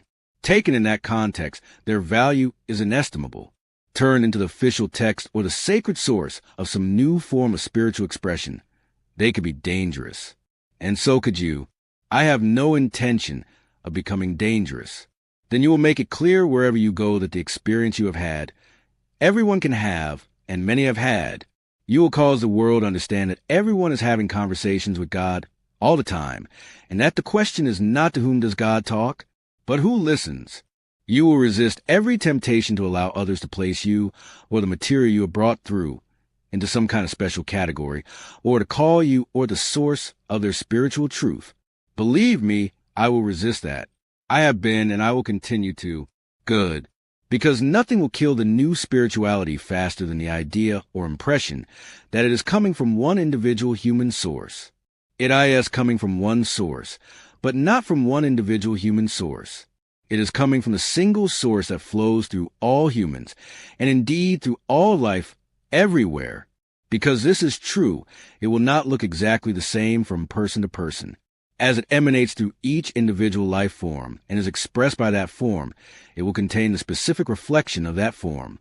It may look and sound and feel very similar, but it will never look and sound and feel identical. If it does, beware. That is a sure sign that a dogma is being created. I am always reminded that dogma, spelled backward, is God. When people get things backward, that's what can happen. They begin to make their dogma their God. Yet it is not dogma which is God, but every living thing. Be on guard, then, lest others turn this writing or any other message into dogma, and then that dogma into their God. Look not to one source, but to all sources, and even to all of life, for your definition and experience of the divine. Reject nothing, but also include everything. Do not say that the truth is exclusively here or exclusively there, but rather that the truth is neither here nor there, but everywhere. It is in the Quran, and it is in the Upanishads. It is in the Bhagavad Gita, and it is in the Bible. It is in the portions of the Bible called the Torah, and called the Psalms, and called the New Testament. It is in the Book of Mormon and the Book of Hidden Words. Yet know this, it is found in whole nowhere, and in part everywhere. All of those sources, taken singularly, contain incomplete understandings.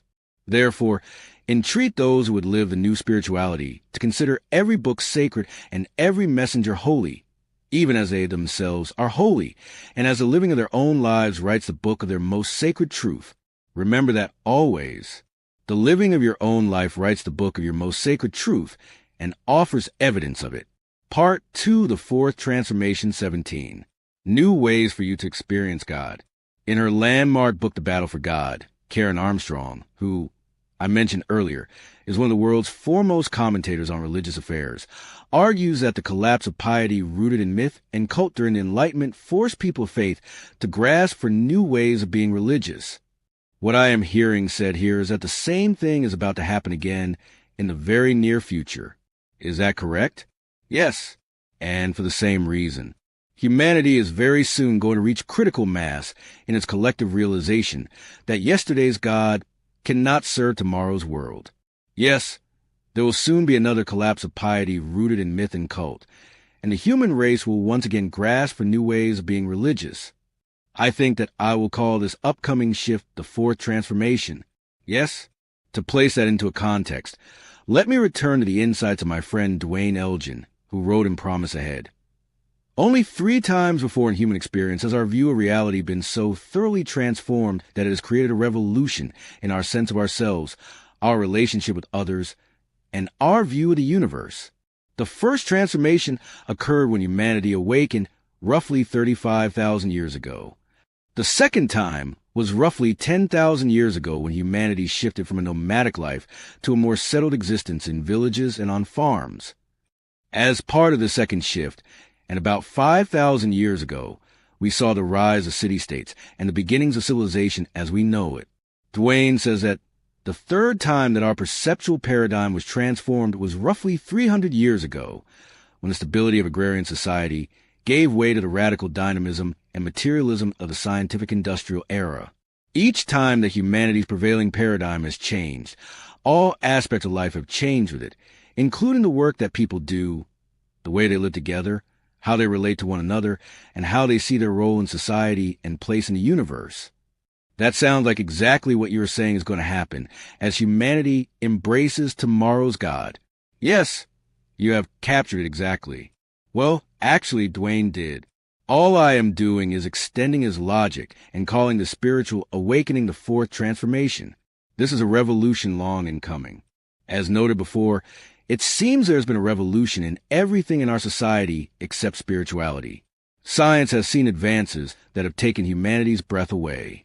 Medicine has seen advances that have extended humanity's lifespan beyond our previous wildest imagining. Technology has seen advances that have catapulted our species to the edge of its own ability to comprehend and deal with what is being created. Politics and economics and industry and the arts. Everything, virtually everything, has advanced except religion, except our spiritual understandings, which seem to have remained just about where they were several thousand years ago. And the conclusion is this: humanity cannot continue to resolve 21st century dilemmas with first century guidelines, much less guidelines that came from before that time. This is akin to going into a 21st century operating room with first century healing tools. Tomorrow's moral, ethical, and social challenges cannot be met using 18th or 10th or 6th century understandings and instructions. Those instructions and those understandings were not wrong. They were not bad. They were simply incomplete. Yet unless you acknowledge this, unless humanity can admit that it does not know all there is to know about God and about life, there can be no hope of continuing life as you have known it on your planet a great deal longer. You have, in fact, already given up much of how it used to be on the earth. How much more are you willing to sacrifice before you see what is right in front of your eyes? Yet there are those who say that the problem is exactly the opposite from the way it is being stated here. They would say that the real problem is that we have gotten away from the understandings and the instructions of our fathers and of theirs, and that humanity needs to return to the ancient guidelines of its wisdom traditions, not move further away from them. Fundamentalist understandings of the Holy Scriptures of all your wisdom traditions are wise in many ways, and incomplete and therefore dangerous in many other ways. Honor the tradition, but expand the understanding. That's the trick now. That's what religions must do right now if they hope to be helpful to humans in the years ahead, or even to survive. Honor your wisdom traditions, but expand their understanding. This is what will occur when humanity embraces tomorrow's God. So, can we get more specific as to when this will all occur? Taken individually, the process of evolution itself will move much more quickly for those who are choosing to consciously create the way in which they are evolving. For those who see themselves as witnesses, rather than participants, in the process of evolution, it will move more slowly. Considered collectively, the speed with which the process moves forward will depend upon the number of people who choose, individually, to create their evolution consciously, how rapidly they find each other and can agree to co-create their tomorrows together, and how soon that number reaches critical mass.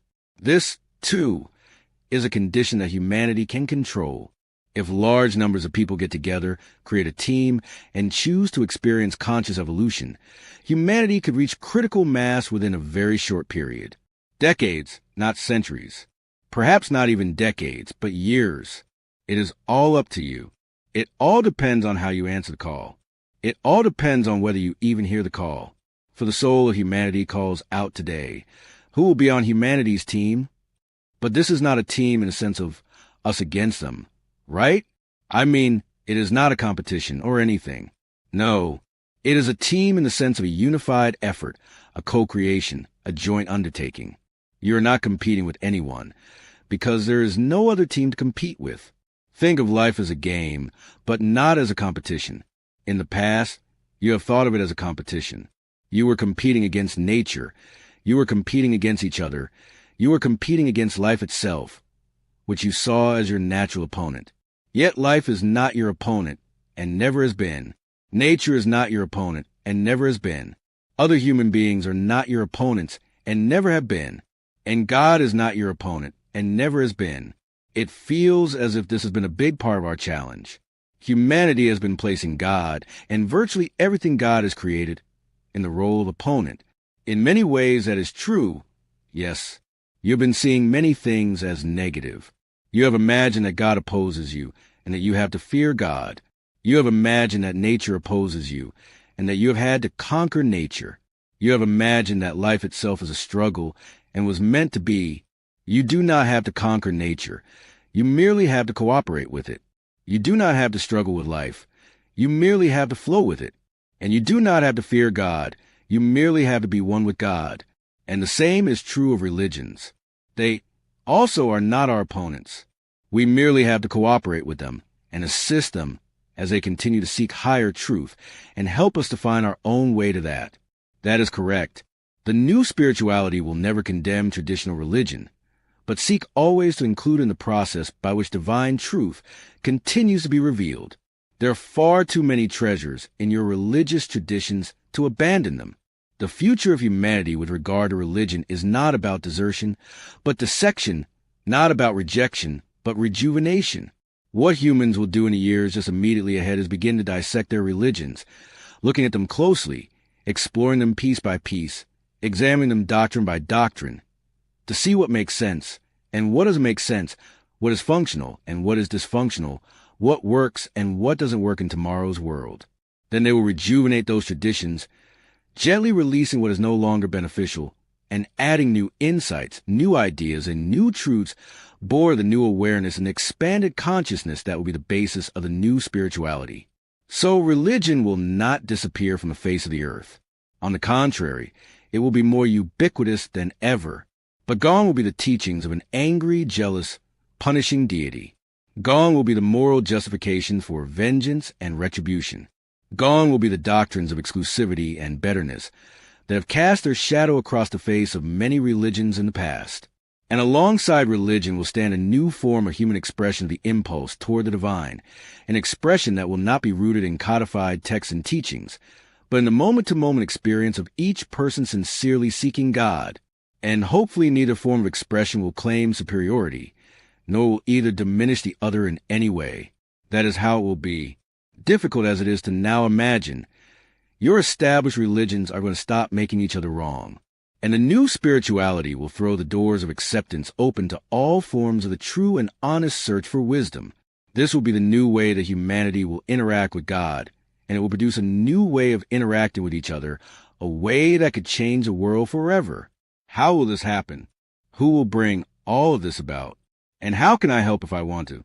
This will not occur through the leadership of one person, but through the leadership of many.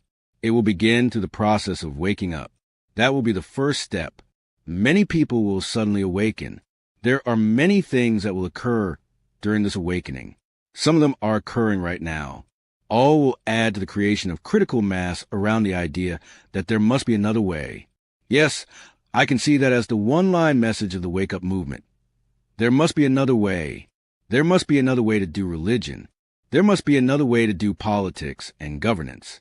There must be another way to do business with each other. There must be another way to educate our children. There must be another way to have relationships. There must be another way to live our lives. A way that makes sense. A way that works. There must be another way. There is. It will be called the new spirituality, and it will extend into all areas of life, not just religion, because there is no area of your life that is not a demonstration of what you deeply believe about life itself. Politics is your spirituality, demonstrated. Economics is your spirituality, demonstrated. Education is your spirituality, demonstrated. Relationship is your spirituality, demonstrated. Sexuality is your spirituality, demonstrated. Your life is your spirituality, demonstrated.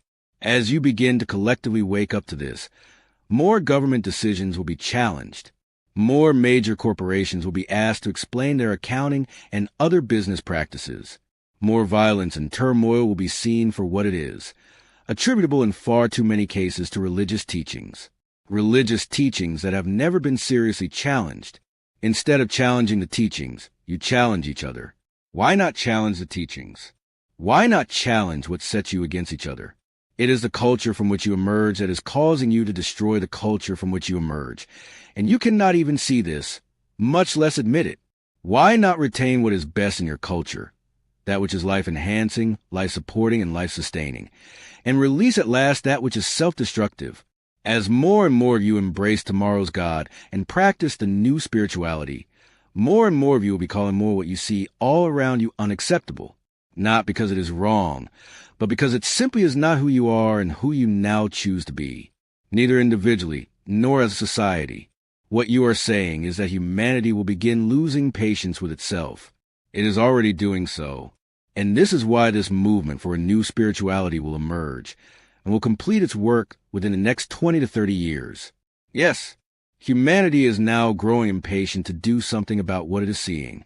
In the very near future, humans will observe with greater clarity, objectivity, and honesty the role of religious teachings and doctrines in creation of the many cultural stories that are producing continuing distrust, hatred, violence, and killing on your planet. Each person will do what she or he is called to do, but few people will do nothing, for it will become increasingly and more widely apparent in the months and years just ahead that the time has come for ordinary, everyday people to take things into their own hands and stop relying on others, much less authorizing others, to create humanity's collective tomorrow. Many people don't feel qualified to become involved in this kind of world-changing work. They'd like to help, but they don't feel they have the background, training, skills, or qualifications to play a role in this. God does not call the qualified. God qualifies the called. People everywhere who feel called to this work find they have the skills and abilities needed, as well as the time and the energy. Humanity will soon become aware that humanity has been betrayed. It has been betrayed by the very individuals, organizations, and agents that it had entrusted to safeguard its well-being. Humanity will soon understand that humanity has been undermined. It has been undermined by the very doctrines, teachings, and beliefs that it had imagined would free it from its limitations and, more important, from its suffering. Humanity will soon awaken from its long slumber to notice that a new day has begun and to decide whether it will be the darkest day in human history or the dawning of its brightest tomorrow. In the years just ahead, millions of individuals will be catapulted to the edge of their consciousness, to the limit of their understanding, perhaps even to the brink of despair, yet not beyond the point of no return, not beyond the time of deciding, not beyond the moment when magic can occur. And those whose minds have not been closed, those whose hearts still beat boldly, those whose soul can yet be heard, will declare their membership on humanity's team and move with thunderous power and lightning speed to reclaim the future. On that day will you thank and embrace tomorrow's God, for tomorrow's God will inspire all of this. 18. A civil rights movement for soul. I am inspired right now. I want to get started. What can I do? Specifically, right now, right here, today and tomorrow, what can I do? The first assignment for anyone wishing to seriously explore tomorrow's God and to personally live the new spirituality will be to go within. Begin a schedule of daily practice and meditation, deep prayer, silent listening. Whatever you are comfortable with, you can begin this right now, this instant. 15 minutes in the morning and 15 minutes at night can change your life. Some of you have gone your entire lives without spending that much time in quiet communion with your soul. Second, exercise your body. Your mind does not fully and easily take in new data if your body is lumping through the day.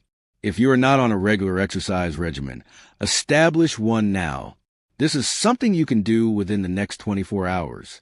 20 minutes a day used in this way can change your life. Some of you have gone your entire lives without spending that much time in purposeful physical exercise. Third, eat well.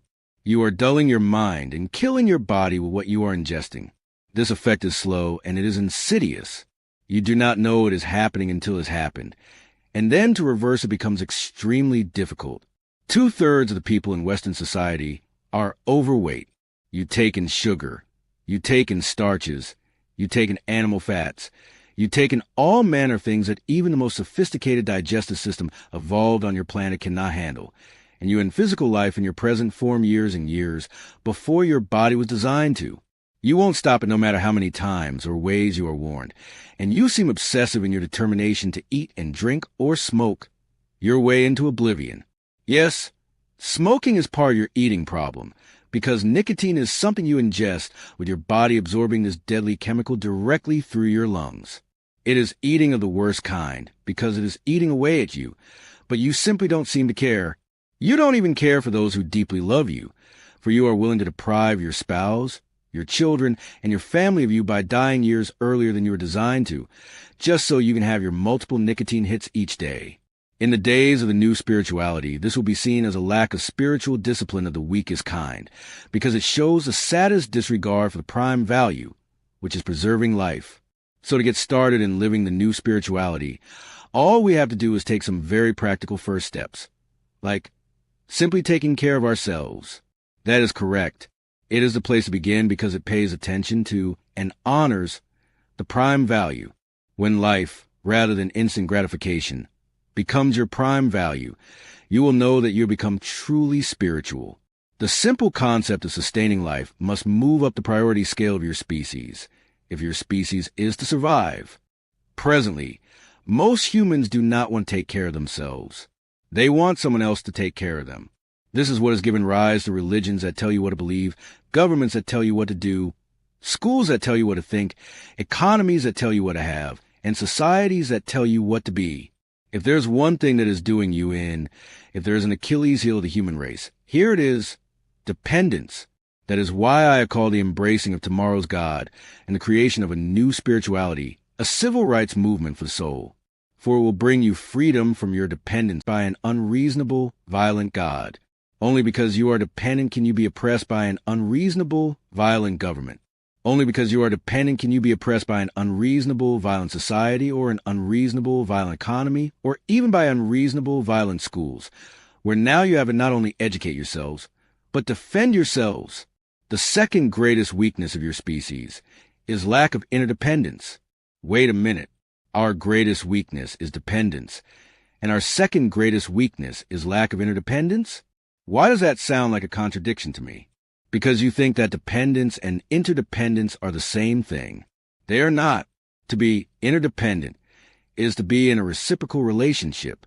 To be dependent is to be abnormally reliant on something to the degree that it is physically or psychologically habit-forming. Many humans are abnormally reliant on their religion, their government, their employer, their entire social structure. Take that structure away from them, and they are utterly without the means to meet challenges, overcome obstacles, resolve dilemmas, solve problems, or even make decisions. They imagine that they have needs that they cannot meet by themselves. This is what yesterday's God urges them to imagine, so that many people will become reliant on him. Tomorrow's God will not encourage any such thing. In fact, tomorrow's God will say, "You do not need me. You do not need religion. You do not need government. You do not need your employer. You do not need the social structures you have invented. They are your tools. You are not theirs. Use them for your convenience. Do not be used by them for theirs." But everybody needs someone. Surely there's room in life's equation for needing someone. You are interdependent in the sense that no one can exist alone. No man is an island. But you are not dependent in the sense that you need a particular other. We will talk more about this when we take a look at tomorrow's God and relationships. Right now, you've asked me what steps you could take right here, this moment, to explore and to live the new spirituality. I had given you 3 things you could do at once. There's a 4th, and that is seek on a regular basis spiritual inspiration and sustenance for your soul. Find a way to recognize, that is, to recognize, to know again the sacredness of all life, and to honor that which is divine and which is divinely inspired. Do this in whatever way feels fitting to you. Go to church, temple, mosque, or synagogue regularly, if that is where you find your sacred inspiration. Yet do not fail to ask questions there, to probe issues there, to explore options there. Do not be afraid to contradict doctrine there, if a contradiction appears in your heart. Do not swallow anything whole. Do not accept anything on someone else's word, and do not go along with the crowd, because it's the easiest thing to do. Remember this about formal houses of worship. God does not need to be worshipped, and tomorrow's God will make that clear. Why not rename these places houses of reverence? What humanity would benefit from right now is absolute clarity that expressing a reverence for life and worshiping the God who actually ends life and calls on others to do the same is a remarkably different experience. It is the difference between tomorrow's God and yesterday's God. What if go to a house of worship where people adore a God who uses killing as a means of conflict resolution and the threat of endless torture as a means of crowd control contradicts something too deep within my soul for me to ignore? Then find a new place and a new way to experience the reverence for all of life that is a built-in part of your nature. Give yourself time on a daily basis to commune with nature or to be alone with yourself in any quiet setting, perhaps to listen to good music or to read poetry or literary classics, or to in some way connect with the wonder of life, which I.S. God expressed. You may wish to create a regular reading program, promising yourself to read no less than 2 books a month. You could decide that you have already begun this with the book you are holding in your hand. This could then be something that you could say you are doing right now, right here, today. Hey, that's great. So I'm already underway. Now don't stop. Don't let this book be the beginning and the end of it. If you really want to explore and live the new spirituality, acquaint yourself with its many exterior world expressions. Educate yourself. First, see what those expressions are, and second, see if any of those expressions resonate with your own inner truth or bring you closer to it. This means that if you haven't ever been to a synagogue or a mosque or a cathedral, explore the idea of going to one. See what's going on there. If you haven't ever understood what happens at a Quaker meeting of the Society of Friends, go to one. See what goes on there. If you haven't ever understood what the Baha'i faith is all about, find out. If you haven't ever meditated, try it. If you haven't ever prayed, try it. If you haven't ever fasted as a means of bodily purification, try it. Watch what these things do for your mind, for your body, and for you soul. And yes, read. Go on a reading binge so that you can see what all teachers and all sources are bringing to humanity's creation of tomorrow's God. There's so much out there. It's hard to know where to begin. Where would you begin?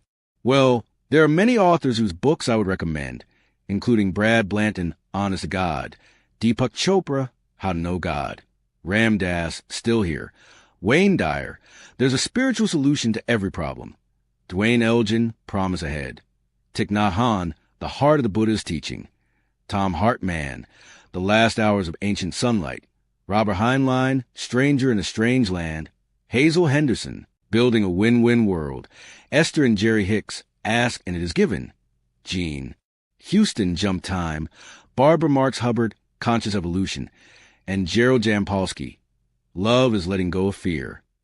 Also, Daphne Rose Kingma, The Future of Love, Dr. Ilchi Lee, Brain Respiration, Rabbi Michael Lerner, Spirit Matters, Mary Maynard Morrissey, No Less Than Greatness, Wayne Muller, Learning to Pray, Jack Reed, The Next Evolution, Don Miguel Ruiz, The Four Agreements, Rabbi Jonathan Sachs, The Dignity of Difference, Robert Theobald, Reworking Success, Eckhart Tolle, The Power of Now, Marianne Williamson, Everyday Grace, Paramahansa Yogananda, Autobiography of a Yogi, and Gary Zukav, Seat of the Soul.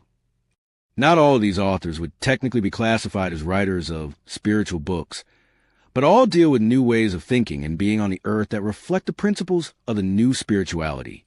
And the titles I have recommended here are by no means the only titles by these authors worth reading. Virtually any book by Marianne Williamson, for instance, will open the mind, heal the heart, and soothe the soul. I also believe, I trust not immodestly, that much insight may be gained by reading the other titles in Conversations with God series. Conversations with God. Book 2 bears particular relevance to the world of today, speaking in very practical terms about the application of spiritual principles to day-to-day life. The 10 illusions of humans found in communion with God and the 9 new revelations found in the new revelations. A conversation with God are wonderfully brief, amazingly clear, incredibly powerful statements of the new spirituality. And there are, I know, other authors and teachers, many very special, many extraordinarily profound, many bountifully blessed with deep wisdom, whose names could and should be included here. Do you agree with everything that each of these teachers has had to say? No, of course not. I would not want to agree with every word and every statement. In my opinion, that would be mentally careless. Yet, many people do believe every word and every statement in a particular book that provides their spiritual sustenance. I'm sorry, but I think that's dangerous. That can create fanatical adherence to every syllable and rigid interpretation of every paragraph. And such a response closes, not opens, the mind, reducing the process of spiritual inspiration to one of mere memorization. But don't you say that those books are the inspired word of God? Yes, but they were written by human beings, some of them by more than one human being, and many have been translated into multiple languages, updated, and revised. The holy books of all our religious traditions should be added to the above reading list, of course, because they contain great wisdom. And it's a sad fact that even many of the people who claim to live by those books have not read them cover to cover. After studying them and some of the other wonderful teachings that humanity has brought to humanity through divine inspiration, I believe that we would benefit greatly from applying the same measure to all of this writing. Every chapter, every verse of every one of those books should be put to this simple test. Does this idea work? Is this life-supporting and life-sustaining? Does this promote healing of human hearts? Does it create harmony? Then each person should make up her or his own mind, acting upon his or her own authority, relying upon her or his own inner wisdom, to arrive at his or her own conclusion. And remember, even a point of view with which you disagree can bring you closer to your inner truth. I have said that every book is sacred and every messenger holy, and it is in this context that is meant. For all of life has been created to return you to your innermost truth, and it will do that if you will but allow it to. Life will open you to what is true inside of you. Therefore, bless life and everything in it. Do not condemn that with which you disagree, nor judge it unworthy. Call it not unseemly, useless, or unholy. For I say again, everything is holy that leads you to your innermost truth, and everything does lead you there. Do you disagree with the very words you are reading right now? Or, for that matter, with nearly everything in this book? Fine, then it has done its job. For the purpose of this dialogue is not to convince you of anything, but to return you to yourself, to reunite you with your innermost truth, to call you to deeper understanding and bring you to greater clarity. And the creator of this dialogue does not care how that occurs. I have said here that on some very near tomorrow, the human race will willingly and eagerly embrace an expanded idea and an enlarged concept of God and of life. That is true. This will happen. And it will have an enormous effect on religion as you now know it. What will that look like? When tomorrow's God is embraced, religion will change in several fundamental ways. In the days of the new spirituality, your presently established religions will stop fighting with each other. They will stop quarreling over the fine print. They will stop condemning each other and telling each other's followers that they're going to hell. They will also stop doing something else. And this will be very important. What's that? In the days of the new spirituality, your presently established religions will stop imagining themselves to have all the answers. They will allow as to how they may not, after all, have every single bit and piece of information that there is to have about God and about life. They will acknowledge openly that there may be something they don't understand about God, the understanding of which could change everything. Sir John Templeton calls this humility theology. It is aptly described. This is what would benefit earthly theologies greatly right now. And it is an attitude that most of your exclusivist organized religions will finally adopt as the earth's people embrace tomorrow's God. This will come about slowly at first, then as a fresh breeze sweeping across the land. More international conferences and congresses will be held, such as those which have already been held in recent years, inviting representatives of all the world's religions to come together in one place to explore the path of mutual respect and cooperation. I am aware of a number of such endeavors right now, including the United Religions Initiative. The discussions at these important gatherings will not focus on eliminating the differences between religions, for it will be recognized that diversity of spiritual expression is a blessing, not a problem. Rather, the focus will be on finding ways to honor those differences, seeing what they can further reveal to humanity about the totality of God, and looking to see whether the combination of all these different views might produce a whole that is greater than the sum of its parts. Of course, that will require those religions to look past the doctrines that contradict each other. Exactly that will happen. Theologians and teachers from all the faiths will scour their respective doctrines, deliberately looking for contradictions, then delve more deeply into those apparently conflicting truths to see if a larger truth might not be discovered. Often, in the folds of contradiction is a great harmony found. Remember that it was conversations with God that told you the divine dichotomy, in which two apparently contradictory truths can exist simultaneously in the same space. Yes, I do remember that, and that insight has served me well in my own life whenever I've been confronted by opposing views or apparently conflicting truths about anything. I have learned to see that, as my father used to tell me, "Son, there are two sides to every story." And I have learned to acknowledge that one doesn't have to be wrong for the other to be right. That is a sign of maturity. And most human beings come to that eventually, with the gracefulness of age. They begin to see that they do not live in a black and white world, that there are multiple shades of gray, and that standing firm in an either slash or position rarely serves anyone, least of all life. You do not live in an either slash or reality. The reality is both slash end. Yet, while many individual human beings such as your father come to understand this well through the process of maturation, religions on your planet have been less able to embrace this wisdom. On the contrary, most of the largest religions have stubbornly refused to abandon their either slash or paradigm. This will be one of the dramatic shifts to occur in the future, for your religions will adopt this larger understanding in the days of the new spirituality. But then they won't stand for anything. Religion will mean nothing if it means everything. Does that make sense? From your present point of view, it makes perfect sense, because you are still standing firm in your black and white world. Yet if it's true that religions mean nothing if they mean everything, then God would have to mean nothing too, since God is everything. That's exactly what religions would argue. Some of them, at least, they would argue that a God who is everything, a God who is all things to all people, is almost worse than no God at all. They would say that this is, in fact, a false God sent to mislead the people. No, they would say, God must stand for something. God must be this and not that.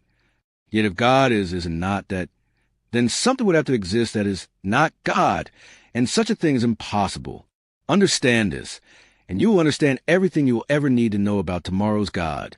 Nothing exists, nor can exist, outside of God. In the days of the new spirituality, many of your presently established religions will stop declaring that something can exist outside of God. They will, in fact, adopt their own doctrines fully, the doctrines of the omnipotence and the omnipresence of God. God is everywhere present, they will say, and now they will mean it. In the days ahead, humanity will choose between big God and little God. Big God is the God that is everything, and little God is a God that is some things, but not other things. In the world of little God, God is the source of all things positive, and the devil is the source of all things negative. This is how your major, exclusivist organized religions have resolved the duality between what you call the positive and the negative in your limited thinking. When you deny the good in anything, when you deny the perfection of anything, you are seeing it as negative. In this, you imagine that you are seeing Satan. Oh, I just thought of something.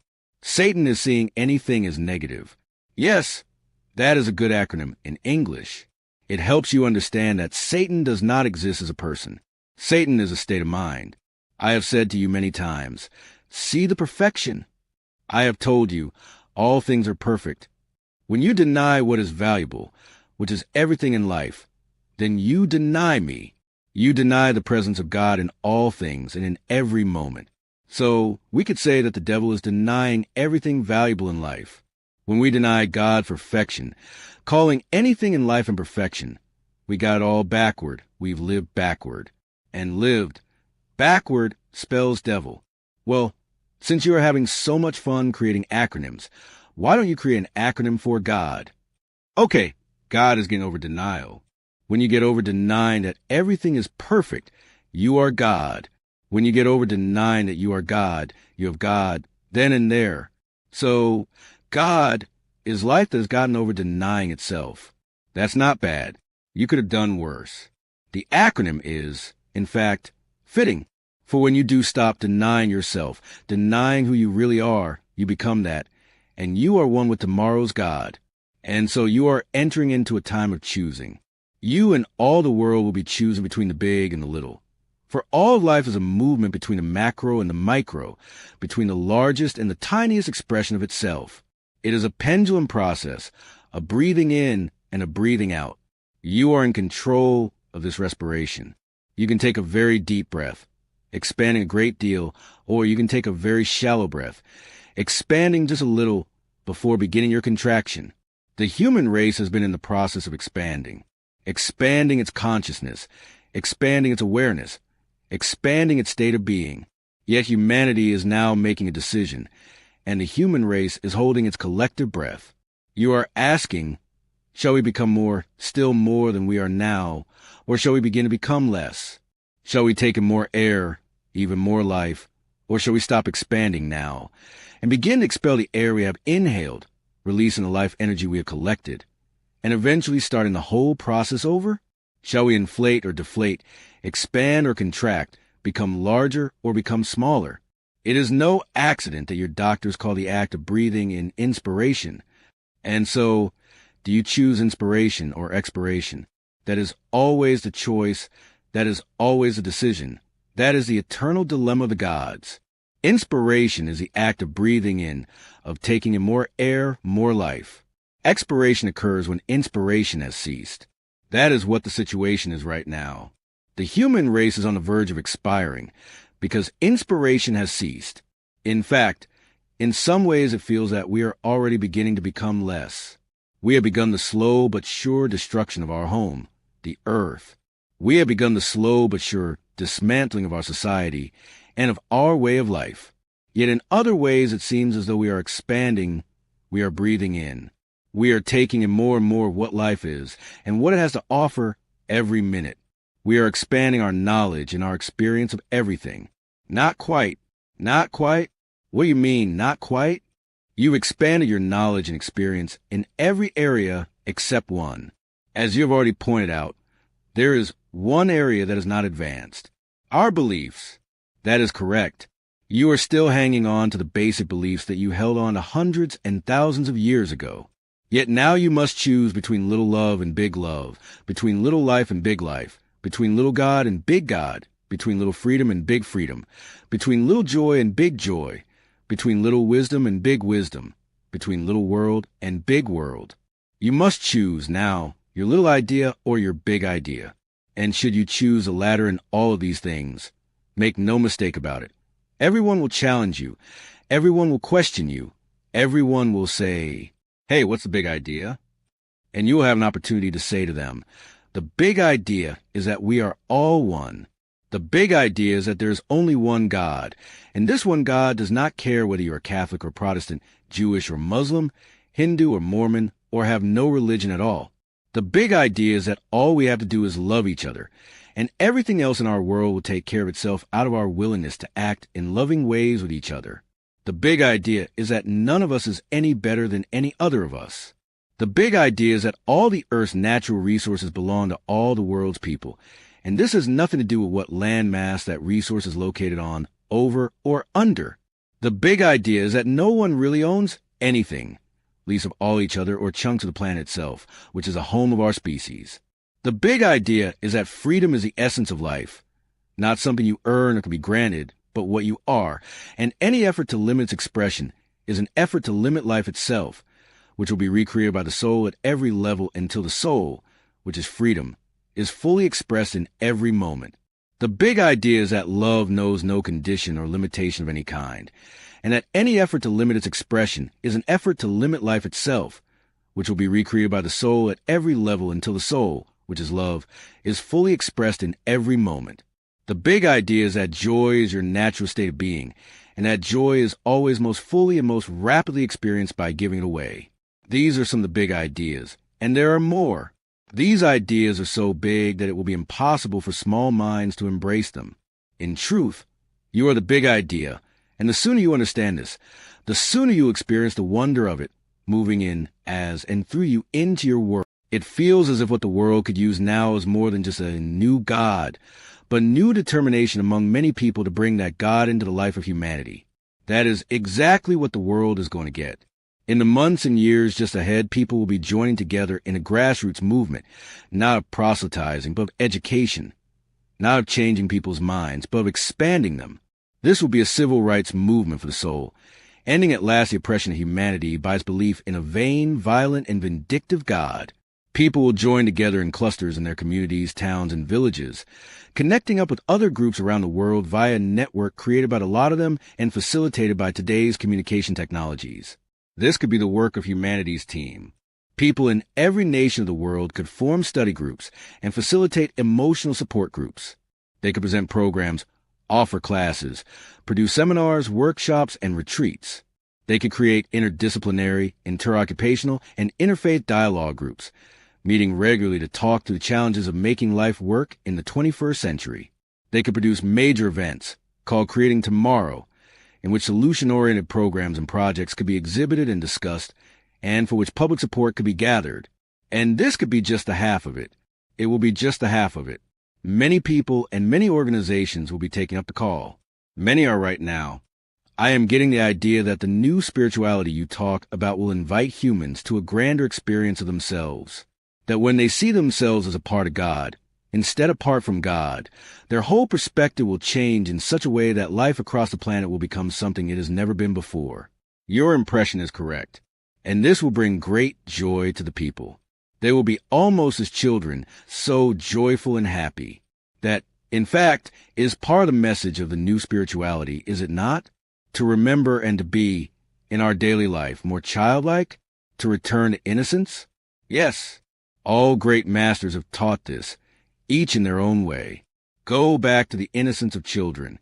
When innocence emerges from the deepest understanding, it has a special purity. Innocence that emerges from lack of understanding is not true innocence. It is the only choice that the non-understanding have. Their innocence, then, is a lack of understanding. On the other hand, when you understand deeply and still remain innocent, that is to say, innocent of any particular motive, innocent of selfishness or of needing anything solely for yourself at the risk of hurting or damaging another, that kind of innocence that arises from deep understanding has a special purity that you call divinity. That is the innocence of angels, who do not stand in innocence because they know nothing, but because they know everything. 19. Tomorrow's God in real life. So let's get down to brass tacks. I want to know how this new spirituality will affect real life on our planet. I mean society's day-to-day stuff.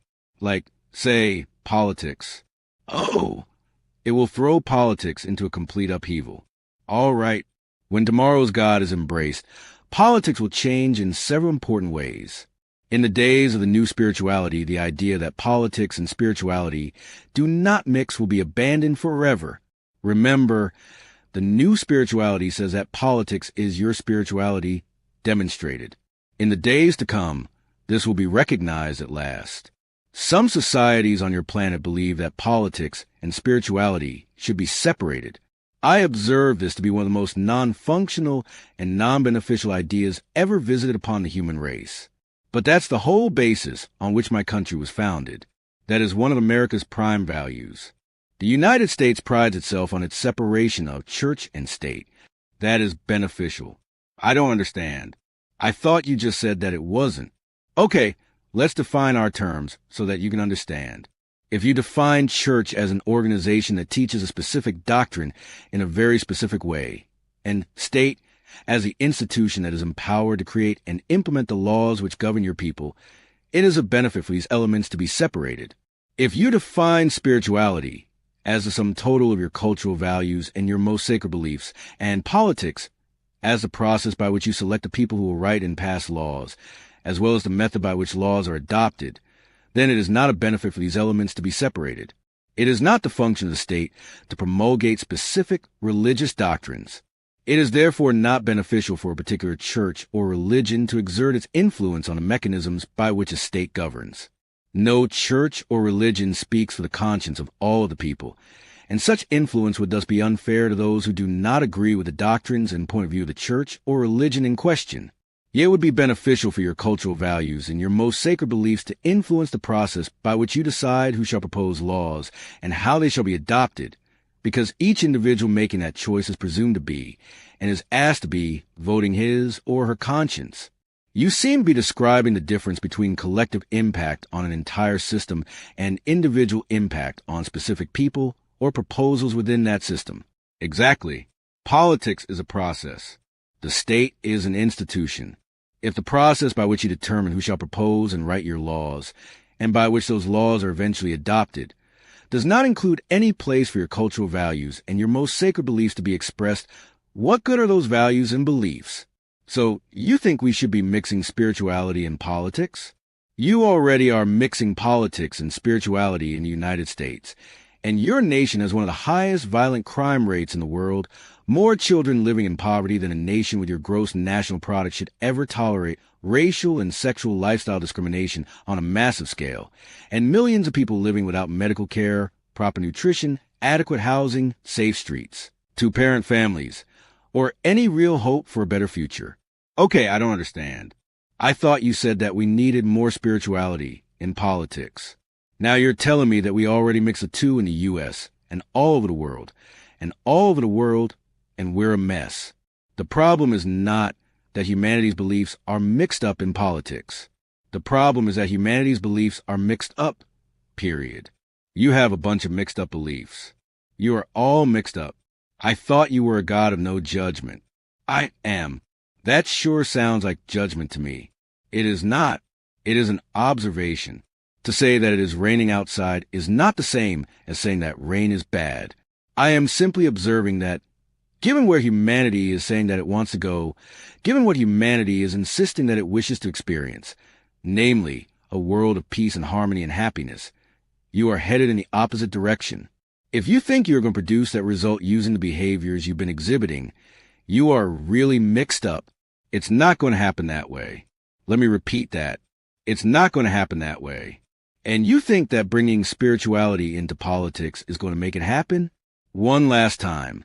Your spirituality is already being brought into politics. You are just not admitting it. At least, not in your country. In some countries, it is openly admitted, and that is more honest. Once again, the problem is not that you have kept spirituality out of politics, but rather the nature of the spirituality, of the cultural values and sacred beliefs that you have brought into the process. So, you're saying that our present cultural values and sacred beliefs are infecting, rather than enhancing our political system. Yes, not only in the United States, but around the world, your politics have been adversely affected by your spiritual beliefs. Why is this happening? And how is bringing more spirituality into politics going to help? It's happening because your beliefs are based on your understanding of yesterday's God. They make up the old spirituality, which is a spirituality of separation and superiority, vengeance and violence. In the days of tomorrow's God, all of this will change. Bringing the new spirituality into politics is what will help. Well, it doesn't really matter much in America because we keep the spiritual stuff pretty much out of politics. I know, you said that we don't, but I have to disagree with you. This is not Saudi Arabia or Iran, where our spiritual beliefs are practically law. If you think that in the United States your cultural values and most sacred beliefs are not being reflected in your political system, you are either lying to yourself or you are blind. Well, of course our politics reflect our cultural values and our beliefs. That's what politics are supposed to do. But we keep religion and politics separate in this country. You mean religions in your country do not have anything to do with your cultural values and your most sacred beliefs? Of course they do. Well then, you just contradicted yourself. If you really kept religion out of politics in the United States, then your politics do not reflect your cultural values and sacred beliefs. On the other hand, if your politics do reflect your cultural values and most sacred beliefs, then you have not kept religion out of politics. You can't have it both ways. Wait a minute. When I say cultural values, I am not talking about theological constructs dealing with God and the nature of ultimate reality and the path to salvation or whatever. That's the purview of religion. And when I talk about our most sacred beliefs, I am not talking about belief in heaven and hell, or the power of prayer, or the sanctity of marriage, or any of those things. That, too, is the purview of religion. I am talking about cultural values, not religious values. American values, not Protestant, Catholic, Jewish, or Hindu values. I am talking about national beliefs, not religious beliefs.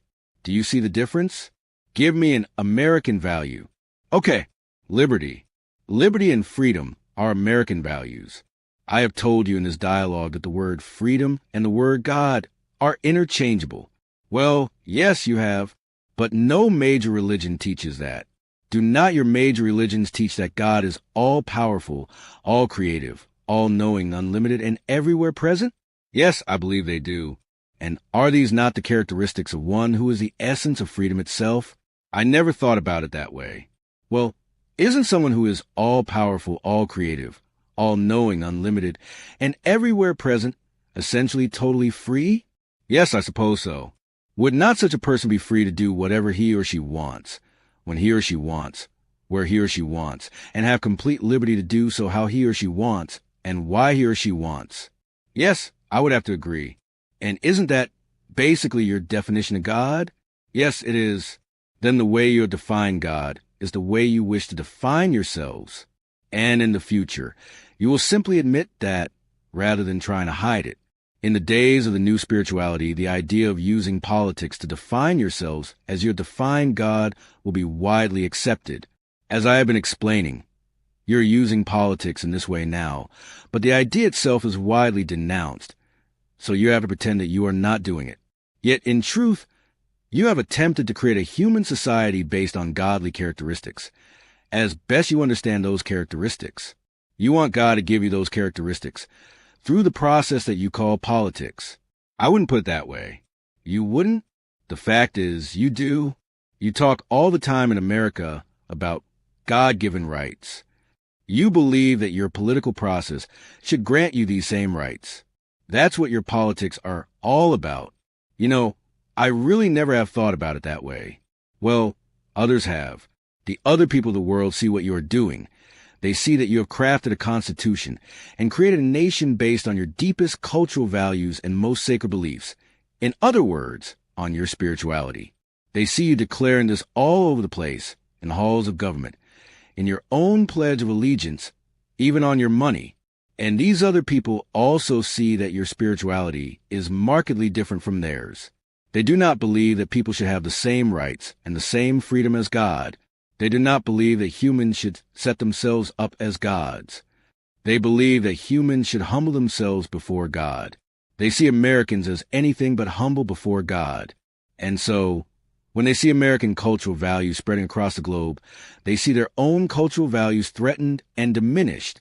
They see their own spirituality compromised. They see their own God challenged. This is what creates religious wars, because suddenly it's about survival. Survival, the most important and the most personal individual way that people identify themselves. Their most sacred beliefs. Here we have a clash of cultures, which is to say, a clash of beliefs. And it is occurring not only with the United States, but with and between many people holding differing fundamental beliefs about God and about life. This is the source of humanity's continuing problem. And it is why the new spirituality will be humanity's solution. Humanity's struggle is not a military struggle. It is a struggle for the mind. If it were merely a military struggle, then the struggle would be over, because the mightiest military would easily win. Yet your histories and world events to this very day prove that the mightiest military cannot win anything. It can subdue, but it cannot be victorious. Subjugation and victory are not the same thing. Only when you change people's minds can you claim victory in the struggle to bring peace and harmony to humanity. And this will only occur when humanity understands that its problem is not a military problem. It is not a political problem, and it is not an economic problem. The problem facing humanity today is a spiritual problem. Yet when this is understood, then military, political, and economic tools can and will be used to help solve that problem. Indeed, all of life will be rearranged to become part of solution rather than part of problem. And this, in the end, is what will save humanity from itself. How will this occur, particularly in politics? What changes in our political process will the new spirituality bring about? Humanity will produce its own solutions to the dilemmas created by its present political process. It is from humanity's new underlying beliefs about God and about life that these solutions will emerge. I know. I was asking you what some of those changes might be. The new spirituality will bring unity to your most sacred beliefs. In the days of the new spirituality, humanity will begin at last to hold more basic beliefs in common, creating a more uniform standard for all political expression around the world. As has been explained, right now your politics express sacred beliefs and cultural values that are remarkably different from place to place. Dismayed by this unworkable divergence, some of your human societies have chosen to ignore God altogether and form a political system based on no involvement with God in any way. These governments have not done well in the long run, and cannot, because people's lives are based on their values, and their values are based on their deepest understandings about life, and their deepest understandings about life are based on their cultural stories, and no amount of bleaching deity out of those cultural stories can remove this influence for long, for the connection with the divine is instinctual in humanity, and to try to ignore that linkage is futile. Thus, governments which have tried to eliminate God from the social and political landscape have either fallen, as in the case of the Soviet Union, East Germany, etc., or, in order not to fall, have relaxed their restrictions to allow God back in, as in the case of the new Russia, for instance, and even a little now, creeping back in China. Yes, I repeat, governments have sought to eliminate God from the lives of people altogether have found that it is practically impossible to do so. The impulse toward the divine is cellular, and even in the case of genuine atheists, can only be overridden by the sheer power of a mental process of overcoming and denying innermost instinct. Everyone, and everything in life for that matter, is imbued with an innermost knowing and inner awareness of what you call God. The challenge continues to be, however, that yesterday's God looks different to everyone. And so the human race is like an orchestra, the sections of which are each reading from a different score. Each section plays its melody perfectly, yet the result is not a symphony, but cacophony. Your God, yesterday's God, is creating not harmony, but discord. What would benefit us now is a new score, combining the best of many melodies and harmonizing them. And you are saying that this is what our embracing of tomorrow's God will produce? Yes. I said earlier that humanity has attempted to create a society based on godly characteristics. As best you understand those characteristics, you want God to give you and your society those characteristics through the process that you call politics. The problem is not that you seek to emulate in your society's godly characteristics. The problem is that you have an incomplete awareness and understanding of what those characteristics are. In the days of the new spirituality, the nature of God and of God's characteristics will be understood much more fully. This will have a profound impact on politics worldwide. Please give me an example of what that could mean. The unity of all things, including the unity of God and humanity, is a foundational principle of the new spirituality. This idea, overlaid on your political systems on a global basis, will have enormous implications.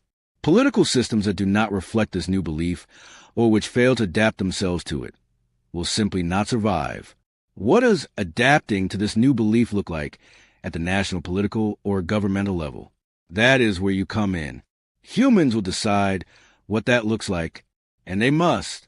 I guess I was hoping that we might be getting directions from you in this dialogue about our future. Members of enlightened societies don't get directions.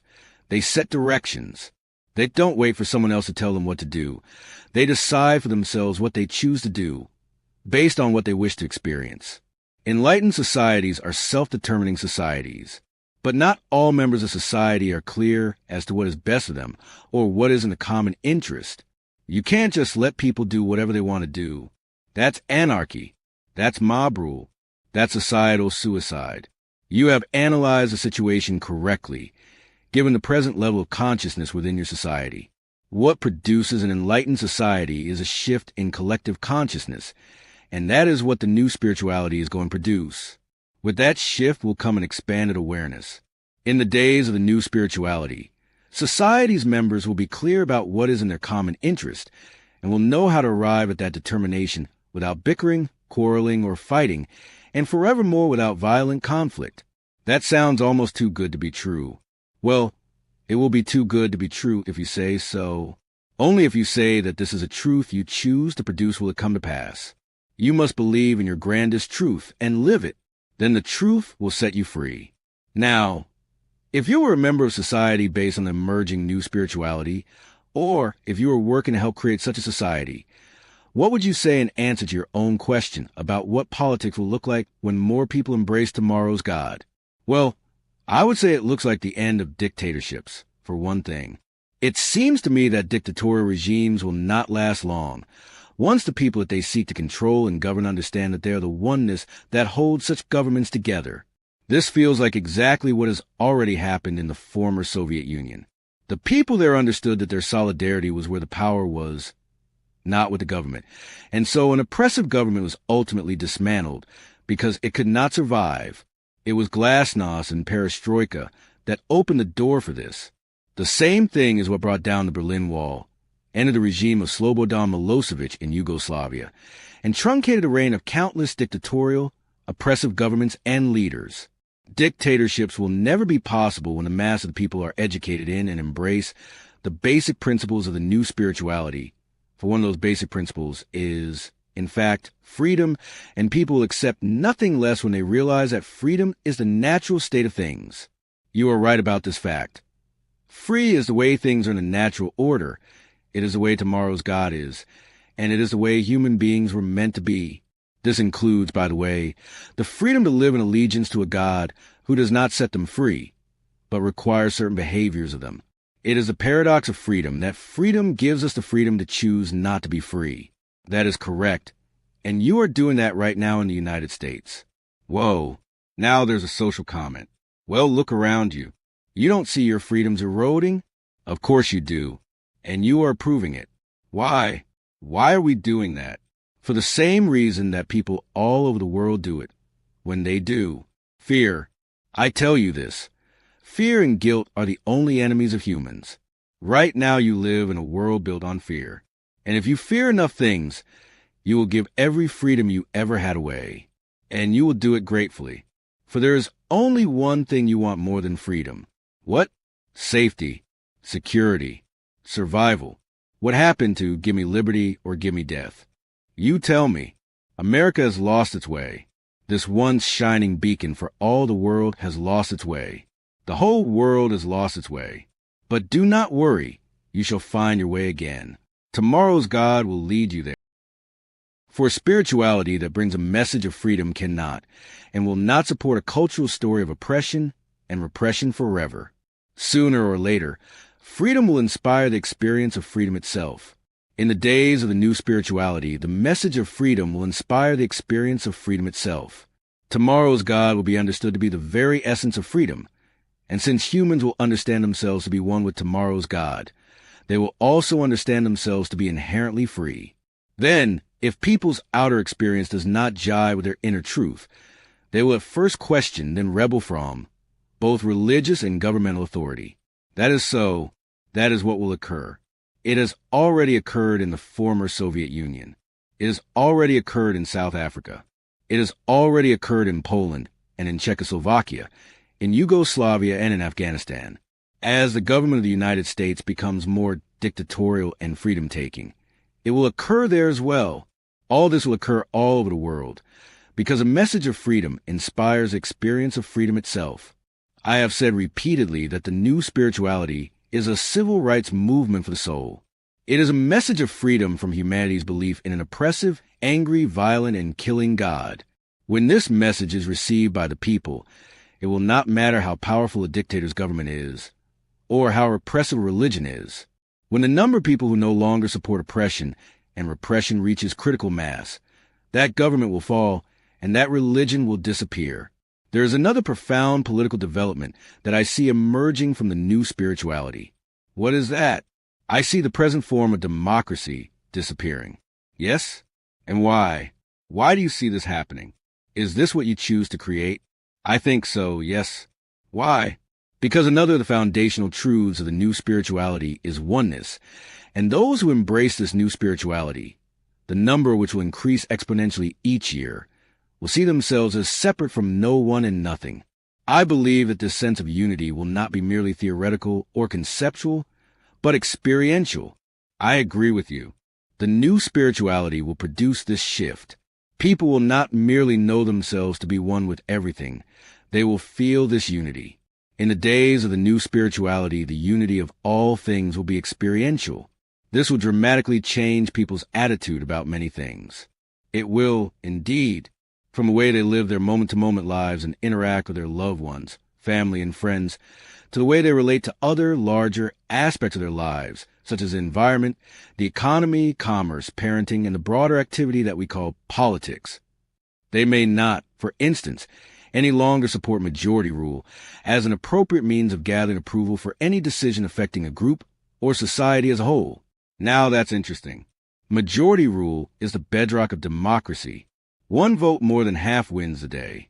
Yes, but this may not be so in the days of the new spirituality, because in those days to come, money will no longer be able to buy the votes needed to win an election or a critical nod in legislative sessions.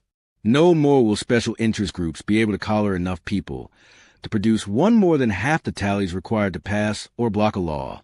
No more will arm twisting and vote trading and backroom bargaining and power politics determine the course of the future for millions of people who have no say at all on individual issues, and less say than ever even on the day they elect the people who do have a say.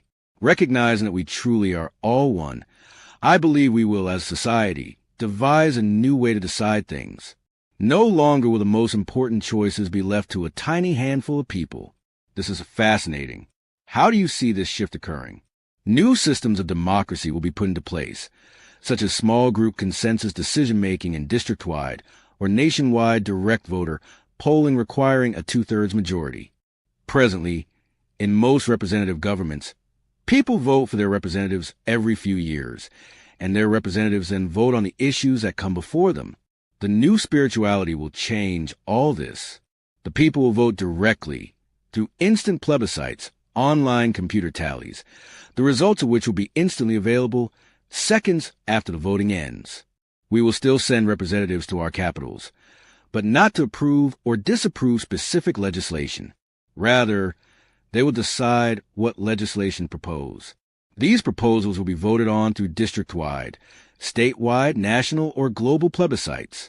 The job of our representatives will be to look at the issues, to study alternative solutions in the depth and detail that the average citizen could not possibly achieve, and to determine by consensus which solution to place before the plebiscite for approval by a two-thirds majority. Since a consensus would be required to place anything on the public's agenda, it will be virtually impossible to influence just the votes that are needed to get a measure proposed or not proposed, since every vote would be needed. And because the up or down vote on final approval of an idea would be through a nationwide or district-wide computer poll, lobbyists would be unable to significantly impact that plebiscite because they couldn't possibly buy enough dinners or send enough people off to resorts and cruises to influence two-thirds of all those voting. Your idea is that the more people that are making the final decision, the harder it is to unfairly influence the vote. Yes, the people will become the legislators, with their representatives becoming their issue studiers and solution proposers.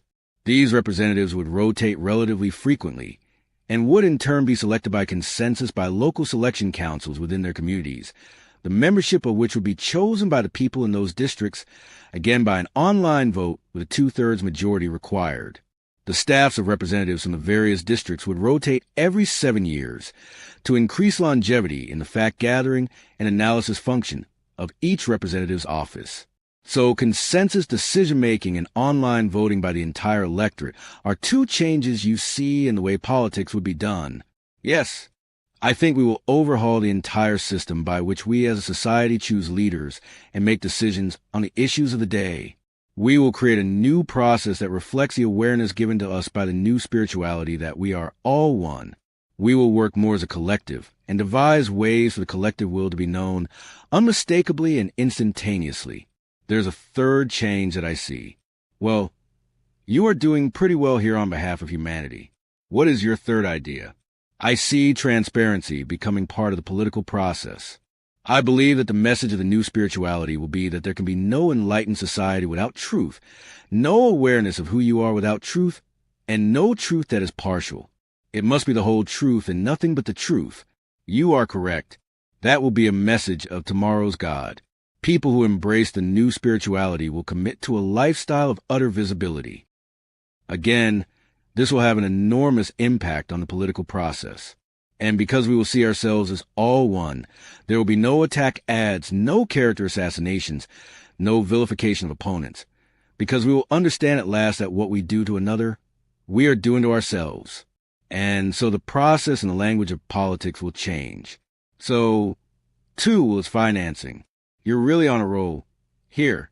Well, the new spirituality is giving me ideas, inspiring new approaches. And, of course, it will do just that for the whole of humanity. I see this now. I see how this can happen. So, what is your idea about financing? Well, because knowing ourselves to be one will be part of our innermost experience and truth, it will be clear to us that financing all activities within our political arena should be done by the single unit called the electorate. All special interest financing of whatever sort or source will be eliminated. Election and campaign costs will be covered by a general fund created by all the people and distributed in equal share to all candidates or issues groups. Changing as well will be the structure of the international body politic. A worldwide deliberative body will be formed to look, on behalf of humanity, at issues of global concern, and to then, by consensus vote, recommend courses of action to the various national deliberative bodies, which will, in turn, and also by consensus vote, make a recommendation to the national electorate. At a given time on a given day, the people of the world will cast their vote. 2/3 of the voters in any nation will have to approve of a measure for it to receive that nation's okay, and 2/3 of the nations will have to give their okay for the recommended course of action to be adopted. This is just one way all this might be done. There could be 100 different proposals put forth now on how all this could come together. The central idea, though, and the idea emerging from the new spirituality as I begin to feel it, would be to move the power from the hands of the select few into the hands of the many, of all the peoples of the earth. In this way, one person at the pinnacle of power could never again implement or push through a decision that more than 25% of his or her constituents opposed. Nor could one nation, no matter how powerful, undertake a course of action that more than 25% of the world's nations opposed. Well, now you see, those are some interesting changes you envision, and humanity will come up with a great many more, equally imaginative, and more so, once it lets go of its present cultural story of separation and insufficiency. I haven't told you yet of the most interesting idea of all. Oh, what is that? The abolition of taxes. And just how do you think the new spirituality will inspire that? When we truly believe that we are all one, we will create a system by which we will provide for our collective needs from our collective resources, in proportionate measure. You already have such a system. It's called taxation. Yes, but if we truly believe that the message of the new spirituality is freedom, and that freedom is the essence of who we are as beings, then such a system of coercive taxation will be rejected as inappropriate. In its place will be a system of voluntary sharing, a regular contribution of personal income. Many spiritual teachers and masters have encouraged this. Among the teachings of Baha'u'llah is voluntary sharing of one's property with others among humankind. But the message goes on, this should not be introduced by coercion so that it becomes a law which man is compelled to follow. Nay, rather, man should voluntarily and of his own choice sacrifice his property and life for others and spend willingly for poor. Practitioners of the Baha'i faith say, there need be no slums, no starvation, no destitution, no industrial slavery, no health-destroying drudgery. And they are right. So what I see in the future is a system like this of free will sharing of income from all sources, the same contribution percentage-wise from everyone. The money would be sent to a central fund through a voluntary automatic deduction at work, or withdrawal from each person's credit and debit account, established at any bank. In tomorrow's completely transparent society, there would be no need for cash. All payments for everything will be made through a CND account. The simple process of debiting one account and crediting another. There would be no mandatory tax of any kind. What do you think will cause people to choose to voluntarily have money withdrawn from their account for this purpose? First, if their basic and most sacred belief is that we are not separate, but are one, a single collective, then to not contribute in proportionate share to the common good would be experienced as not contributing to oneself. It would feel something like cheating on yourself. It would be like going out on a golf course all alone one day and then cheating on your score, writing in fewer strokes than you've taken, even though you know that no one but you will ever see the scorecard. What good would that do? Not contributing to the fund for the common good would be like cheating on yourself. What good would that do? In addition, because a society emerging from the new spirituality will be a totally transparent society, the names of all persons not contributing to the fund for common good will be printed in the local newspaper, read on local radio and television, and posted on the internet at refusestocontribute.com. Nothing calls people to their higher nature like the light of public scrutiny. Peer review has always been much more powerful as an incentive than any law. Now, having said all of this, I have still not gotten to what I believe will be the biggest and most profound change that will be brought about in our worldwide political and governmental systems. And what is that? The creation of departments at every level of government focus on the creation of peace and the dissemination of information about what works to produce the highest benefit for humankind in every area of human endeavor. Let's look at the second idea first. To date, the concept of shared solutions has not received much attention from humanity's power structures. Brilliant solutions to some of our most vexing problems are being created all the time, with many of them actually put into place and functioning effectively on the ground right now, but nobody knows about them. The result is that we are continually having to reinvent the wheel from location to location all around the world. Almost every human problem has been solved somewhere, yet sharing the solutions that have been created by our most imaginative minds is something humanity is not doing at anywhere near the level of which it is capable.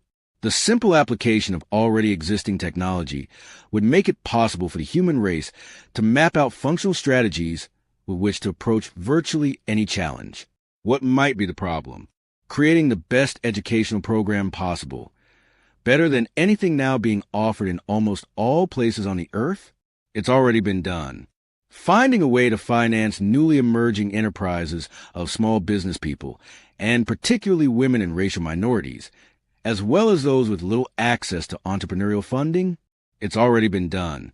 Providing health care for all in an affordable and effective way? It's already been done. Eliminating starvation and deep hunger as a human experience, regardless of a person's ability to pay? It's already been done. Truly, what is the challenge? Curing the most ravaging diseases of which we are aware? Done.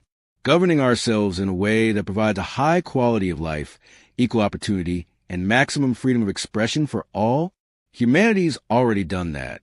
Reducing crime by cleaning up ghettos, and transforming the breeding grounds where criminal behaviors are born by creating new hope and real opportunity in the lives of those who would commit them? Humanity has already done that. We know how to do that. I ask a third time, what is the challenge we think we cannot overcome? The problem we think we cannot solve? Increasing tolerance and reducing conflict among people of differing cultures, races, beliefs, and histories? Humanity has already done that. We know how to do that. Facing our collective sexual dysfunction at last, and creating a sane and sacred sexuality for all human beings to celebrate and enjoy? Humanity has already done that. We know how to do that. Ending prejudice and discrimination in all forms in employment and housing and all areas of human interaction? Humanity has already done that. We know how to do that. The list of our ills is endless, and the list of solutions we have found is equally long. The problem is not that we have failed to find any solutions. The problem is that we have failed to share them, and in a startling number of cases, we don't even know about them. In the body human, one hand does not know what the other is doing, or, worse yet, We do know about a solution, but believe, for the flimsiest of reasons, that we cannot put it into place. And the reason we give, we cannot afford it, such as our economic model in most places on this earth, that unless there is a financial profit to be made, we cannot bring ourselves to muster sufficient resources to solve our most difficult problems. Thus it has been that, until most recently, people died unnecessarily all over the planet because they could not obtain certain medicines, because the prices required by drug companies placed those medications out of the reach of the poverty-stricken. Those same companies work hard to prohibit generic drugs containing the same formulas from being introduced into the local marketplace, thus ensuring that their products will be the only curatives available. Only after being literally shamed into it did some of those companies finally begin seeking ways to work with people and governments in the world's economically depressed areas to make certain drugs available. Still, in our world, access to all the wonders and miracles of modern medicine is largely a matter of money, of how much one has to spend on such things as quality of life and survival. This need for profit to be produced in order for help and resources to be made available is one of the first things that will be changed when you embrace tomorrow's God and the new spirituality, for you will see that it is not life-supporting or life-sustaining, but self-defeating. This is a whole other discussion. Yes, and right now I would like to hear more about this idea of shared solutions. Well, it seems to me that only when we see someone else's problems as our problems and someone else's challenges as our challenges, which ethic is precisely what the new spirituality will produce, will we see the benefit of establishing, in every country on earth, a national office of shared solutions and a global office as well. It is remarkable that we haven't done so up to now. These offices will be computer-linked, of course, and would offer real-time sharing of what is working in every and any location on the earth as humanity addresses, collectively at last, its most pressing problems and its most daunting challenges. It would track experiments, carefully watch bold initiatives, and spread immediately the news of any undertaking, whether it succeeded or failed, that sought to produce solutions through innovation. Such data sharing would shorten by magnitudes of 10 the learning curve of our societies and communities, of our disciplines and institutions, of our advocacy groups and helping organizations and government agencies, as we seek to create a better life for all. And I mean for all, not just for the well-heeled and the fortunately situated. These ideas are not mine, but come from such cultural creatives as Dwayne Elgin, Hazel Henderson, Jean Houston, Barbara Marx Hubbard, Eleanor LeCain, Jack Reed, and many others. Just as War Departments and Defense Departments all across the globe now track trouble spots and danger zones in conflict locations around the world, so, too, will the Office of Shared Solutions track projects and programs and identify solution zones where some person or organization has come up with a truly important innovation that can be exported elsewhere and used with great effectiveness. And just as the military has its wall-size maps and computerized images telling us exactly where there is real or potential turmoil, so, too, will the Department of Peace have facilities of equal sophistication pointing to places where there is real or potential tranquility, with information on why and how it has been achieved. The idea of a peace room was first introduced by Barbara Marx Hubbard at the Democratic National Convention in the United States in 1984.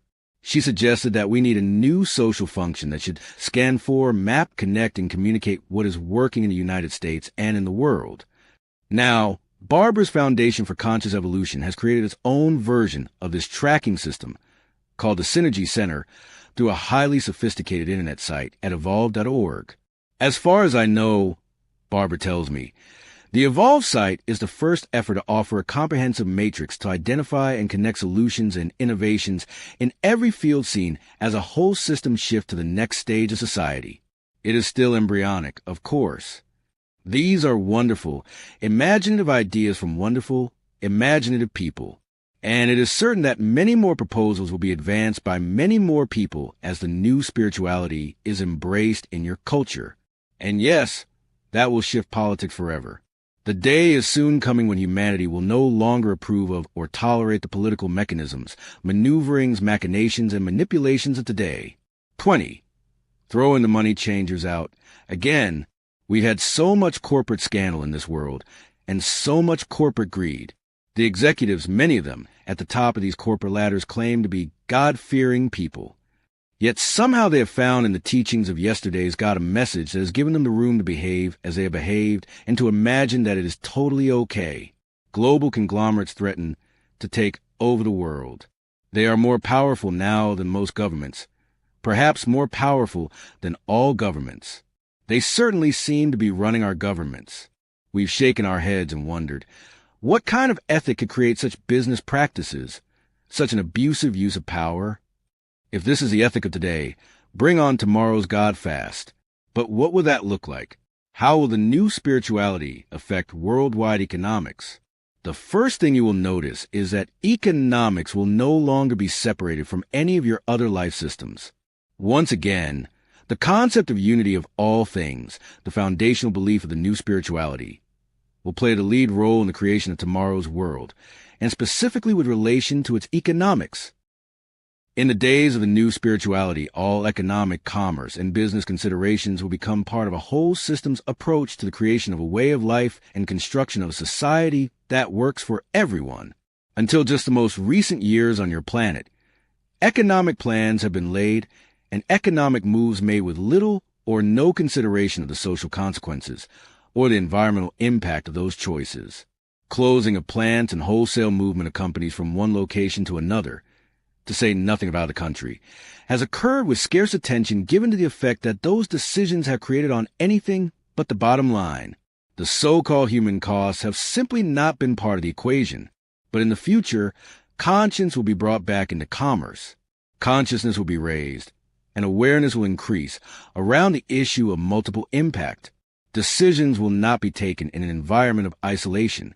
Businesses will understand themselves to be communities of people, and to be part of larger communities of people, the lives of whom are directly affected by their choices.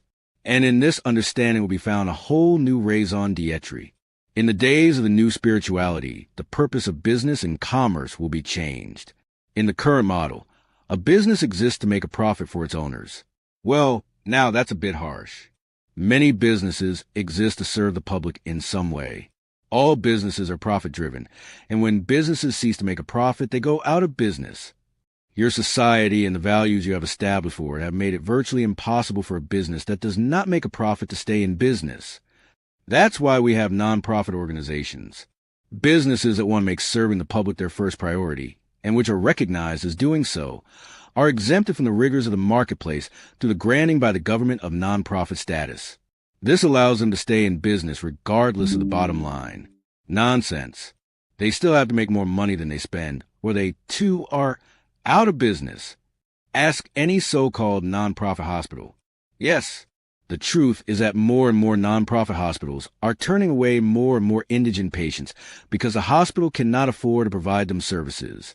So, if you have very little money, you can count on receiving very little health care and absolutely no preventive care. Emergencies, perhaps, and even that is not guaranteed, but preventive medicine or maintenance care. Forget it. Well, what's wrong with that? What's more important? The quality of a human life or the profit margin of doctors' offices, hospitals, and elder care facilities. The quality of a human life. Not according to your society. According to your society, profit is the most important thing, even for your non-profits. You are cutting down and cutting off social services all over because you can't afford them. You are providing fewer and fewer programs in your schools because you can't afford them. You are sending the mentally ill back onto the streets, shutting down halfway houses and other facilities because you can't afford them. The thought that you can't afford a civil society is what is causing your society to no longer be civil. So long as you insist on a social system that creates haves and have-nots, you will face this problem. And as the gap between the rich and the poor widens, which it is doing every year at an accelerating rate, you can expect civility to all but disappear. But no matter. Nobody cares. Let them eat cake. Wasn't it Marie Antoinette who said that? The few need their $100,000 plus incomes and their 2 or 3 cars and their $2,500 big screen TVs and their multi-acre estates. As for the rest, throw them some bread. Yes, well, you've stated it pretty much as it is. This is not something that many people want to look at. However, yesterday's God has been characterized as pretty much of an everyman, for himself kind of God. That's because the old God is understood to be separate from human beings, and yesterday's spirituality says that human beings are separate from each other. With all this separation going on, God has to take care of his needs, and humans have to take care of theirs. If God's needs are not being met by humans, incidentally, then God has to do what God has to do. And if humans get caught in the fallout from that, well, gosh, what can be said? Humans, likewise, have to take care of their own needs. If their needs are not being met by other humans, incidentally, then humans have to do what humans have to do. And if other humans get caught in the fallout from that, well, gosh, what can be said? Life is tough.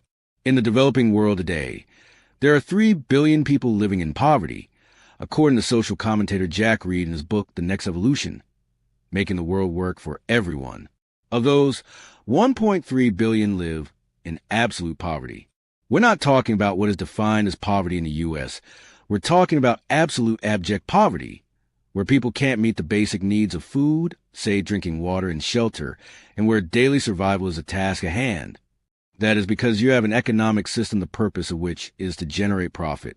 Well, what should the purpose of the system be? There are no shoulds in the universe. Who would do the shoulding? Okay, I understand. Tomorrow's God doesn't require anything. That is correct. The idea that requirement exists is an illusion. It is one of the 10 illusions of humans. As I mentioned earlier, those illusions were given to us and explained in wonderfully clarifying detail in communion with God. Could we just list them here? Yes. The 10 illusions of humans are: need exists, failure exists, disunity exists, insufficiency exists, requirement exists, judgment exists, condemnation exists, conditionality exists, superiority exists, ignorance exists. Once you understand these illusions, you understand a great deal about life and how it works, as well as how to make it work. For instance, it is from the dual illusions of insufficiency and disunity that your economy emerges. The idea that there is not enough of what humans need to be happy, and the idea that human beings are separate from each other, forms the basis of your entire economic model. The new spirituality will provide you with a new basis for your economic model, essentially, a new reason to do business. No longer will it be the purpose of your economy to generate profit. What will its purpose be? To generate wealth. Well, now there's an improvement. It is actually, doesn't look like it to me. I've got more to say here. Excuse me. Go on. Presently on your planet, wealth is defined as possessions and power. The old spirituality encourages you to have dominion over the earth. You have interpreted this to mean domination. And so, you have imagined that ownership of or power over people, places, and things is an asset, or part of what you called wealth. According to this paradigm, the more things you owned, the more power you had, and the wealthier you were. In the days of the new spirituality, wealth will be defined not as possessions and power, but as access and happiness. I'm not sure I understand. We are talking here about use of, rather than ownership of, the stuff of life. Now, let me ask you a question. Do you need a vacuum cleaner? I beg your pardon? Do you feel that you need a vacuum cleaner in order to be happy? I'm not sure about the word need here, but I sure do like to have one. It makes cleaning the carpets a lot easier. Indeed. And do you need a washing machine? Well, I want to give you the same answer. I'm not sure about need, but it sure makes doing the laundry a lot easier. Indeed it does. And yet you do understand that half the world's people get through life without either of these things, yes? Yes, I understand that. It's just a matter of convenience. That's all. Those of us living in the wealthier nations have these things as a convenience. They save us time. And time is money. Yes, I guess so. I mean, that's what they say. That's an interesting economy you have there. Well, it's just a saying. But wouldn't it be nice if that kind of time could be saved for everyone? That would be nice, yes, but I don't see how that could happen. Not anytime soon. Anyway, yet when that time does come, won't that result in a better life for all? I think so, yes. I think it's fair to say that, yes. But like I said, it will be many years before we can grow the worldwide economy enough so that everyone on the planet can afford these things. Now, what if I told you a way that many, many more people on your planet could afford a vacuum cleaner and a washing machine without having to wait one day for you to grow the economy? In fact, What if the answer was not to grow the economy at all, but to reduce it? What if I said that someday soon, everyone could have a use of a vacuum cleaner and a washing machine without a single extra vacuum cleaner or washing machine being made or purchased? What would you say to that? I'd want to know how that could be accomplished. And the answer would be, redefine wealth as access and availability. Shift from a possessions and power economy to a use and cooperation economy. Not everyone needs their own vacuum cleaner. They simply need the use of one. Not everyone needs their own washing machine. They simply need the use of one. What would happen if 4 families living in immediate proximity to each other decided to share one vacuum cleaner? Do you think their carpets would be any less clean? Not if they cooperated with each other and set up a workable schedule for use of the vacuum.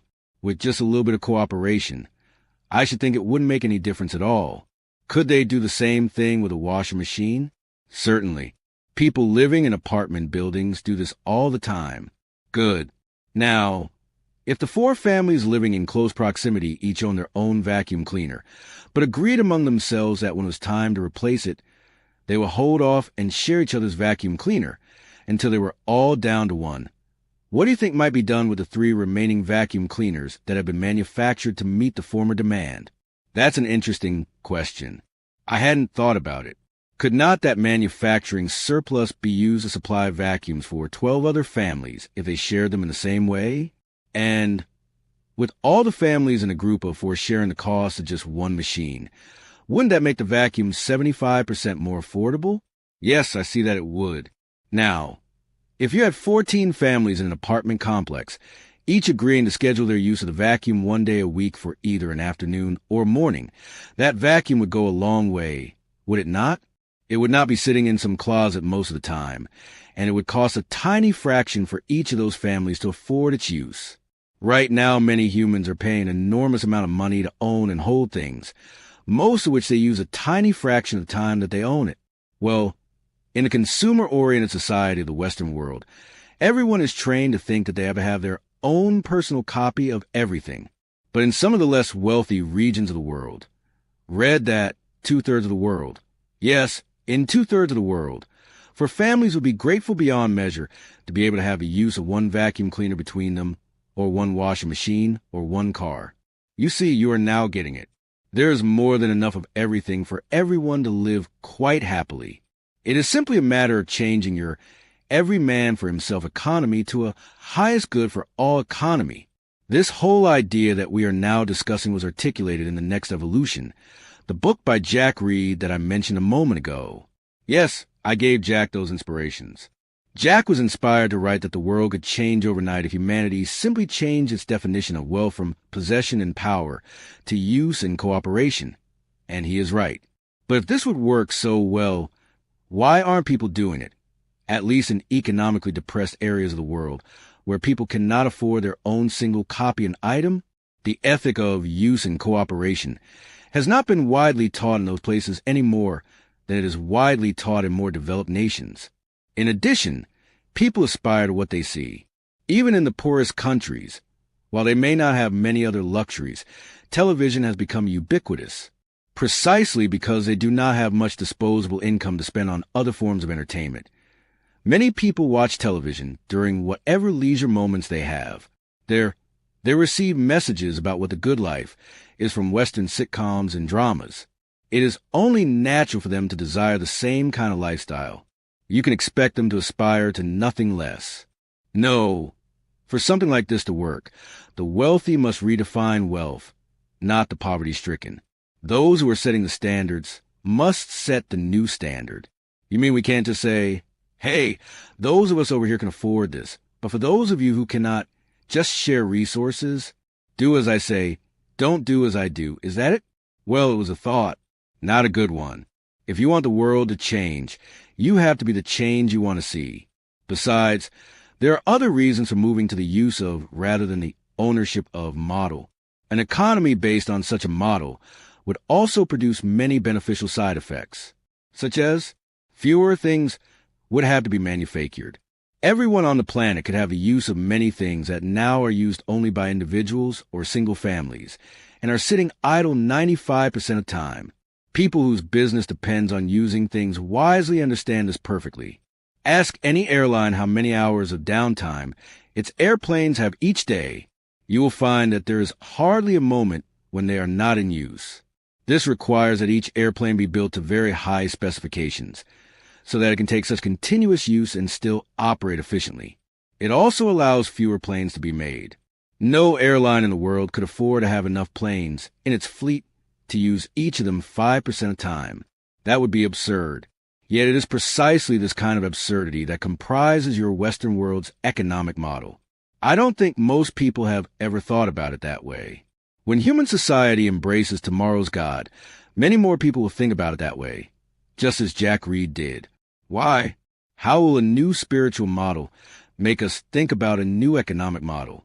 The new spiritual model will declare that you are all one. It also will say, there's enough. If you take those messages to heart, you will begin at once to devise ways of treating everyone as you would want to be treated, giving everyone what you would want to be given, and providing everyone with what you would want to be provided.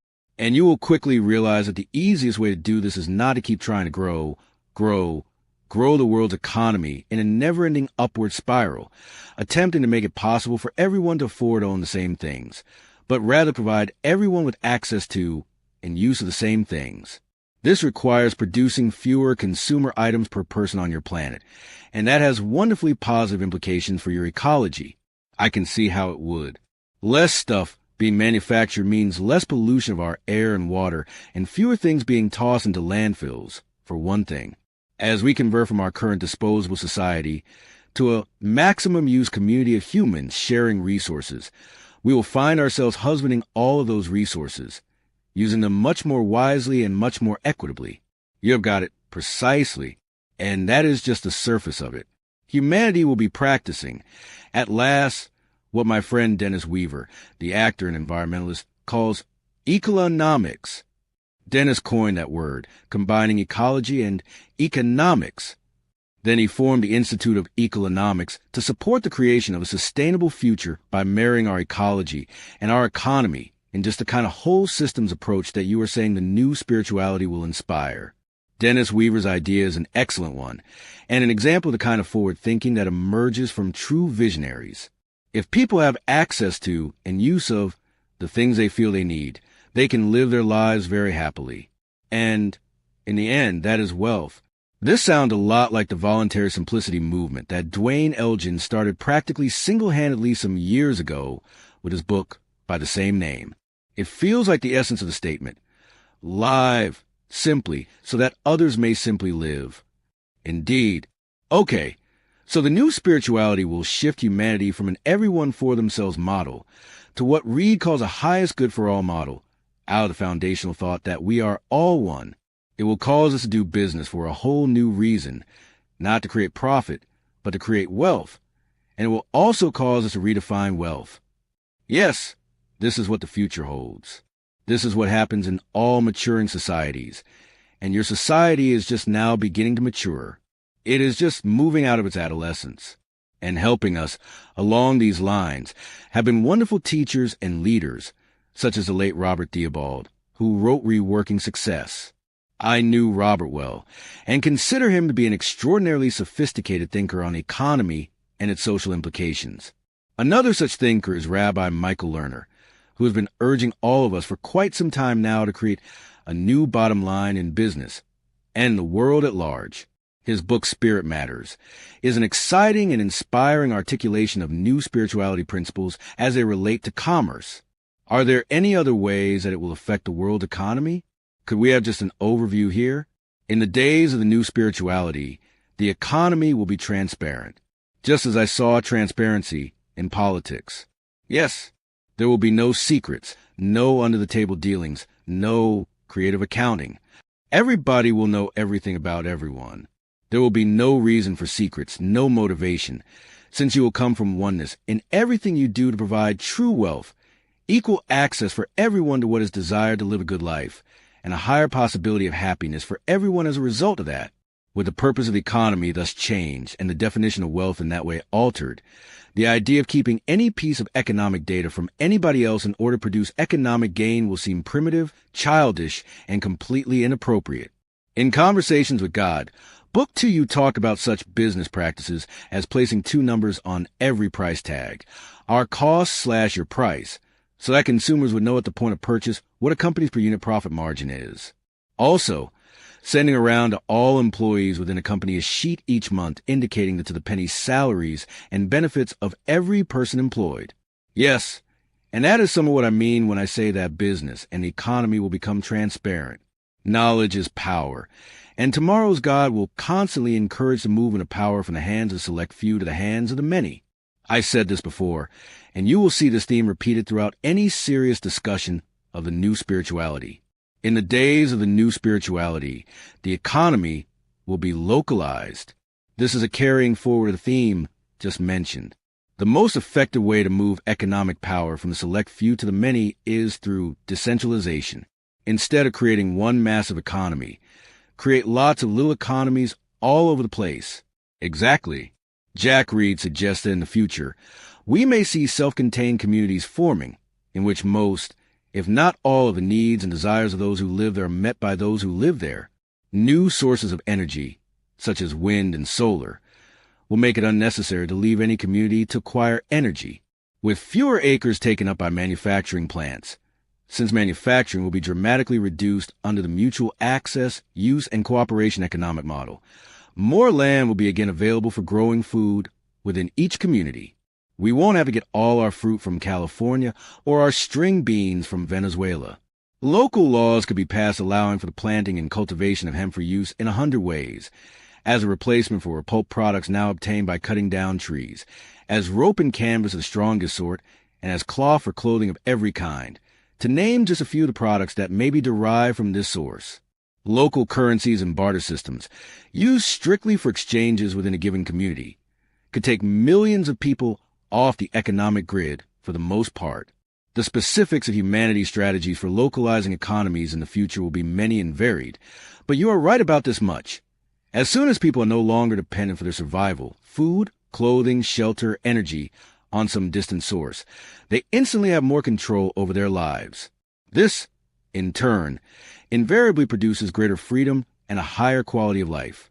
The message of the new spirituality is that need is an illusion.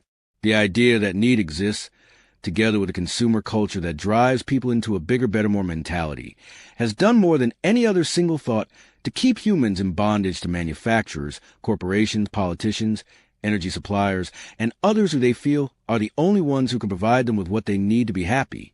Embracing tomorrow's God, who says you need nothing and encourages you to experience that, will change all this. I am remembering what you said earlier, that humanity's greatest weakness is dependency. That is correct.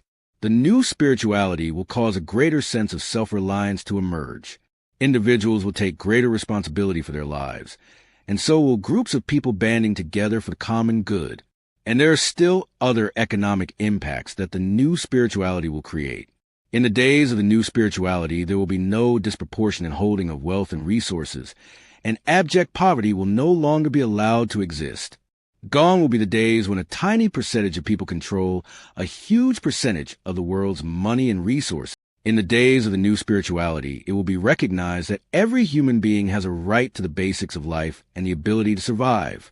Economic tools such as a guaranteed minimum income, affordable basic housing, access to preventive medicine, education for everyone as far as their mind, and not just their money, can take them truly equal employment and advancement opportunities, and similar remedies will make it possible for society to eliminate much suffering, misery, and hopelessness. These and other remedies are available today.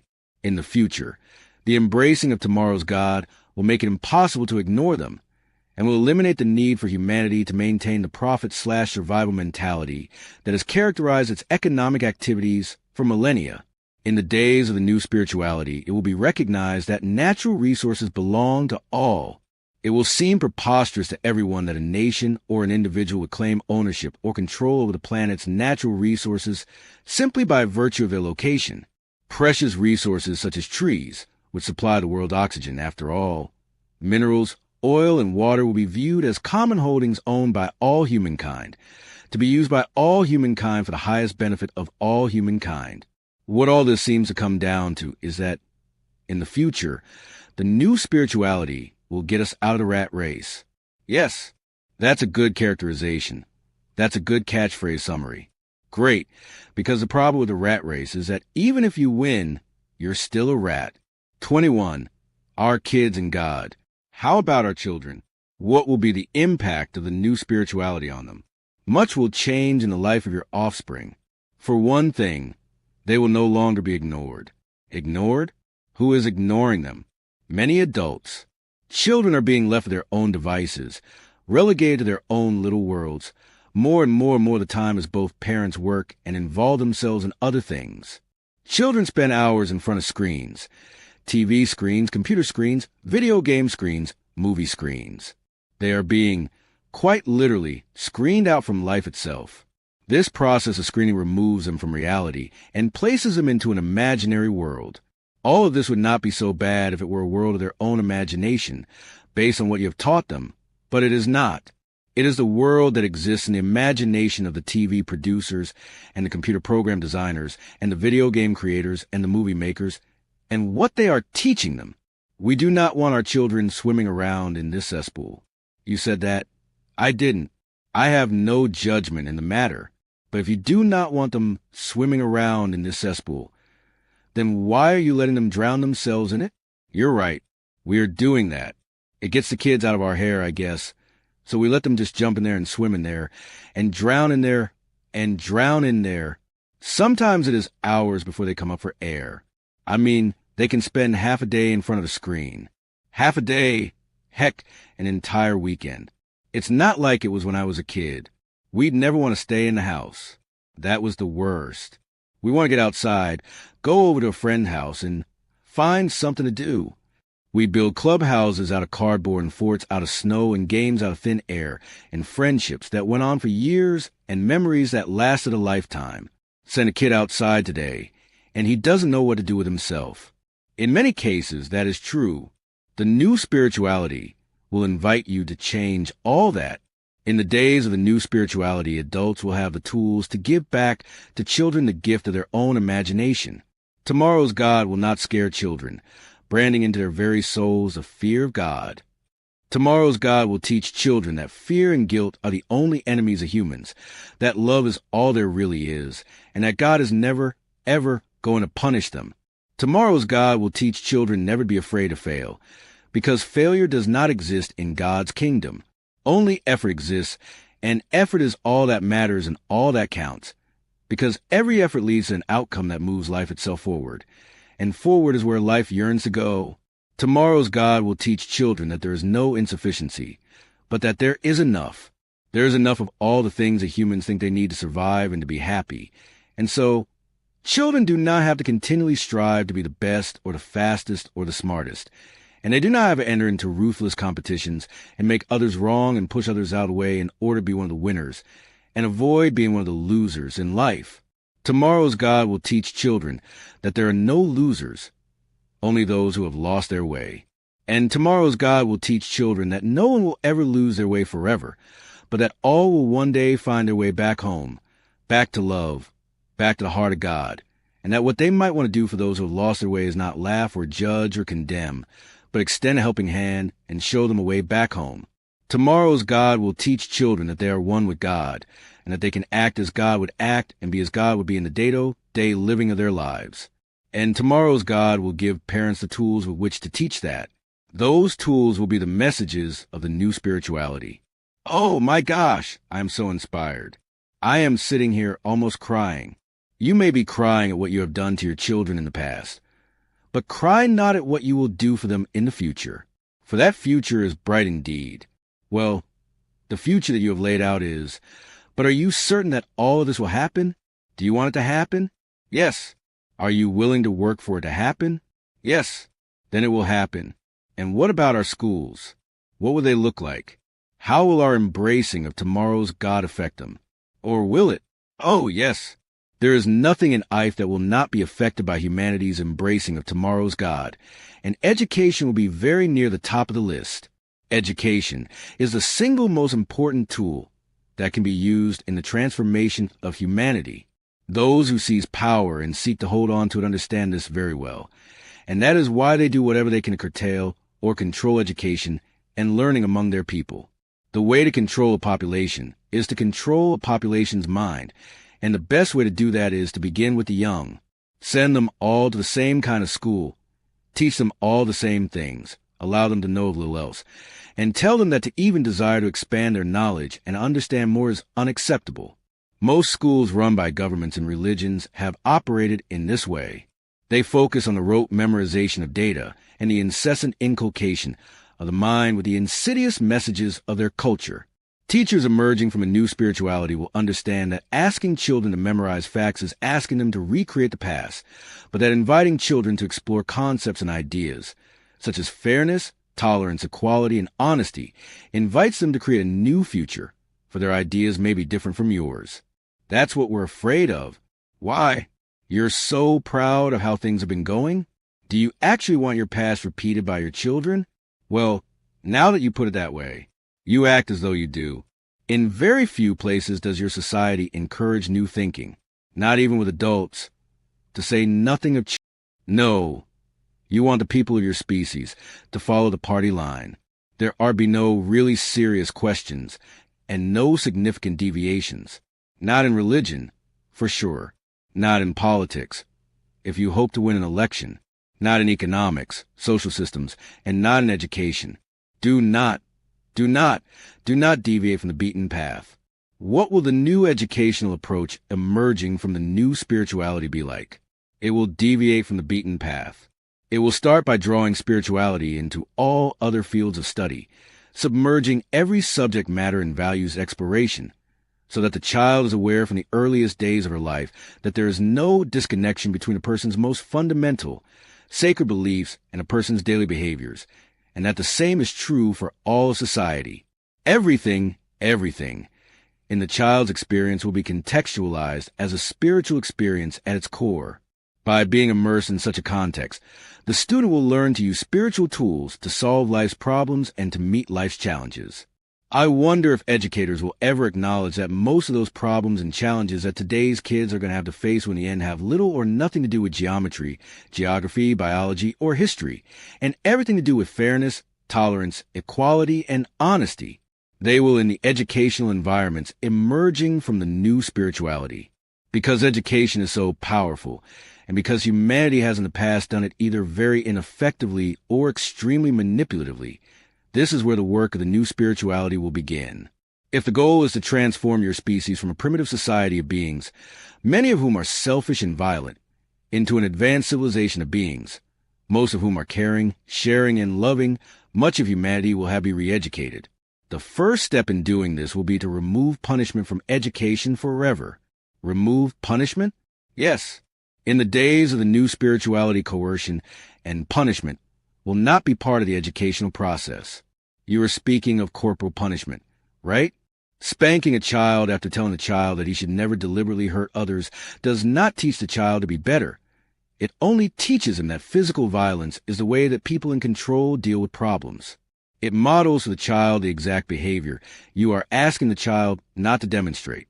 But certainly there is a place for more benign forms of punishment, such as timeout or writing, "I will not hit 300 times. There is not. But how will the teachers deal with unruly kids? There are times when punitive action is just the only way. Even top educators agree. That does not make it right. The child development experts are wrong. There is no such thing as right and wrong, and that is something your children would do well to learn, so they do not perpetuate the right/wrong paradigm when they grow up and run the world.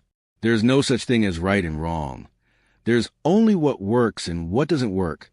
Given what it is you're trying to do, it doesn't work to criticize or punish a child if what you're trying to do is get the child to alter her behavior.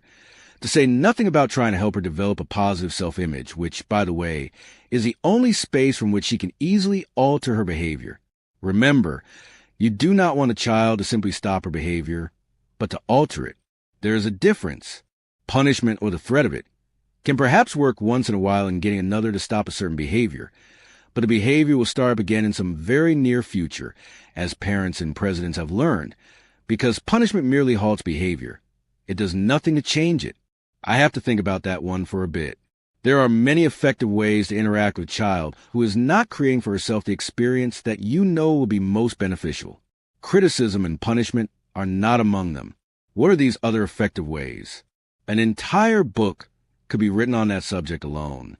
Well, I have to say that there are some education experts who agree with you, and who do not say that punishment is sometimes the best and only last resort. Adele Faber and Elaine Maslish did write a book on the subject alone, and it is filled with priceless wisdom for teachers and parents. It's called How to Talk So Kids Can Learn at Home and in School. This little book is amazing, and it lists some very sound and workable alternatives to punishment or the threat of it, including, among others, pointing out to the offending child how he or she can be helpful, showing the child how to make amends, and letting the child experience the natural consequences of his or her behavior. The book explains how all that functions, how it really works to help the child alter behavior, and it does so in terms so simple as to turn everyone into an expert child psychologist. Children really can be inspired to be self-directed and self-disciplined, and I don't think that anybody in the world shows how more effectively than Faber and Maslish. I agree. I would like to also point out that this book, which truly is a remarkable work, was co-authored with Lisa Nyberg and Rosalind Templeton, the first an award-winning teacher of 3rd and 4th graders, and the second a teacher of future teachers. Their insights are crystal clear, and their on-the-nose observations are extremely insightful. So you agree, then, that punishment has no place in school, or in the home, or in God's kingdom. Yes, I do. And you were just playing devil's advocate before. I was doing what I said I would do at the start of this conversation. I was giving voice to what I assumed would be the thoughts of some others. You did a good job. Many people do believe that punishment is an appropriate and effective remedy for misbehavior. And many people do believe that God punishes human beings for not obeying his laws, and that human beings, therefore, have the moral authority and the responsibility to do the same to each other. All of this is untrue, but your species believes many things about God and about life that are untrue, and that make it just about impossible to live together in peace and harmony. Most of these beliefs were given to you when you were young, and many of you have passed them on to your children in precisely the same way they were passed on to you. Is it fair to say that schools have played a big role in all this? It certainly is. In fact, that would be putting it mildly. Schools with punitive and coercive practices have without a doubt been the primary means of transferring limited, and therefore inaccurate, views to your offspring, and you have actually created on purpose learning institutions that teach children about life from a singular and restricted point of view. Some parochial schools, yeshivas, and madrasas are prime examples of this. A madrasa, for instance, teaches children about life in an Islamic context only. The curriculum in most such schools is almost always severely limited. It would certainly include Arabic and memorization of the Quran, and it might also include Islamic law, study of the Hadith, and the history of Islam, but it would probably not include much else. Little or nothing would be taught of the history of the rest of the world, nor is there much, if any, exposure to the point of view of other cultures. For this reason, schools such as this could best be described as tools of indoctrination. Many consider it wonderful to go to such a school and to become a Hafiz, one who has memorized the entire Quran, word for word. As has already been noted, memorization is a key tool in most schools in the world today, private or public. That is because it is the objective of most schools to teach humanity's offspring to duplicate the lives of their parents. The best way to ensure this outcome is to have children memorize the same things their parents memorized. Then they will come from the same knowledge base, hold the same understandings, embrace the same beliefs, think the same thoughts, and exhibit the same behaviors. Because those who embrace tomorrow's God will want to assist humanity in releasing its false beliefs about God and about life, the emphasis in future schools will not be on getting children to duplicate, but to create. Duplication is one thing. Creation is another. In the days of the new spirituality, the focus of education will be on creation. Creation education, this will be called, and it will be the biggest single difference between yesterday's schools and tomorrow's. What will this be like? What will it be about? It will be about showing young people who they really are. It will be about opening them to the Creator within. It will be about allowing them to see and to believe in themselves as the source of their experience, and the authority over their lives. It will be about returning them to their own inner wisdom, and encouraging them to fashion their own innermost truth. It will be about showing them, specifically, how to do this. It will be different from the old school, because it will be about awakening children's minds, not deadening them, freeing children's minds, not shackling them, opening children's minds, not closing them. It will be about expanding their minds, not contracting them, releasing their minds, not imprisoning them. It will be, most important, about connecting their minds to their souls, connecting their bodies to their minds, and experiencing all three as one. And, ultimately, about experiencing everything as one. Creation education will be about experiencing everything as one, and yourself as the creator. This is not something that is currently taught in many schools. I'm not sure it's taught in any.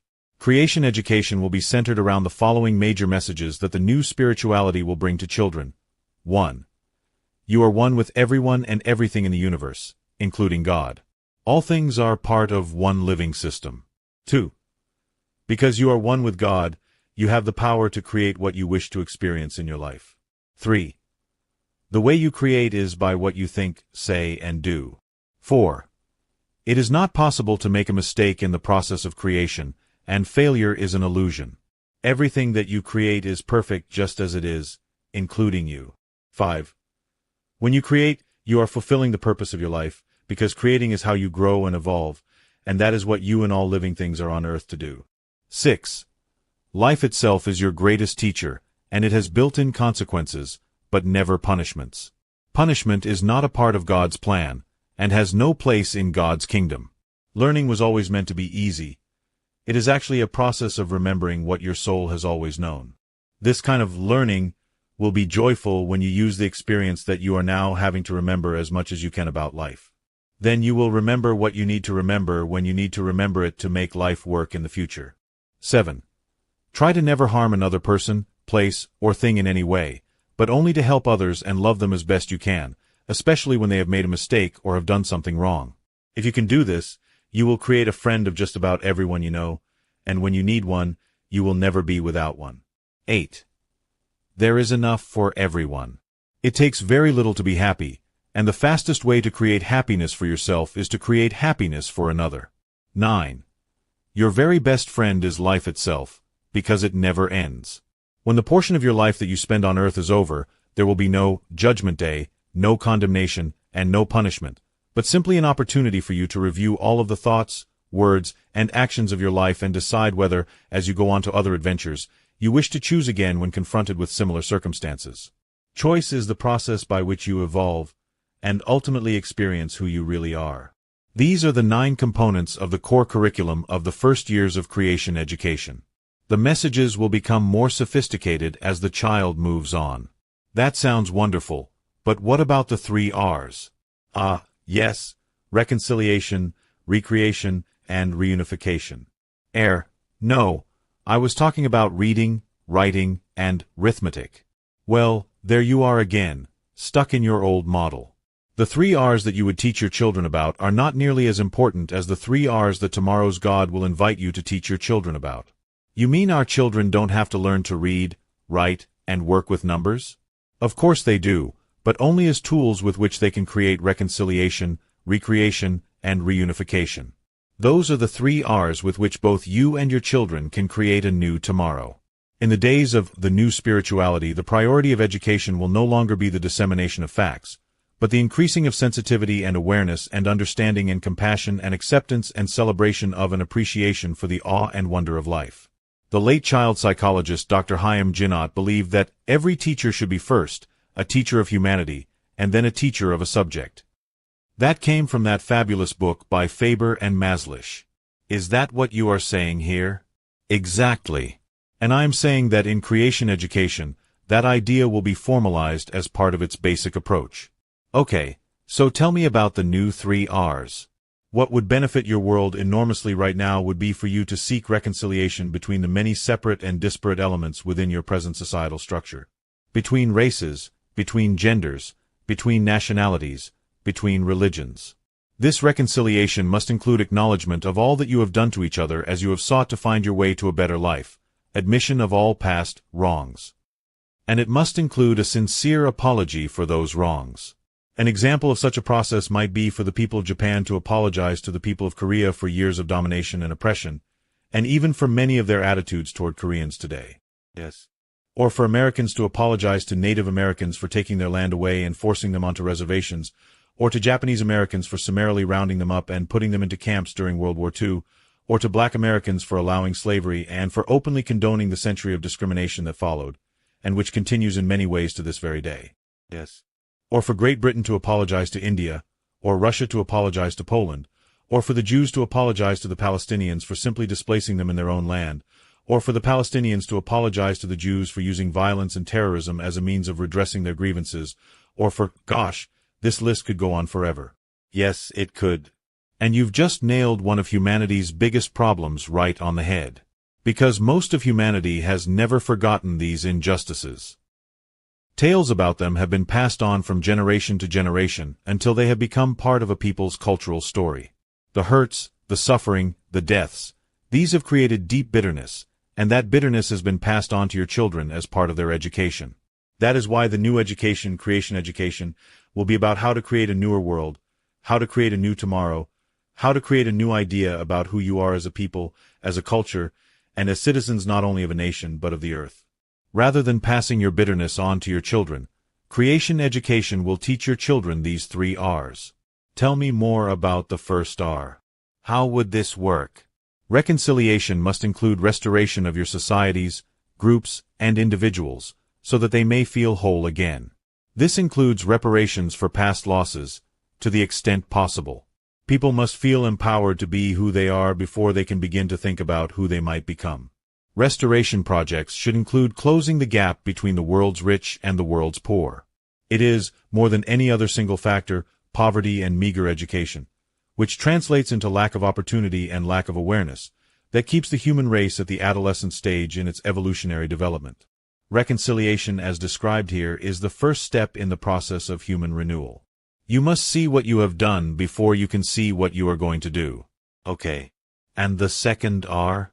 Recreation means renouncing the old ways and the old stories and the old habits and the old rationales and the old reasons for doing things, and recreating yourselves anew in the next grandest version of the greatest vision ever you held about who you are.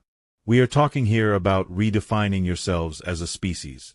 If you wish to live together in peace and harmony, your world is going to have to reinvent itself, creating new ideas about what it means to be human, what it means to be successful, what it means to be abundant and happy. Much of this work of recreation can be done through creation education. Yet it must also involve joint efforts by people, governments, and non-governmental organizations all around the world. And the third R? Creation education, which, by the way, will provide programs not only for children, but for people of all ages, will always encourage humanity to seek the experience of reunification with all that is. That means with God and with all humans everywhere. It means mind melding with all of life in its many manifest forms. It means becoming one. This last of the new 3 R's may be the most important of them all. For if this can be accomplished, everything else will fall into place. The realization that you are one being, that everything in life is really one thing, manifesting, can and will change your entire experience forever. Okay, yes, I think I understand that. But what about reading, writing, arithmetic, and all that other academic stuff? You are referring to the data of life, the collection of information that it is useful for humans to know in order to interact with others and with the world around them. Yeah, like I said, the 3 R's. The original 3 R's. All of that will be taught in creation education, too. Good. Phew. But not as primary subjects. What does that mean? It means these subjects will be shared with children not as things to learn merely for the sake of learning them, but as things to use while they are learning the things that they came to learn. Students will see these as tools to use in the process of creation, tools that make it possible to create. The focus will be on the red wagon, not on the screwdriver and wrench that it took to make it. When creation is experienced as fun, using the tools that it takes to create will be something that every child will want to do. They will not have to be convinced to do it. I'm liking what I hear, but I'm not sure I understand exactly how this new form of education will work. How will the purely academic subjects be taught? There is no such thing as a purely academic subject. Everything has to do with life, and the problem with your schools is that Too often, this connection is not made. Students do not see the relevance of what they are being required to learn, and so they don't want to learn it. When children have a reason to learn something, a reason they agree with, you'll never see learning faster. Children can learn the most complex computer program in minutes, leaving adults in the dust. They figured out how to operate the new TV remote before their parents have finished reading the instructions. They're the only ones in the house who know how to set the timer on the VCR. That's funny. And true. All that children want to understand is, why do I have to know this? Telling the child, you just do, will not work. Not if what you are trying to do is generate some excitement or enthusiasm around the learning. What will work is drawing a circle of relevance around a subject. This can best be done by not teaching the subject at all, but teaching something entirely different, something in which the child does have an interest. You might even ask the child on any given day what it is that they would like to learn. Now there's a novel approach. In the days of the new spirituality, the function of education will be to draw a circle of relevance around the raw data and systems that support life. So let's assume you are teaching from the core curriculum, and you are working with, say, component number 8. There is enough for everyone. It takes very little to be happy, and the fastest way to create happiness for yourself is to create happiness for another. Okay, I'm with you. To teach this component, which will not be taught just once, but continuously throughout the school year, you might then set up a classic example of how there is enough of something, and of how one person, coming from that place, might make another person happy. An imaginative teacher might create a fascinating story, or might ask a child to create such a story, in which making another person happy required some use of the tool called numbers. After setting up a problem within the narrative, the teacher would invite all of the children, working together, to come up with a solution. Now, if the teacher makes the story engrossing, the children will want to come up with a solution, and they will use whatever tool they can find to do it. And this is how we show children that learning how to use tools can be fun. Yes. It is one way, yes. Imaginative teachers will find dozens of other ways every day.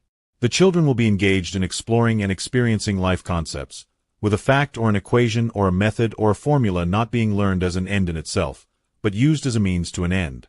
Yes. That's it. You've got it. Every teacher should be first a teacher of humanity, and then a teacher of a subject.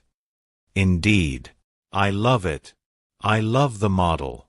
But creation education will not only differ in approach, it will also differ in much of what is being taught. An early message of the new spirituality is that you create your own reality, and much time will be spent in creation education opening children to their natural abilities, including their psychic abilities and their manifestation abilities. We're getting into dangerous territory here. Some parents don't want to hear that. Your society will expand its thinking in the future and explore new possibilities. It won't always be caught up in the fears and restrictions of yesterday's God. Meditation will soon be a part of the regular school day. It is in some schools right now, and early training in the psychic arts will follow. Young children will be encouraged to get in touch with their sixth sense, and to train, use, and expand their psychic power. I can't believe this. I can't believe that we'll actually have schools teaching this, showing kids how to use this energy. In the past, this would have been condemned as being of the occult, or trafficking with the devil. That's because yesterday's God was a jealous God who wanted no other being to even know about such powers, much less to have or use them. Tomorrow's God, on the other hand, will make it clear to humanity that God gave you these abilities, that they were given to you to be used, and that there is nothing sinful in them. Like sex. Yes, like sex, another great taboo. Can we talk about that in this dialogue, too? We can and we will. Great. I've got some things I want to discuss about that. I'm sure you do. But right now, what about this psychic power stuff? Are we really going to be teaching our children about all this in school? Yes, of course. Why not? School is where children learn about life, is it not? And this is a big part, of life. Why would you be ignoring it? They do say that right now we are utilizing only a tiny percentage of our brain, perhaps something less than 5% of its total power and capacity. Yet we have been loath to open ourselves to the incredible wonders of the mind, for fear of offending a jealous and angry God. Well, the good news is that tomorrow's God will not be jealous and angry. He won't. She won't. And so your children will be free to look at what's beyond that 5%, and when they begin to explore the other 95%, or use even a small portion of it, they will shock and amaze you by what they can do, what they can know, and what they can experience. The effort and the focus of creation education will be to bring children to this threshold, and to gently invite them to cross it. Some of them are at that place now, even without having had anything like this taught to them in school. Children seem to be showing up all over the planet these days who have a heightened sense of awareness, an expanded ability to understand life. Yes, it is a harbinger of the coming evolutionary elevation of humanity. More and more children today seem to have a greater sense of presence in the moment and a greater openness to all the possibilities resident in it. Some adults have taken to calling these young people indigo children.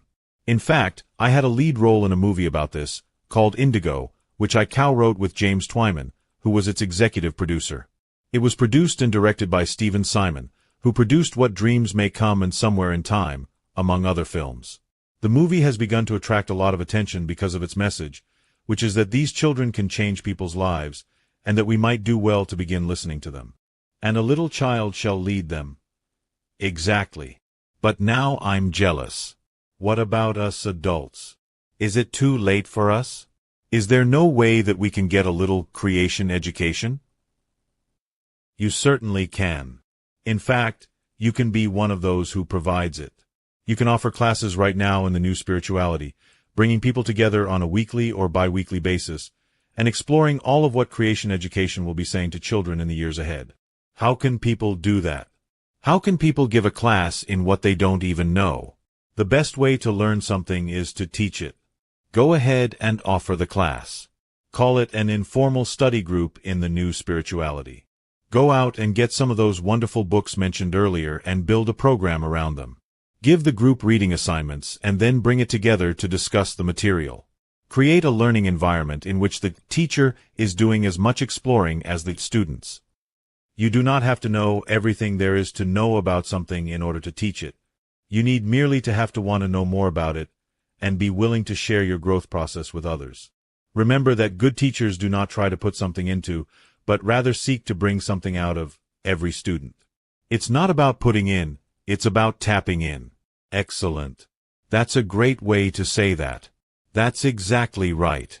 And so, in your study group, your job is to pull the wisdom out of the others, not to put your wisdom in there. To pull the wisdom out of others, you need to know nothing. In fact, the less you think you know, the better. I really like this. A lot of people who have a willingness to share the messages of the New Spirituality could start a study group using guidelines like this. All we have to do is create a learning environment. Yes. And this is what creation education is all about, whether it be for children or for adults. In the days of the New Spirituality, education will be about creating, not a school, but a learning environment. Indeed, on your most blessed tomorrow there will not even be any schools as you now design them. No schools. Not in the traditional sense. Gone will be rows of desks surrounded by walls of blackboards and whiteboards and corkboards. Gone will be musty corridors and clanking lockers and herds of children bumping their way to dank classrooms that feel to children for all the world like mini prisons. They are mini prisons, where bodies are held captive, orders are barked, stand in line. Remain in your seat. Raise your hand. And minds are subjected to a stifling, stultifying, stupefying barrage of facts and figures to be absorbed, memorized, and deified, that is, literally, made God. Those old-fashioned schools will be replaced by learning communities, in which students will never again be segregated by age or gender, but will cluster naturally in groups of interest, irrespective of age, gender, race, culture, or background. Young and old alike will gather in these clusters, the older ones sharing with the younger ones what they have discovered and what they yet do not know, the younger ones asking questions and suggesting avenues of expression and exploration that leave the older ones breathless and blessed. The synergy of these interactions will typify what education will be in the days of the New Spirituality. A magical, mystical encounter of life with life. 22. God's way in relationships. You know, the picture you paint of our future is really exciting. Good. It's time for humanity to become excited again about life. And since we're talking about excitement, could we now take a look at sex? Let's start by looking at relationships. Of course, I was going to begin there. I know you were. I was. Really? Because I want to know how tomorrow's God will affect this whole important and amazingly intricate area of human experience. Sexuality is just a part of relationships. I want to talk about the whole thing. I can start by telling you that, as in religion, politics, economics, and education, tomorrow's God will turn your understanding of relationships upside down. I thought so. Yes, well, you see, everything about the new spirituality is revolutionary.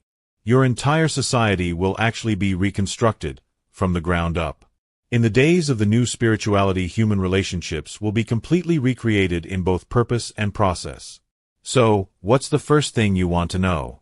How to make them work. That depends on how you define a relationship as working. How about having one last? I think that's a good place to start.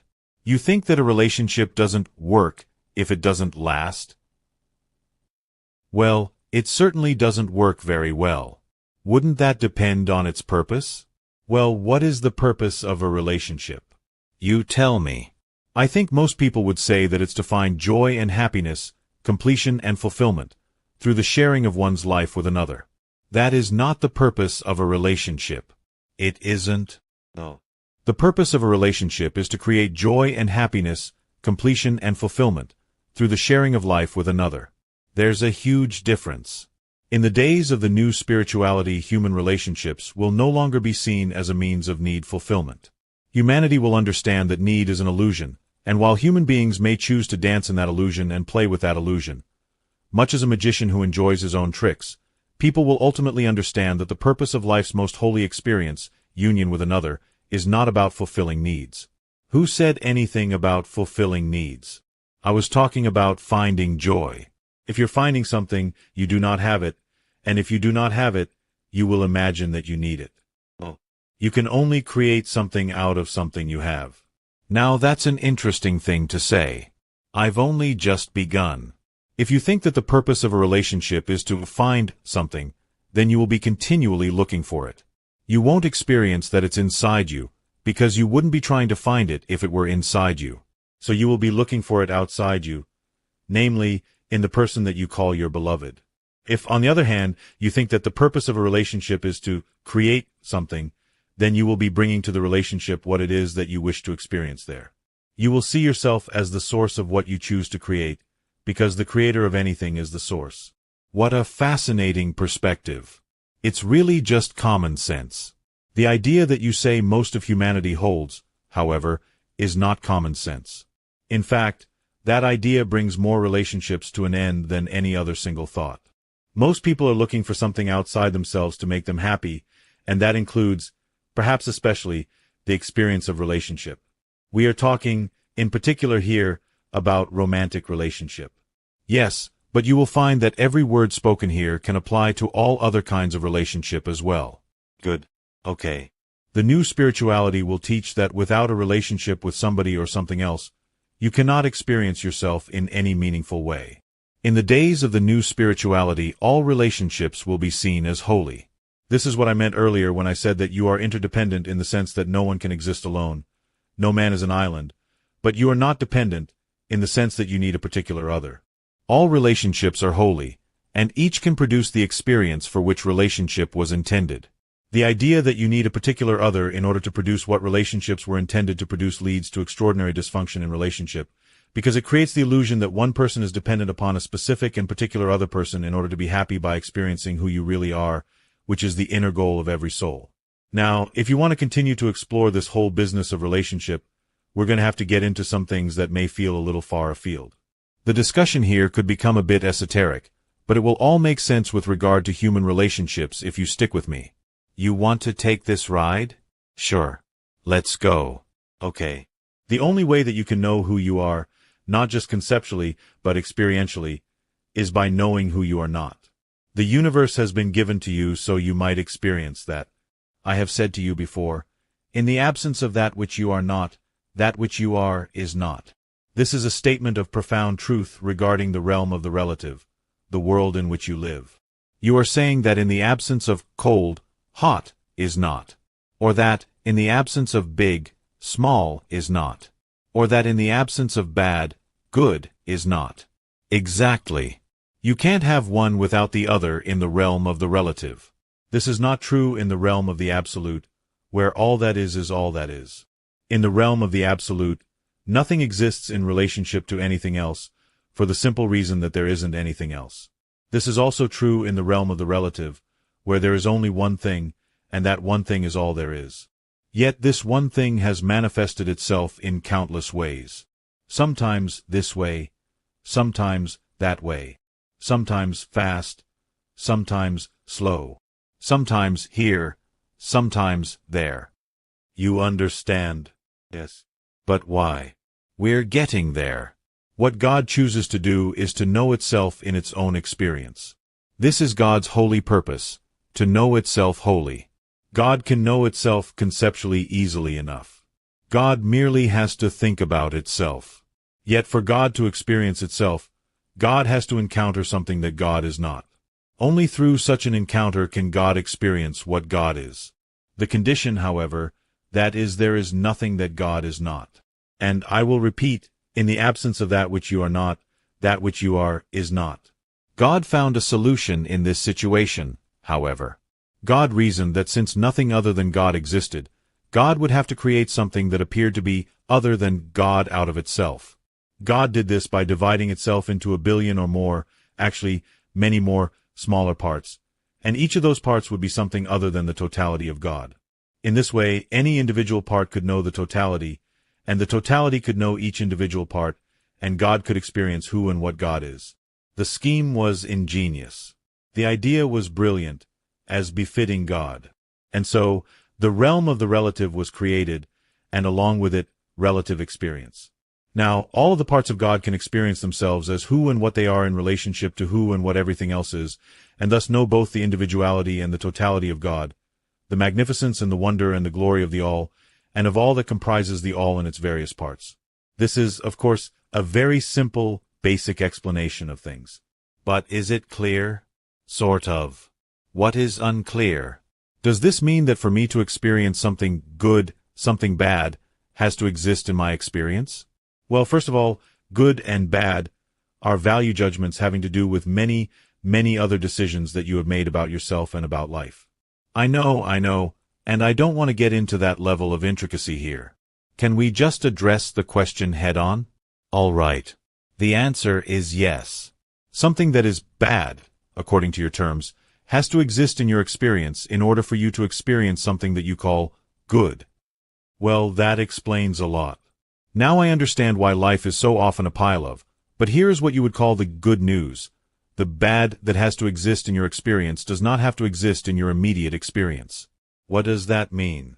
It means that the so-called other side or opposite of what you wish to experience may exist either in your past or in some location far away from you, such as the most distant location in your universe.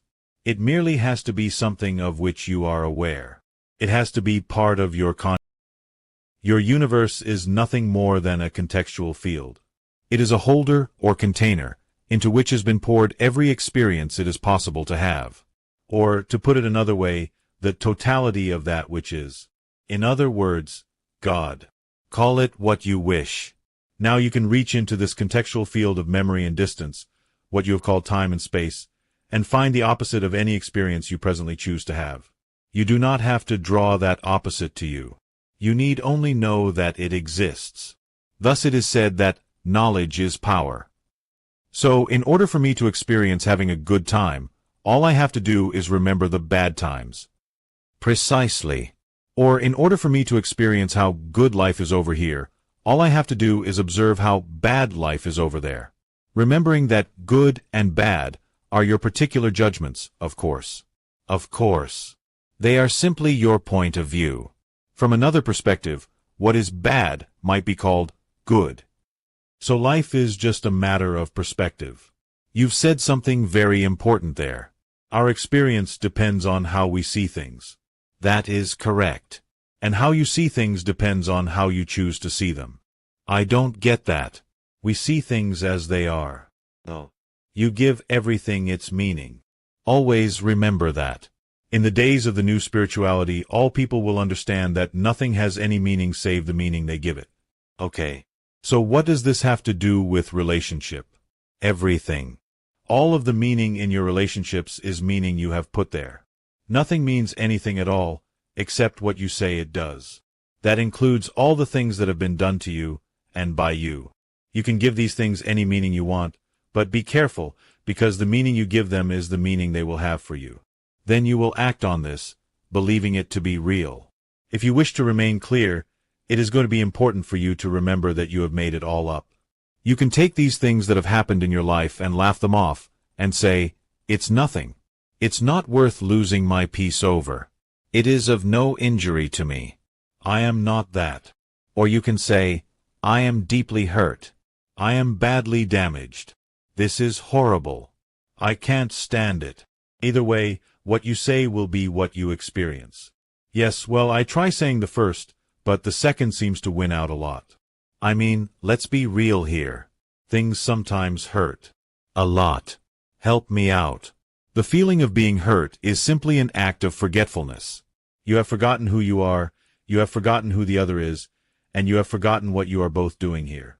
You have melted into the Maya, you have become the illusion. You are living the story you have created, as a playwright who has fallen asleep and is dreaming that he is living his own script. You can play out the script to the bitter, sad end if you wish, but you already know the ending, so what's the point? No, I don't know the ending. What is the ending? The ending is always the same. You will one day awaken, in this lifetime or the next, and you will then understand who you really are, and who everyone else is, and you will forgive everyone everything, and you will go past forgiveness to the place where you are clear that forgiveness is not necessary. You will see the perfection in the whole process, how it all worked wonderfully to produce your own evolution, and you will thank all of the players in your script, and you will dance together and be merry, for God's love will embrace the lot of you, and you will embrace each other as well in your love for God, which is life itself. You are certain about this. There has never been anything more certain said or revealed.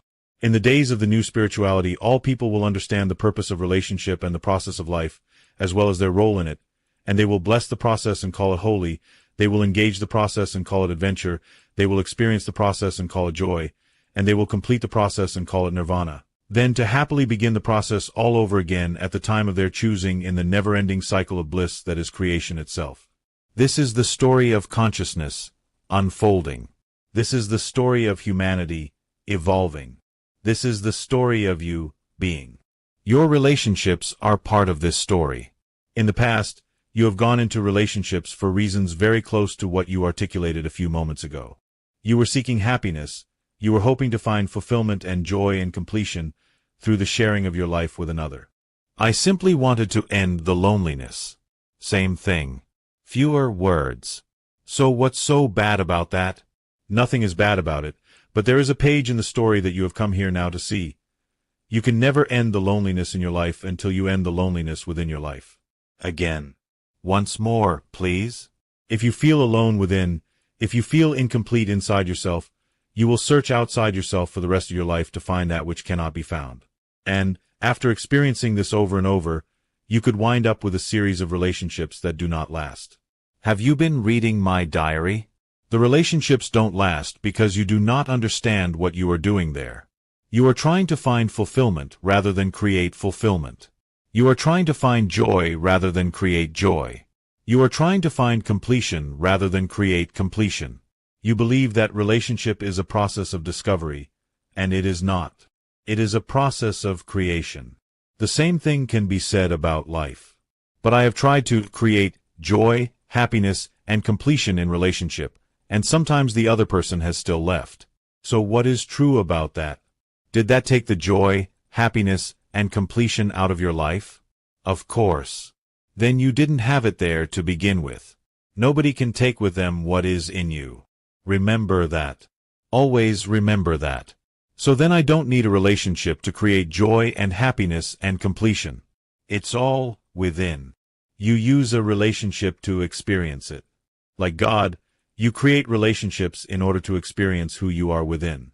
Then I do need a relationship. You're confusing me here.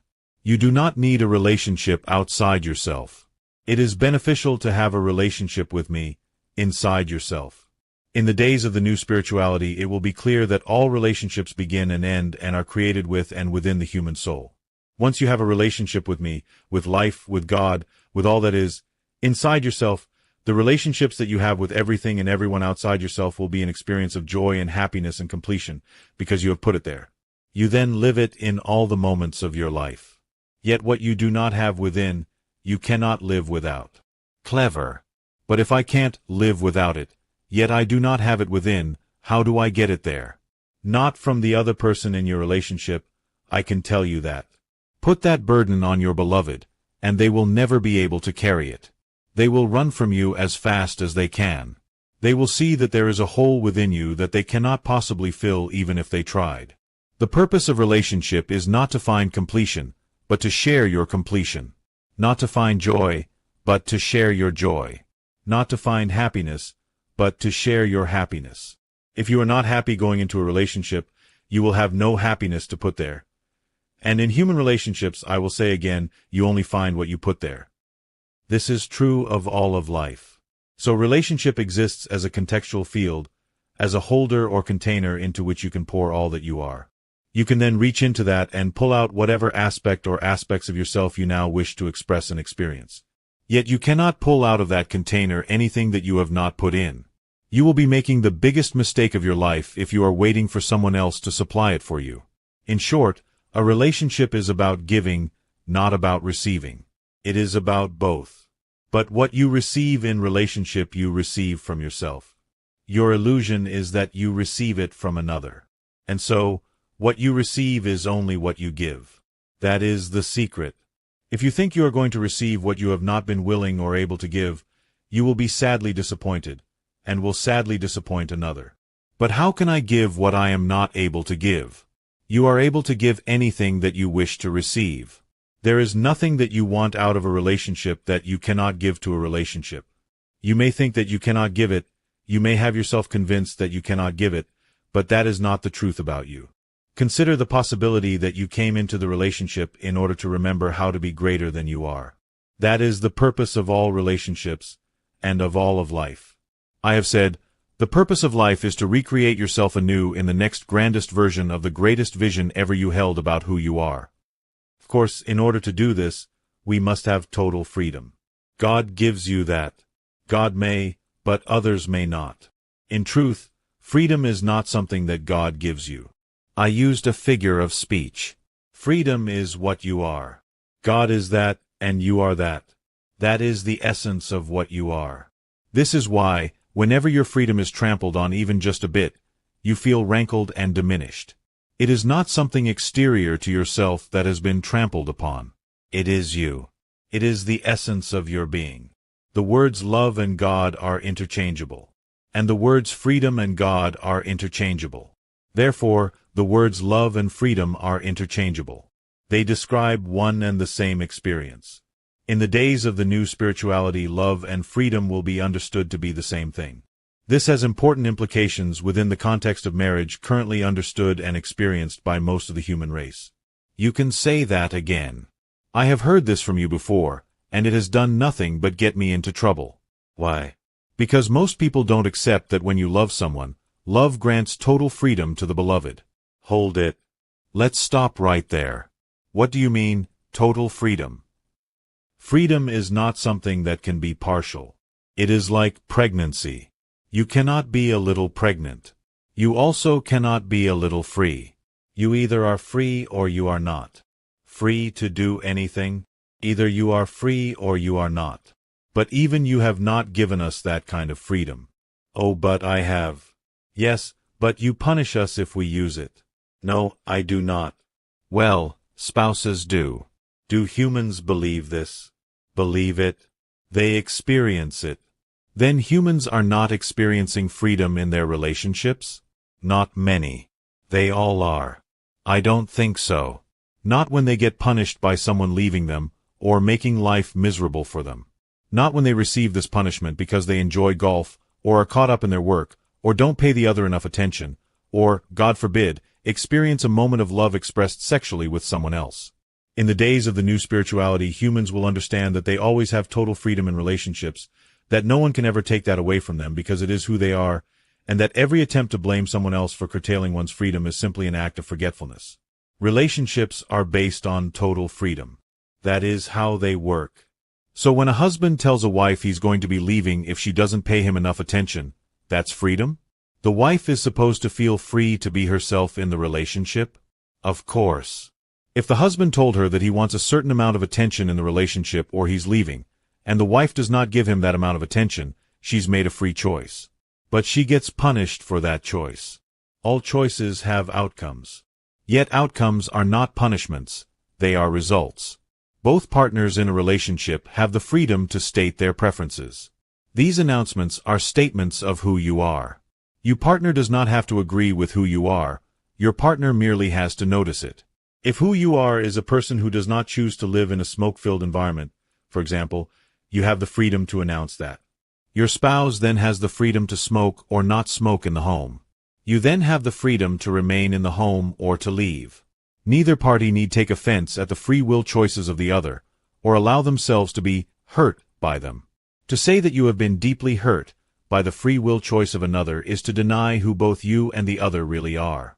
It is an act of forgetfulness. Relationship is the perfect expression of freedom. Where the unhappiness and the misery comes in is when the co-creators of the relationship forget this, and choose to cast themselves in the role of victim.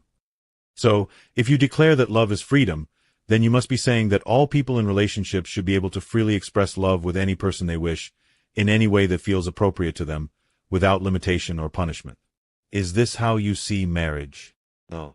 That may be how some people see marriage, but it is not how I see marriage. Then how do you see marriage? I see marriage the way I see life, which is no way in particular.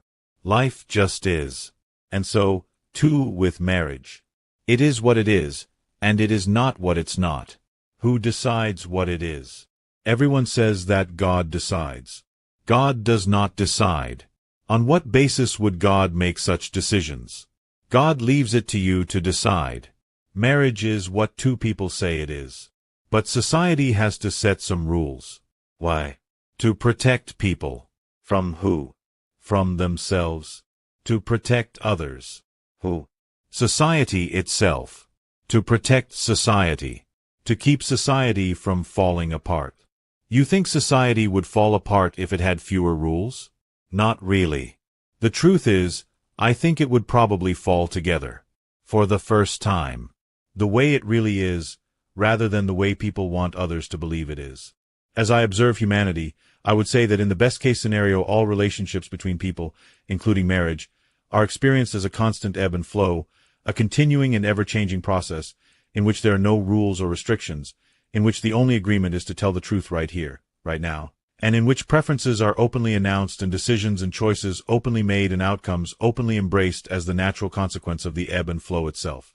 In other words, everyone gets to say what they choose, do what they choose, and be what they choose, and if one's choices impinge upon or prevent the happiness of the other, then the other gets to say that, and if the same choices continue to be made, then the other gets to make their choice, and so goes the process, free choice after free choice after free choice, in the name of love and life itself.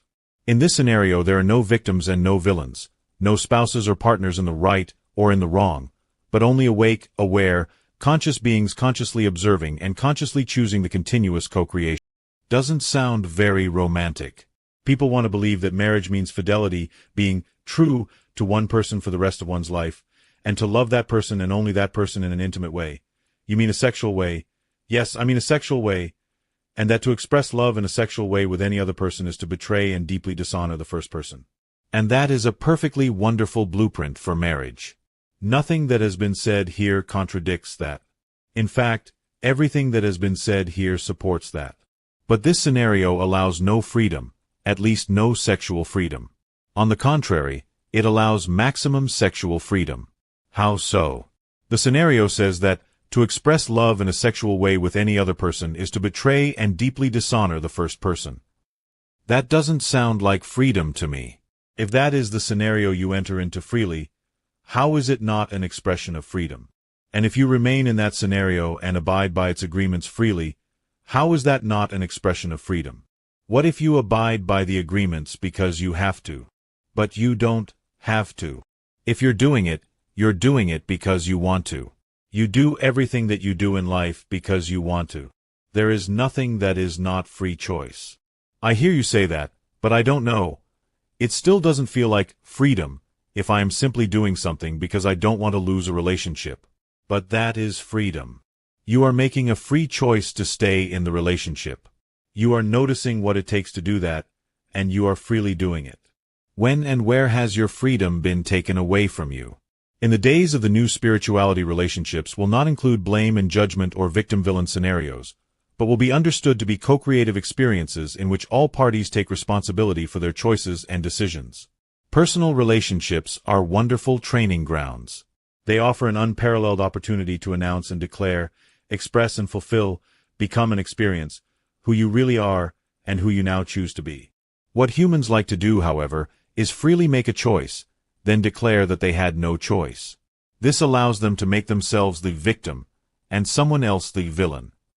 Well, there are situations where we can be victimized by someone else placing choices before us that are not very happy either way. That still doesn't mean that there aren't any choices. To say that you had no choice is to give your mastery away, it is to give your power away, it is to speak the lie about you. It is an act of forgetfulness. I don't know. That all sounds like just words to me sometimes. Sure, I always have a choice. But if the choice is a rotten one either way, what kind of choice is that? It is the best choice of all. Life places you at the point of rotten choices when you are about to make an enormous breakthrough in your experience of who you are. Always remember that. The creation and the facing of tough choices is always an announcement from your soul to your mind through your body that it is jump time for the totality of your being. The truth is, your choices in moments such as these are not rotten, they are simply critical. You bring yourself to such critical choice points perhaps 6 or 7 times a life. You can count them on both hands. Welcome these critical choice points. Do not shrink from them. They offer you rare and breathtaking opportunities to leap forward in your evolution. They are always among life's greatest blessings. So the bottom line purpose of relationship is to evolve. Of course. That is why I asked you earlier, do you think that a relationship doesn't work because it doesn't last? And then I said, that depends on its purpose. And you then asked, what is the purpose of relationship? And now, right here, you have answered your own question. Evolution is the bottom line purpose of everything. And there is no faster way to evolve than through the process of your exterior relationship with another. Holy relationship is where your interior meets the exterior of another, and where the interior of another meets your exterior, and where, in the best of moments, the exteriors of both are melted by the heat of both interiors, allowing those interiors to meet and awaken to the awareness that they are identical and one, and to experience that. This is the expression in the world that you call love.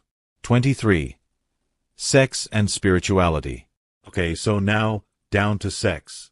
What is it with human beings that they have such hang-ups about sex? And will the new spirituality change all that?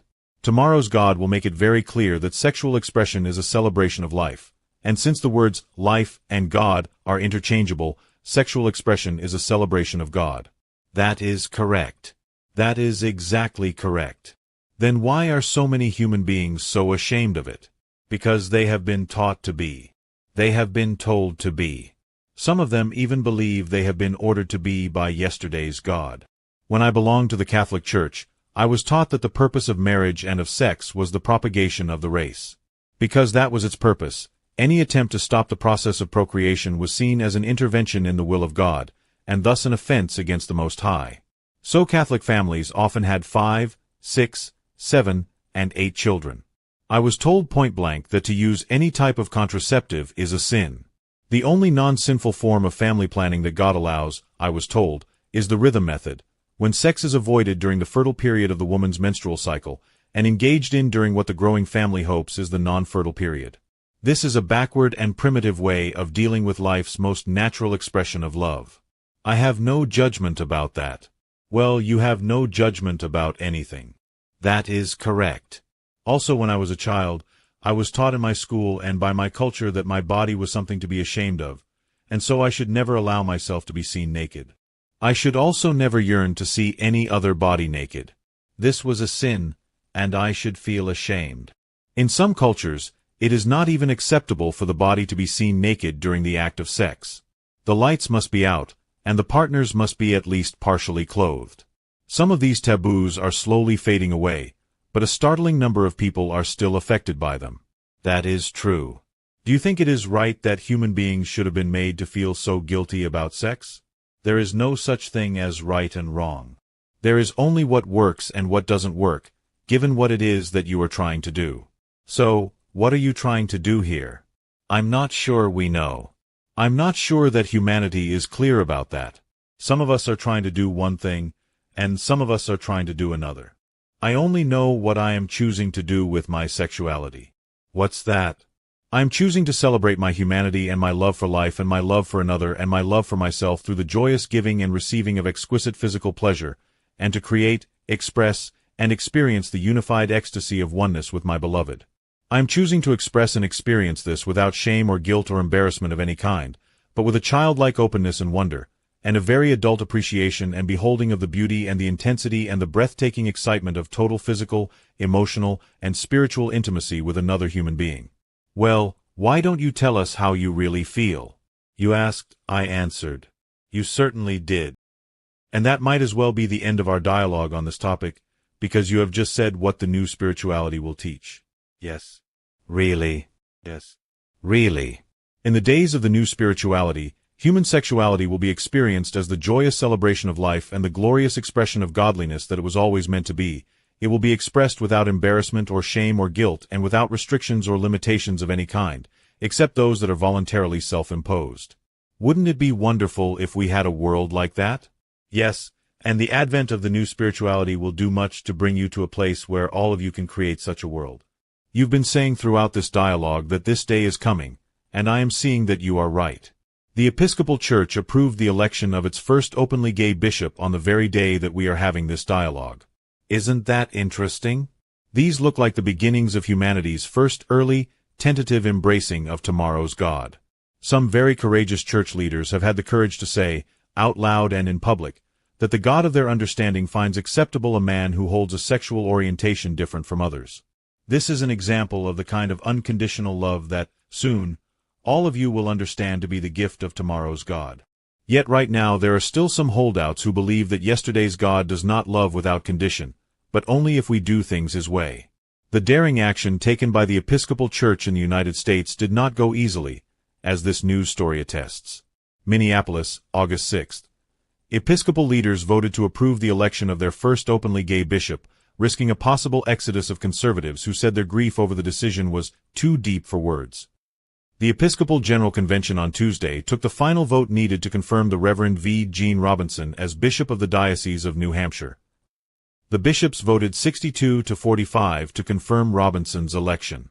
2 bishops abstained, but their ballots under church rules were counted as no votes. Some convention delegates who opposed Robinson left the meeting in tears.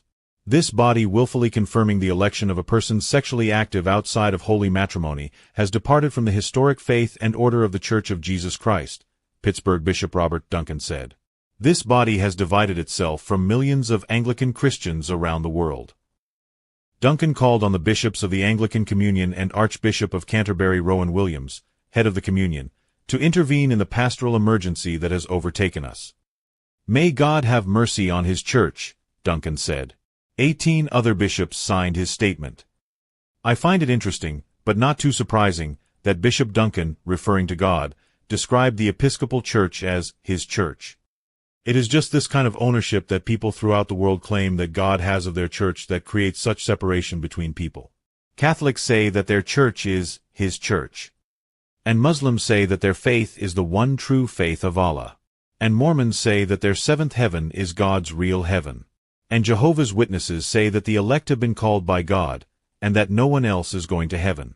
Tomorrow's God says that every church is His church, and every faith is her faith, and every soul is God's soul, because it shares the same soul with God. And no person or living thing in the universe stands outside of the community of God. Not even people who have lots and lots of sex. I beg your pardon? There are people who believe that it's possible to have too much sex to allow one to advance spiritually. They say that spirituality and sexuality do not mix. So, let me just ask you directly. Does sexual energy interfere with spiritual energy? Does the expression of it deplete one's energy reserve, making it difficult or impossible to achieve spiritual awakening? If that were true, then life would be working against the purpose of life itself. The purpose of life is to evolve. Yet if the physical act that creates life and expresses love reduces the prospects of evolution, wouldn't that be a huge flaw in the workings of the universe? Sure seems to me that it would be. I can assure you that life was not put together that haphazardly. It is not true that sexual expression inhibits spiritual awakening. Not even a lot of it. It is true that too much emphasis on anything produces imbalance and depletion of energies. Too much work, too much eating, too much drinking, too much sugar, gardening, bowling, swimming, TV, carrot juice, sex. Too much of anything, even too much spiritual practice, can create an imbalance. The Buddha discovered that. He experienced that enlightenment could not be achieved through the practice of self-indulgence, but neither could it be achieved through the practice of self-deprivation or self-mortification. In fact, it was achieved on the middle path between the two, where all things were kept in balance. There is more to say on this matter of enlightenment and how to achieve it, and since the enlightenment of the whole humanity will be a major goal of the new spirituality, we will be discussing this as we end our conversation about tomorrow's God. Good. Is that next? That's next, when we are done talking about sexuality, although I am not sure you're going to be so happy with me when we get to that topic, but we'll see. Why not? Why wouldn't I be happy? You'll see when we get there. Oh, great. So now I have to sit here on pins and needles. No, you don't. Stay in the moment of now. Thank you. I don't do that very often, but a lot of people do, and I'm glad I did it just then, because this is a good example of what makes people crazy sometimes.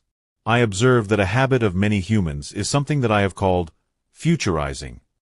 People get into the future in their mind, rather than staying in the present moment.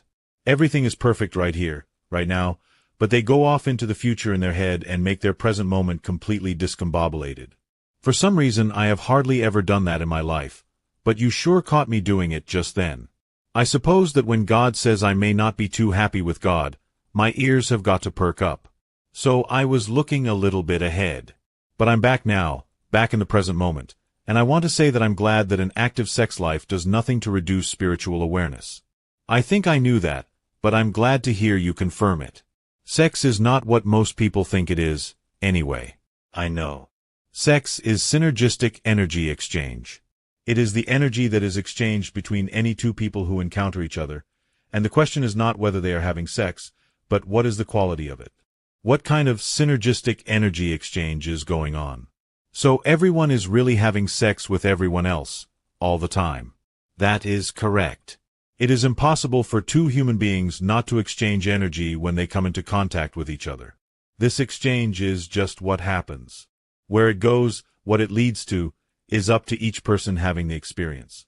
Can people have sex, I mean, the physical intercourse kind, with anyone?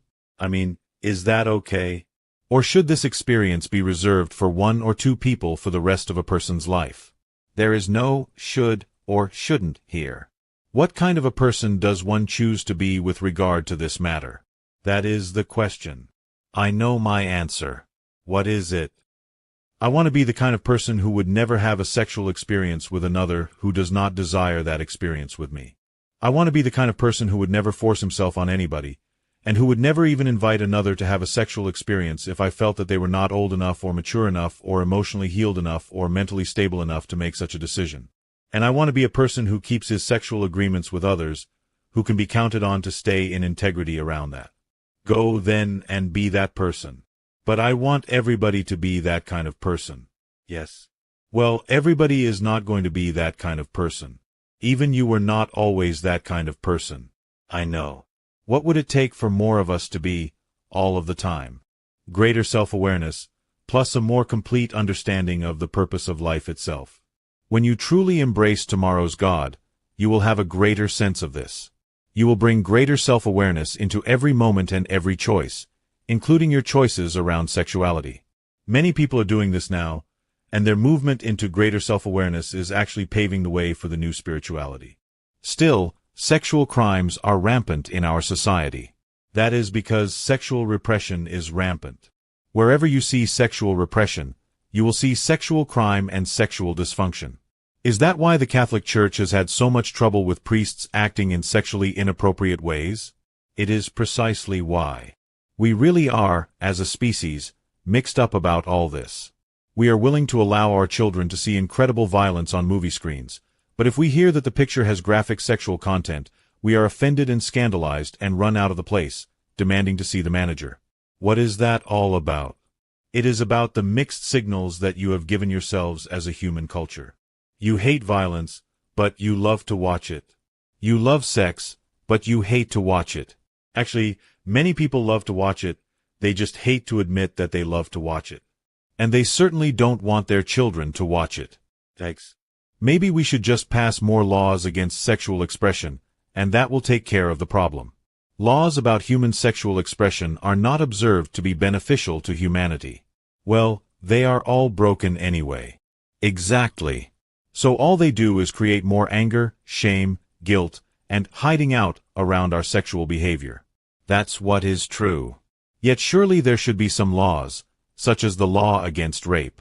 That is not a law against sexual expression, that is a law against assault. Assault of any kind, defined as the unwarranted and unwanted physical advance of one person upon another, is against the law. Humanity has agreed upon that. What about laws prohibiting discrimination based on sexual preference? Or what about so-called hate crime legislation, which imposes additional penalties if an act of aggression is committed because of a person's race, gender, sexual lifestyle, or nationality? Those, too, are not laws prohibiting or regulating sexual expression. I have no judgment on any of them. Humanity has to decide for itself about them. I think that the last law actually prohibiting an actual form of sexual expression in the United States was a law against what had been labeled sodomy, and that law was finally struck down by the U.S. Supreme Court in the summer of 2003. I do not feel that the private sexual behavior of two consenting adults is the appropriate purview of the law, the courts, or any facet of the criminal justice system, and the Supreme Court apparently agrees. Still, many people howled. Yes. This gets back to the discussion we had earlier about many people wanting civil law to be based on religious values. It may benefit humanity to explore the thought that where there is no civil damage, no civil law should be created or enforced. Does that include the law against prostitution? In many places, prostitution is legal. Yes, I know. In Belgium, Germany, the Netherlands, and Switzerland, it is openly practiced as a business, complete with storefronts. And in fact, the simple act of exchanging money for sexual services is legal in most countries of the world.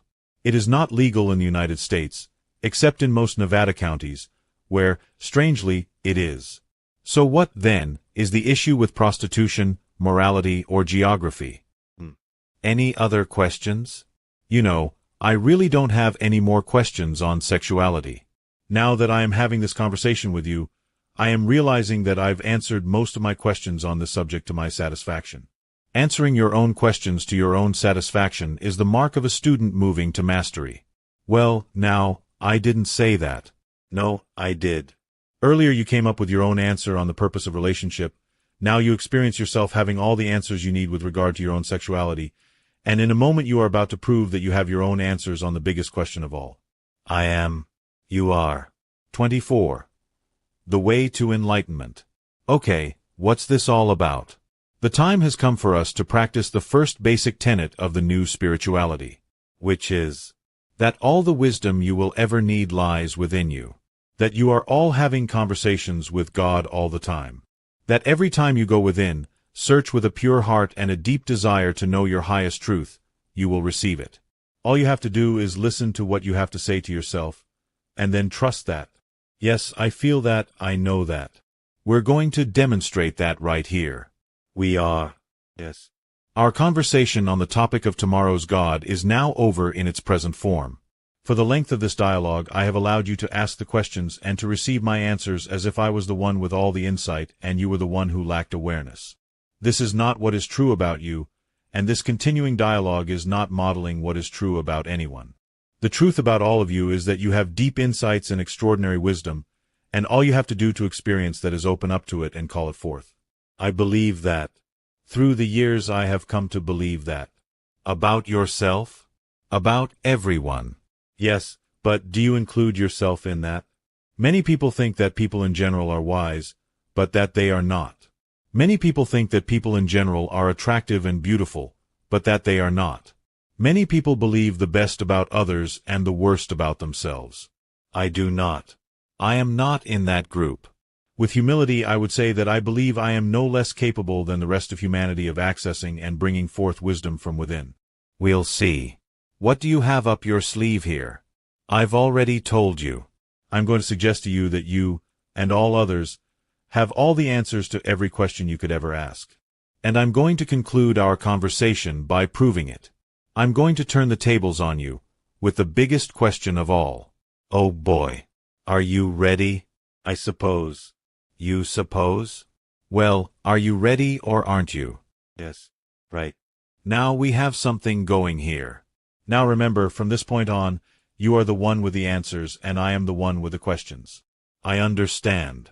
So here is the biggest, most important question in the entire conversation that we've been having. What is the way to enlightenment?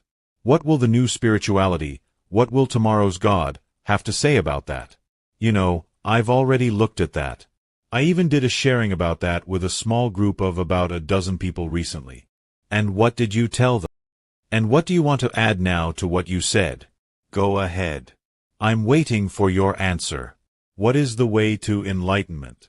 Well, enlightenment is this elusive, magical, mystical experience for which everyone seems to be reaching and for which everyone seems to have a yearning and for which everyone seems to be searching. And I understand the reasons for the search, because if we all were enlightened, one imagines that our lives would be better than they are now, when we are presumably unenlightened. In addition, it occurs to me that if all of us were enlightened relatively quickly, the whole world would be different and we would experience life in another way. Presumably with less turmoil, with less stress, with less conflict, for sure, I would imagine, with less sadness and anger and less violence and much less of all the things that make our lives sad and disjointed and unhappy in these days and times. So humanity searches for enlightenment, and we have been searching for enlightenment from the beginning of time, ever since we became consciously aware of the fact that it was possible to be enlightened, whatever that is. Whatever that is. You don't even know what it is to be enlightened? Have a little patience. Everything will soon become clear. That sound familiar? That sounds familiar. Sound like something you would say? It does. You've learned quickly. Go on. We have not only been searching for enlightenment, we have been searching as well for a definition of enlightenment, because we can't get to that destination until we know where we are going. And so the first step for most human beings has been to try to define what enlightenment is, or what it looks like, or feels like, or tastes like, or what it is like to experience that. And then, after we have that clear, after we know what our destination is, then we can try to figure out what it would take to get from where we are to where we want to be. And there is this rush to enlightenment that I observe that humanity, or a portion of humanity, is engaged in. And many say that they know how to get there, and they know how to get you there. And so we see many, many paths to enlightenment that are suggested, recommended, created, expressed, experienced, shared, and put into the space of our collective lives. Masters of every shape and size and color have been creating a way to be enlightened for millennia. Paramahansa Yogananda said that he knew a way to enlightenment. Sai Baba said that he knew a way to enlightenment. The Buddha said that he knew a way to enlightenment. Maharishi Mahesh Yogi said that he knows a way to enlightenment. In their own way, Jesus the Christ and Abu al-Qasim Muhammad ibn Abd Allah ibn Abd al-Muttalib ibn Hashim Muhammad said that they knew the way to enlightenment. Now the interesting thing here is that the followers of all of these masters have insisted that their master was right about that their way was the best way and the fastest way. Maybe not the only way, but the fastest way, and therefore you needed to take that way. There was a great urgency. You needed to become Catholic, or you needed to take transcendental meditation, or you needed to learn Tai Chi. And not sometime, but right now, immediately this month. Or you needed to join this group, or do that process, or read this book, or be baptized, or be unbaptized, or do whatever it is that you have been told by your particular master is the fastest, quickest way for you to get to where all of us want to go, which is the place called enlightenment.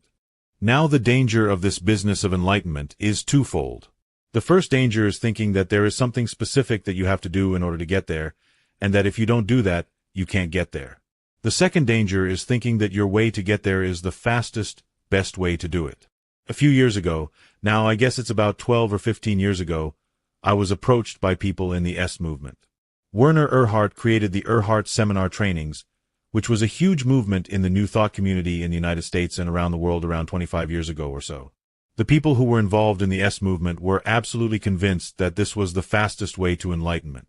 So they began recruiting people to take EST, and they became very engaged in that process. It was almost urgent, an urgent matter with them. And they couldn't understand why you didn't get the urgency if you didn't get it. They would look at you and say, "You just don't get it, do you?"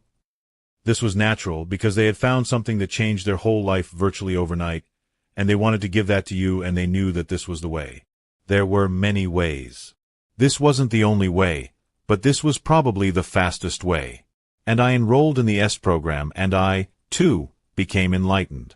In fact, I became so enlightened that I realized that I did not need S to be enlightened, which really upset the S people because they wanted me to take the next level and the next level and the next level of the training. It seems that EST was a program that had multitudinous levels. You could take level 1, level 2, level 3. They had very fancy names for them. And once you got in the program, you could virtually never get out of it. You had to almost extract yourself out of it. And if you did get out of it, you were made to feel by those who were inside of it that you had done something desperately sad. Not wrong, just very sad. Because you just didn't get it. Many years ago, Paramahansa Yogananda started the Self-Realization Fellowship. Yogananda taught in the West from 1920 until his death in 1952. He published his life story, Autobiography of a Yogi, in 1946. It went far in introducing Vedic philosophy to the West. When Yogananda, or Master, as he was called, came to America, he brought a technique for self-realization, which was his phrase meaning enlightenment.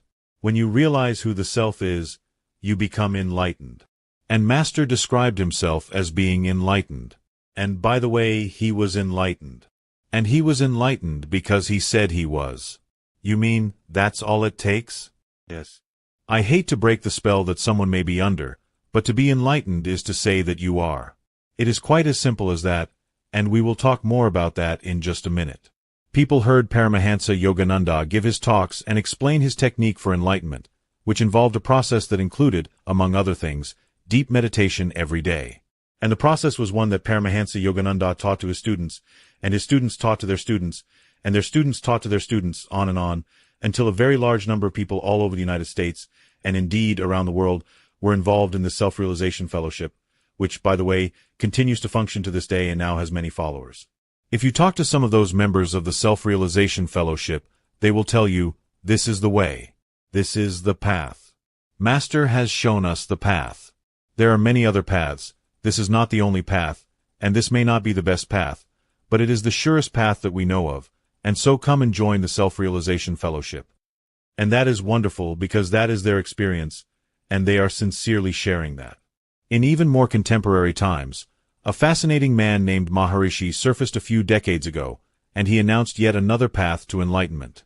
His path was called Transcendental Meditation, or, for short, TM. Maharishi made friends with the Beatles when they were at the height of their popularity, and within a very short period of time became very popular around the world and began teaching far more widely and creating temples and meditation centers all around the globe. He established huge universities. There is a very large one in Fairfield, Iowa, right now. And there are other learning centers that he has established around the world. And many so-called TM centers. Now, I learned Transcendental Meditation, and I learned it from other students who learned it from other students who learned it from other students who learned it from other students who learned it from the Master. And there is some sense of quiet urgency on the part of some of those people in the Transcendental Meditation movement, because they will tell you that Transcendental Meditation is a tool that can bring you to enlightenment in a very short period of time, and they want that for you. When you have a life-changing technology, you naturally want to share it with as many people as you can. And there is nothing wrong with that. That is very exciting, and it is very wonderful. But as with sex and as with sugar and as with any good thing, it can throw you out of balance if you are not careful, if you just go overboard with it. Now there are many other programs as well, like Maharishi and Transcendental Meditation, like Paramahansa Yogananda and the Self-Realization Fellowship, like Werner Erhard and the S program. There are many programs, many approaches, many paths developed by many masters. There was a book written called Many Lives, Many Masters by a wonderful man named Brian Weiss, And he talks about the fact that there are many ways to reach the mountaintop. Which way, then, should we recommend? Which way, then, should we encourage others to take? That's what I am asking you. Or should we simply encourage others to investigate for themselves the many paths that there are, and empower them to know that inside their heart and soul they will pick the path that is just right for them if their intention is pure and if their desire is true? God says, "No one calls to me who is not answered." You're right. I do say that. And tomorrow's God will make sure that each of us is answered in the way that most effectively responds to the vibration that we create and hold in the center of our being.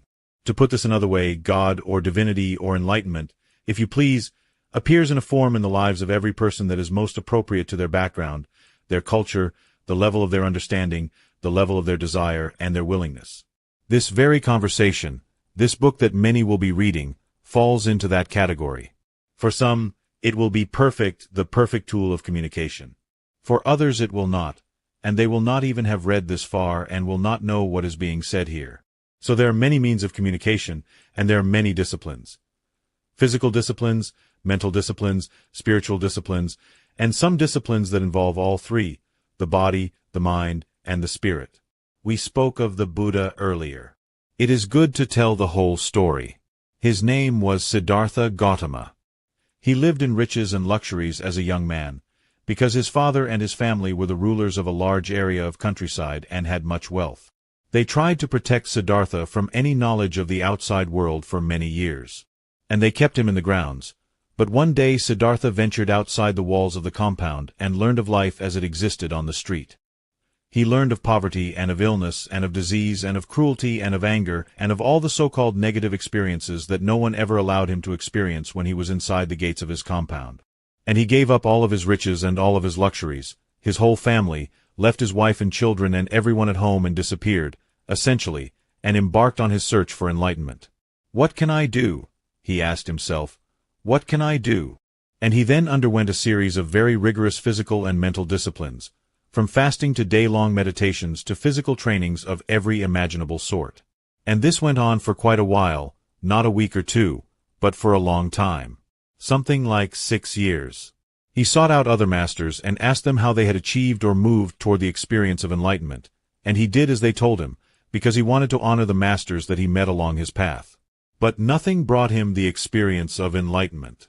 It only brought him an emaciated body and a life that was made difficult with physical and mental discipline and training. And one day Siddhartha Gautama said, "I am going to sit beneath this tree until I am enlightened. I've tried everything. I've done all the physical disciplines, all the trainings, all the exercise, all the starvation, all the diets, all the fasting, and all the meditation. I'm just going to sit here on the ground. I'm tired of all this stuff, and I'm not getting up until I'm enlightened."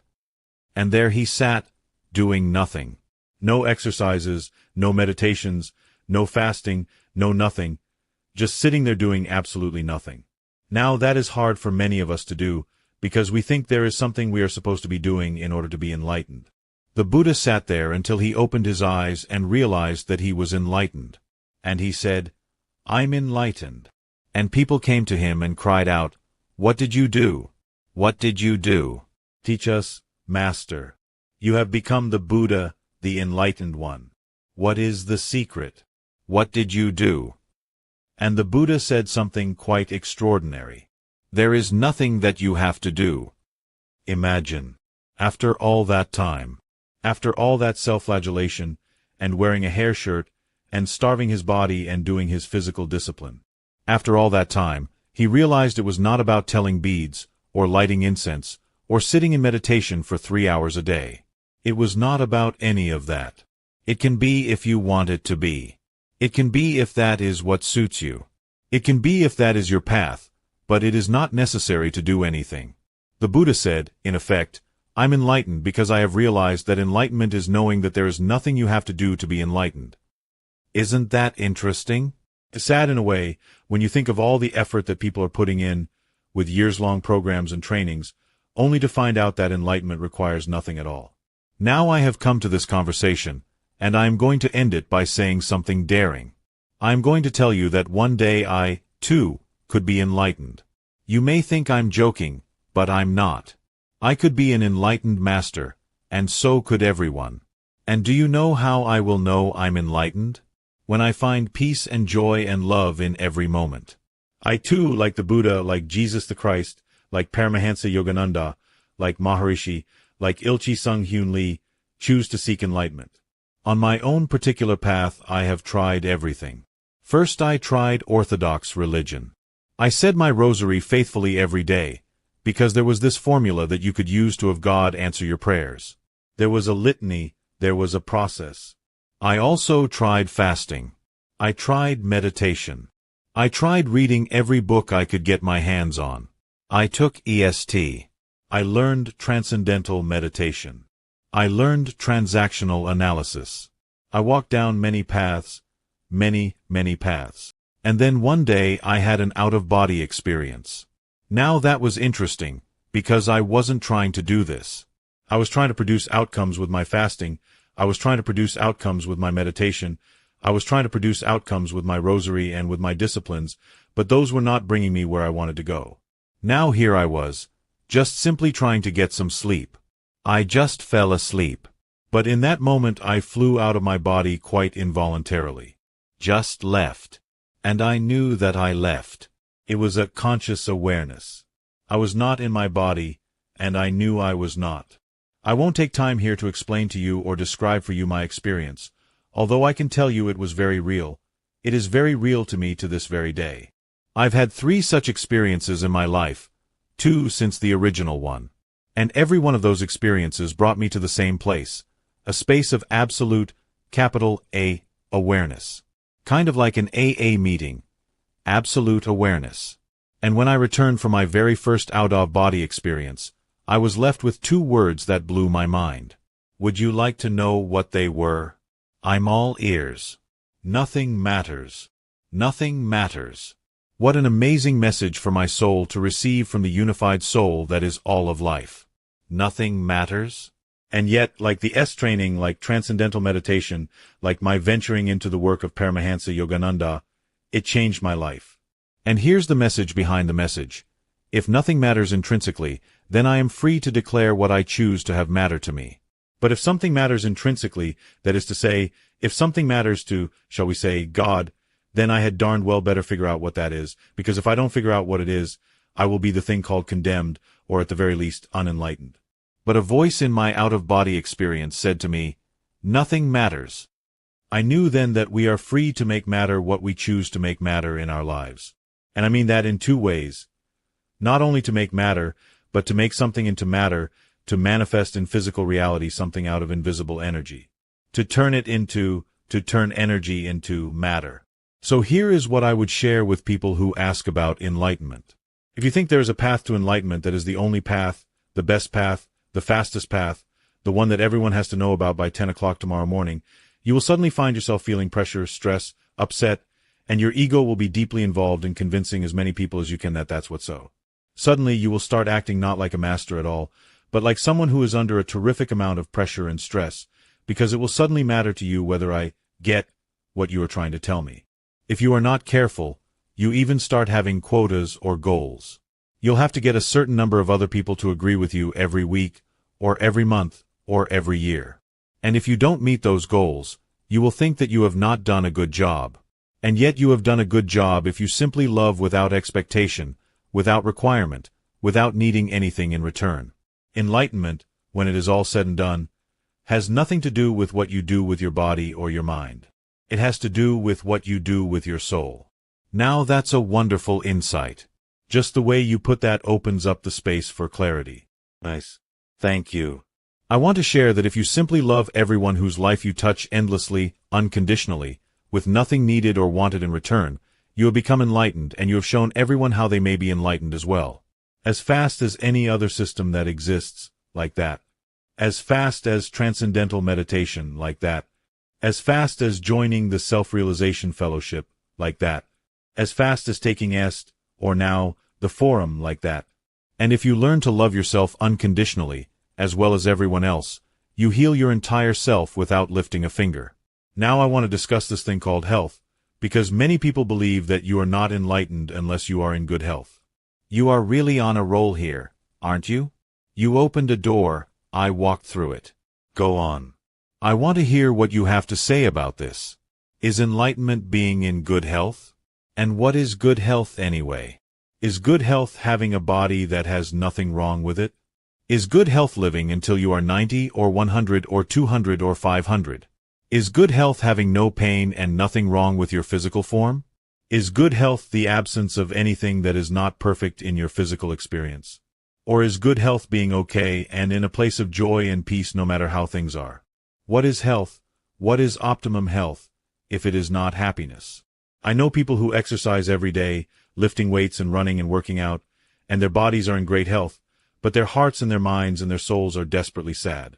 And I know people who are hardly able to lift a toothpick. Their bodies are in such bad shape, but their hearts and their minds and their souls are bright, and they are happy. I know such a man, whose name is Ram Dass. Ram Dass is a master, and I am vastly privileged to have met him personally. He has taught many people for many years. He wrote a book called Be Here Now, among others.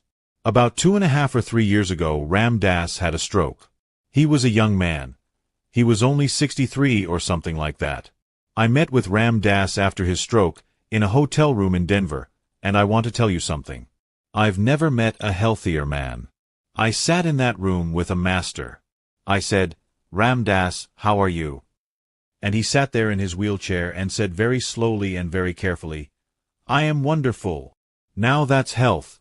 That's health. That's peace. That's joy. Then Ram Dass sat there, and we talked.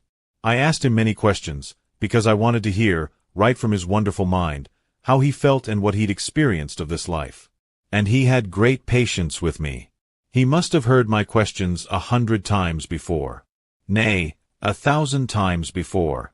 But he listened intently, as if he was hearing them for the first time. He did not rush his answers, either. I got the impression that he was thinking deeply about each one, going within to see, not how he'd answered that question before, but what his experience was now. It was a moment of incredible giving. He was just giving to me. Now, when you have so much happiness, peace, wisdom, and joy that you spend your life sharing it with everyone else, no matter what your predicament, that's enlightenment. You have become a master. When your life is no longer about you, has nothing to do with you, but is about everyone else whose life you touch, you have become a master. In the end, that is why you came here. You did not come here to somehow get better, or to work on your stuff. Consider the possibility that all the work you will ever need to do is finished. All you have to do now is know that. So, this moment is the moment of your liberation. You can be liberated from your lifelong search for enlightenment. You can be released from any thought you may have that it has to look like this. No, it has to look like that. No, you have to get to it by this path, by that program, by the other activity. You may still do those things if you choose to, but if you feel stressed about them, if you feel pressured by them, then how could they be a path to enlightenment? I know a master named Ilchi Lee. He created a wonderful path to enlightenment called Dawn Hack. It is a body-mind-spirit integration process that you can engage in for the rest of your life. People have devoted their whole lives to it. It's wonderful. I've tried it. It works. Millions are finding their way to enlightenment with it. I asked Dr. Lee once whether people needed Dawn Hack to become enlightened. His answer was very quick. No, he said. He didn't even try to qualify his response. He didn't equivocate. He just gave me a one-word answer. No, the point here is that there is no one way up to the mountaintop. Every true master knows this. So set yourself free today. Stop working so hard on yourself that you don't even enjoy it anymore. Do what works for you, but make sure it brings you joy. Now here is what I know will bring you joy.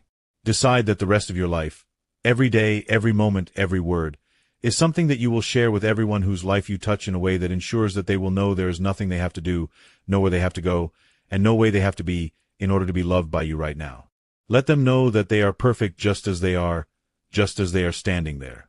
Spend the rest of your life giving people back to themselves, that they might love themselves. And show them by how you are with them that you know there is nothing they are lacking, nothing they are missing, nothing they need, nothing they are not. You want to know the fastest way for anyone to experience that they are enlightened? Yes. Can you tell me? Can you really tell me? The fastest way of all for anyone to experience that they are enlightened is to cause another to know that they are. That is the message of tomorrow's God. That will be the teaching of the new spirituality. That is why Namaste has become such a powerful tool, such a meaningful and special exchange of energy. The God in me sees and honors the God in you. There's nothing more to be done if we really mean that. Of course, if we are saying that because it sounds good, then there is a great deal more to be done. But if we really mean that, if when we say that we really mean that, then the struggle is finished, the search is over, and enlightenment is ours at last. 25. Goodbye, and hello. So, how did I do? Did I pass? Pass? Fail? You cannot fail. You passed automatically by stepping into the moment and bringing to it all of you. That is all that life asks. Yes. It is time now. Yes, I know. I don't want to go. We must. This has been a good conversation. A good, long one. And now we must end it. I'd like to at least try to summarize it. There's so much here. I'd like to make a list here of the particular ways in which tomorrow's God will differ from yesterday's God. Okay. Good. That will make it easier for others to reference it later. Exactly. You have given us a wonderful vision of tomorrow's God, and you have described what that God is like. Here's a capsule of what you said. 1. Tomorrow's God does not require anyone to believe in God. 2. Tomorrow's God is without gender, size, shape, color, or any of the characteristics of an individual living being. 3.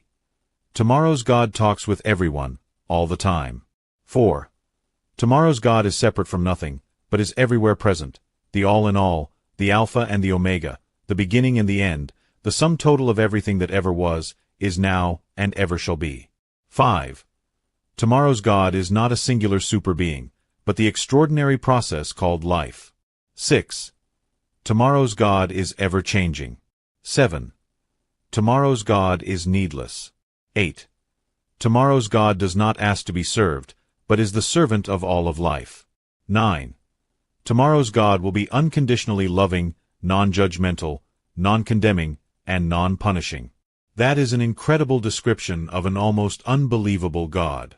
I know that you've said throughout this conversation that this wonderful God is going to be embraced by humanity in the years just ahead, but I still wonder if human beings can ever accept such a deity. It is going to be your greatest spiritual challenge. It is going to require laser vision, unyielding strength, and uncommon courage. It is going to take deep commitment and extraordinary endurance. And it is going to ask of those of you who choose to truly work for the emergence of a new spirituality on your planet, to laugh in the face of the almost overwhelming odds, and to know in your heart that your task is already done. It is just a matter of time. You may not be here in your present physical form to see its conclusion, but you will watch its conclusion nonetheless. I will call you to the moment when the moment arrives, and I will say, Look what you set into motion. Well done, friend of the earth. Well done, friend of its people. Well done, friend of life and love and God. Go now and share this with all nations. Begin the civil rights movement for the soul. Free my people from their belief in an angry, oppressive, demanding, restricting, violent, and killing God. Free my people and save your world. Preserve it and preserve it for your children and theirs. Oh, the future is so bright if lit by the light of you, right here, right now. Therefore, let your light so shine before all people that they cannot fail to know at last who they really are. Even yesterday's God asks this now. Yesterday's God says now, here, in this moment, my time was here and my time has passed. It is time now for a new God. But that does not mean you have to abandon me. I cannot be abandoned, for I am always with you. Your new God, tomorrow's God, will just be me, in another form. So, I say now, goodbye, and hello. I love you. In closing, I conclude this book with a plea. A simple plea from one human being to another. Please don't put this book down and then, after a few days, forget it. I beg you, please don't do that. Consider the possibility that this book came to you for a reason. It is life, calling to life, from life itself. It is love, igniting love, with love itself. It is God, Awakening God from within God itself. Please decide that you are going to be one of those who will do what you can do every moment, every day, to free yourself and those around you from the oppression of a belief in an angry, punishing, vengeful, and violent God. Please join the civil rights movement for the soul. Do this in whatever way presents itself to you. Out of your intention and determination, those opportunities will come to you in the day-to-day living of your life. Open your eyes and you'll see them all around you. One of them is Humanity's Team. When I first began receiving the information in Tomorrow's God, I was inspired to move immediately to create Humanity's Team to give people everywhere a way to touch the whole world with their energy, their hopes and dreams and love and caring. I wanted to bring every human being the possibility of becoming part of the process of global change. I envision Humanity's Team as a true grassroots movement to cause a new spirituality to emerge upon the earth. A spirituality based upon the idea that all people be allowed to honor their impulse toward the divine in whatever way feels best and true to them, without being condemned or attacked for the way in which they are doing it, and without condemning or attacking others. This new spirituality will do more than simply create religious tolerance, however. It will offer a whole new set of basic values around which humanity could choose to organize. A new way to create and experience its politics, its economics, its religions, its educational systems, and its social constructions of every kind. Since I first began talking about this idea in appearances around the world and put it up on the internet, thousands of people have said, "Yes, count me in. That's me. I'm part of that." Now I invite you to become a member of Humanity's Team. Please do this now, before you move on to other things and it slips past you. You may gain immediate access to more information and instantly join Humanity's Team on the internet at www.humanitiesteam.com. You may also call 1-541-482-0126 or write to Humanity's Team, 1257 Siskiyou Boulevard, PMB 1150, Ashland, Oregon 97520. If you're excited about the information in this book and wish to heed or be reminded of the call to expanded consciousness, I invite you to also subscribe to a daily motivational email. You will find this terrifically uplifting, and you will also be helping spread the new spirituality around the world, because all distributed profits from this outreach go to Humanity's Team. The daily email is composed of brief, empowering messages and meditations from this and other CWG writings, as well as inspiring words from other authors whose understandings of God and life resonate with new spirituality thinking. Subscribe by going to www.newspirituality.org. This organization was founded to support the global outreach of Humanity's Team. Now, as I am sure you have by this time concluded, the book you are holding in your hand contains more than a prediction. It contains an invitation. That invitation is for you to become a participant in the process by which the world is changed. The invitation is for you, right now, to join those who choose to become the hope of humanity. There are many ways you can keep the wonderful messages of Tomorrow's God alive within you, and share them with others as well. Recording artist and composer Don Eaton was so taken with this message that he wrote a song about it. I think it would be wonderful if Don's beautiful song was sung every week in spiritual services around the world, and you can play a part in causing that to happen. Here are the lyrics. Hope of Humanity, written and copyrighted by Don Eaton, 2003. I see so many people lost in despair. They have no hope, and they can't find their way. But I still believe that there's a fire in some hearts, and that a few courageous souls will dare to say, I am the hope of humanity. I am a bringer of the light. My love will help to heal the world's insanity. I am a candle in the night. Now some may call it arrogance, or say it's vanity to think we're part of what dreams may come true. But do you imagine I could feel this light inside myself if I hadn't seen it shining first in you? You are the hope of humanity. You are a bringer of the light. Your love will help to heal the world's insanity. You are a candle in the night. Now I've been blessed to travel with some strong and humble hearts, a family of those who've heard the call. And I've bathed in their heartlight, and I've come to understand there's just one reason we are here at all. We are the hope of humanity. We are the bringers of the light. Our love will help to heal the world's insanity. We are the candles in the night. And so another way you can spread the message of Tomorrow's God is to obtain the sheet music to this wonderful song and send it to the choir or music director at every house of worship in your community. You may also want to obtain several copies of the CD of the song as sung by Don, to inspire you and to share with others. You may contact Don Eaton by email at eatonsong@aol.com or Standard Mail at 1164 Northwest Weybridge Way, Beaverton, Oregon 97006. You may also obtain some Be the Hope of Humanity bumper stickers, pick up 50 or 100, and share them with all of your like-minded friends, so that cars all over your community will carry this simple, compelling message. Orders may be placed by going to www.humanitiesteam.com and clicking on Resources. Finally, here is something quite simple that you can do in the next hour and a half, or the next day and a half, or in the next week and a half. Give this book to somebody else. Recommend it to everyone. Share its message with the world. Become a bringer of the light. Help the new spirituality emerge. So, does it look as if all I've done here is give you a list of things to do? Great. That was my intention. My hope is to activate you, to get you going, to enroll you and engage you in the process of participation right here, right now. Because if not now, when? And if not you, who? I am reminded of the extraordinary words of John F. Kennedy on the occasion of his inauguration as President of the United States many years ago. These were the final words of his memorable speech, the last thought he wanted to leave the world. Can you imagine a worldwide political leader saying something like this today? Finally, whether you are citizens of America or citizens of the world, ask of us here the same high standards of strength and sacrifice which we ask of you. With a good conscience our only sure reward, with history the final judge of our deeds, let us go forth to lead the land we love, asking his blessing and his help, but knowing that here on earth God's work must truly be our own. I agree, and I agree emphatically. I hope that you do too. See you on Humanities Team.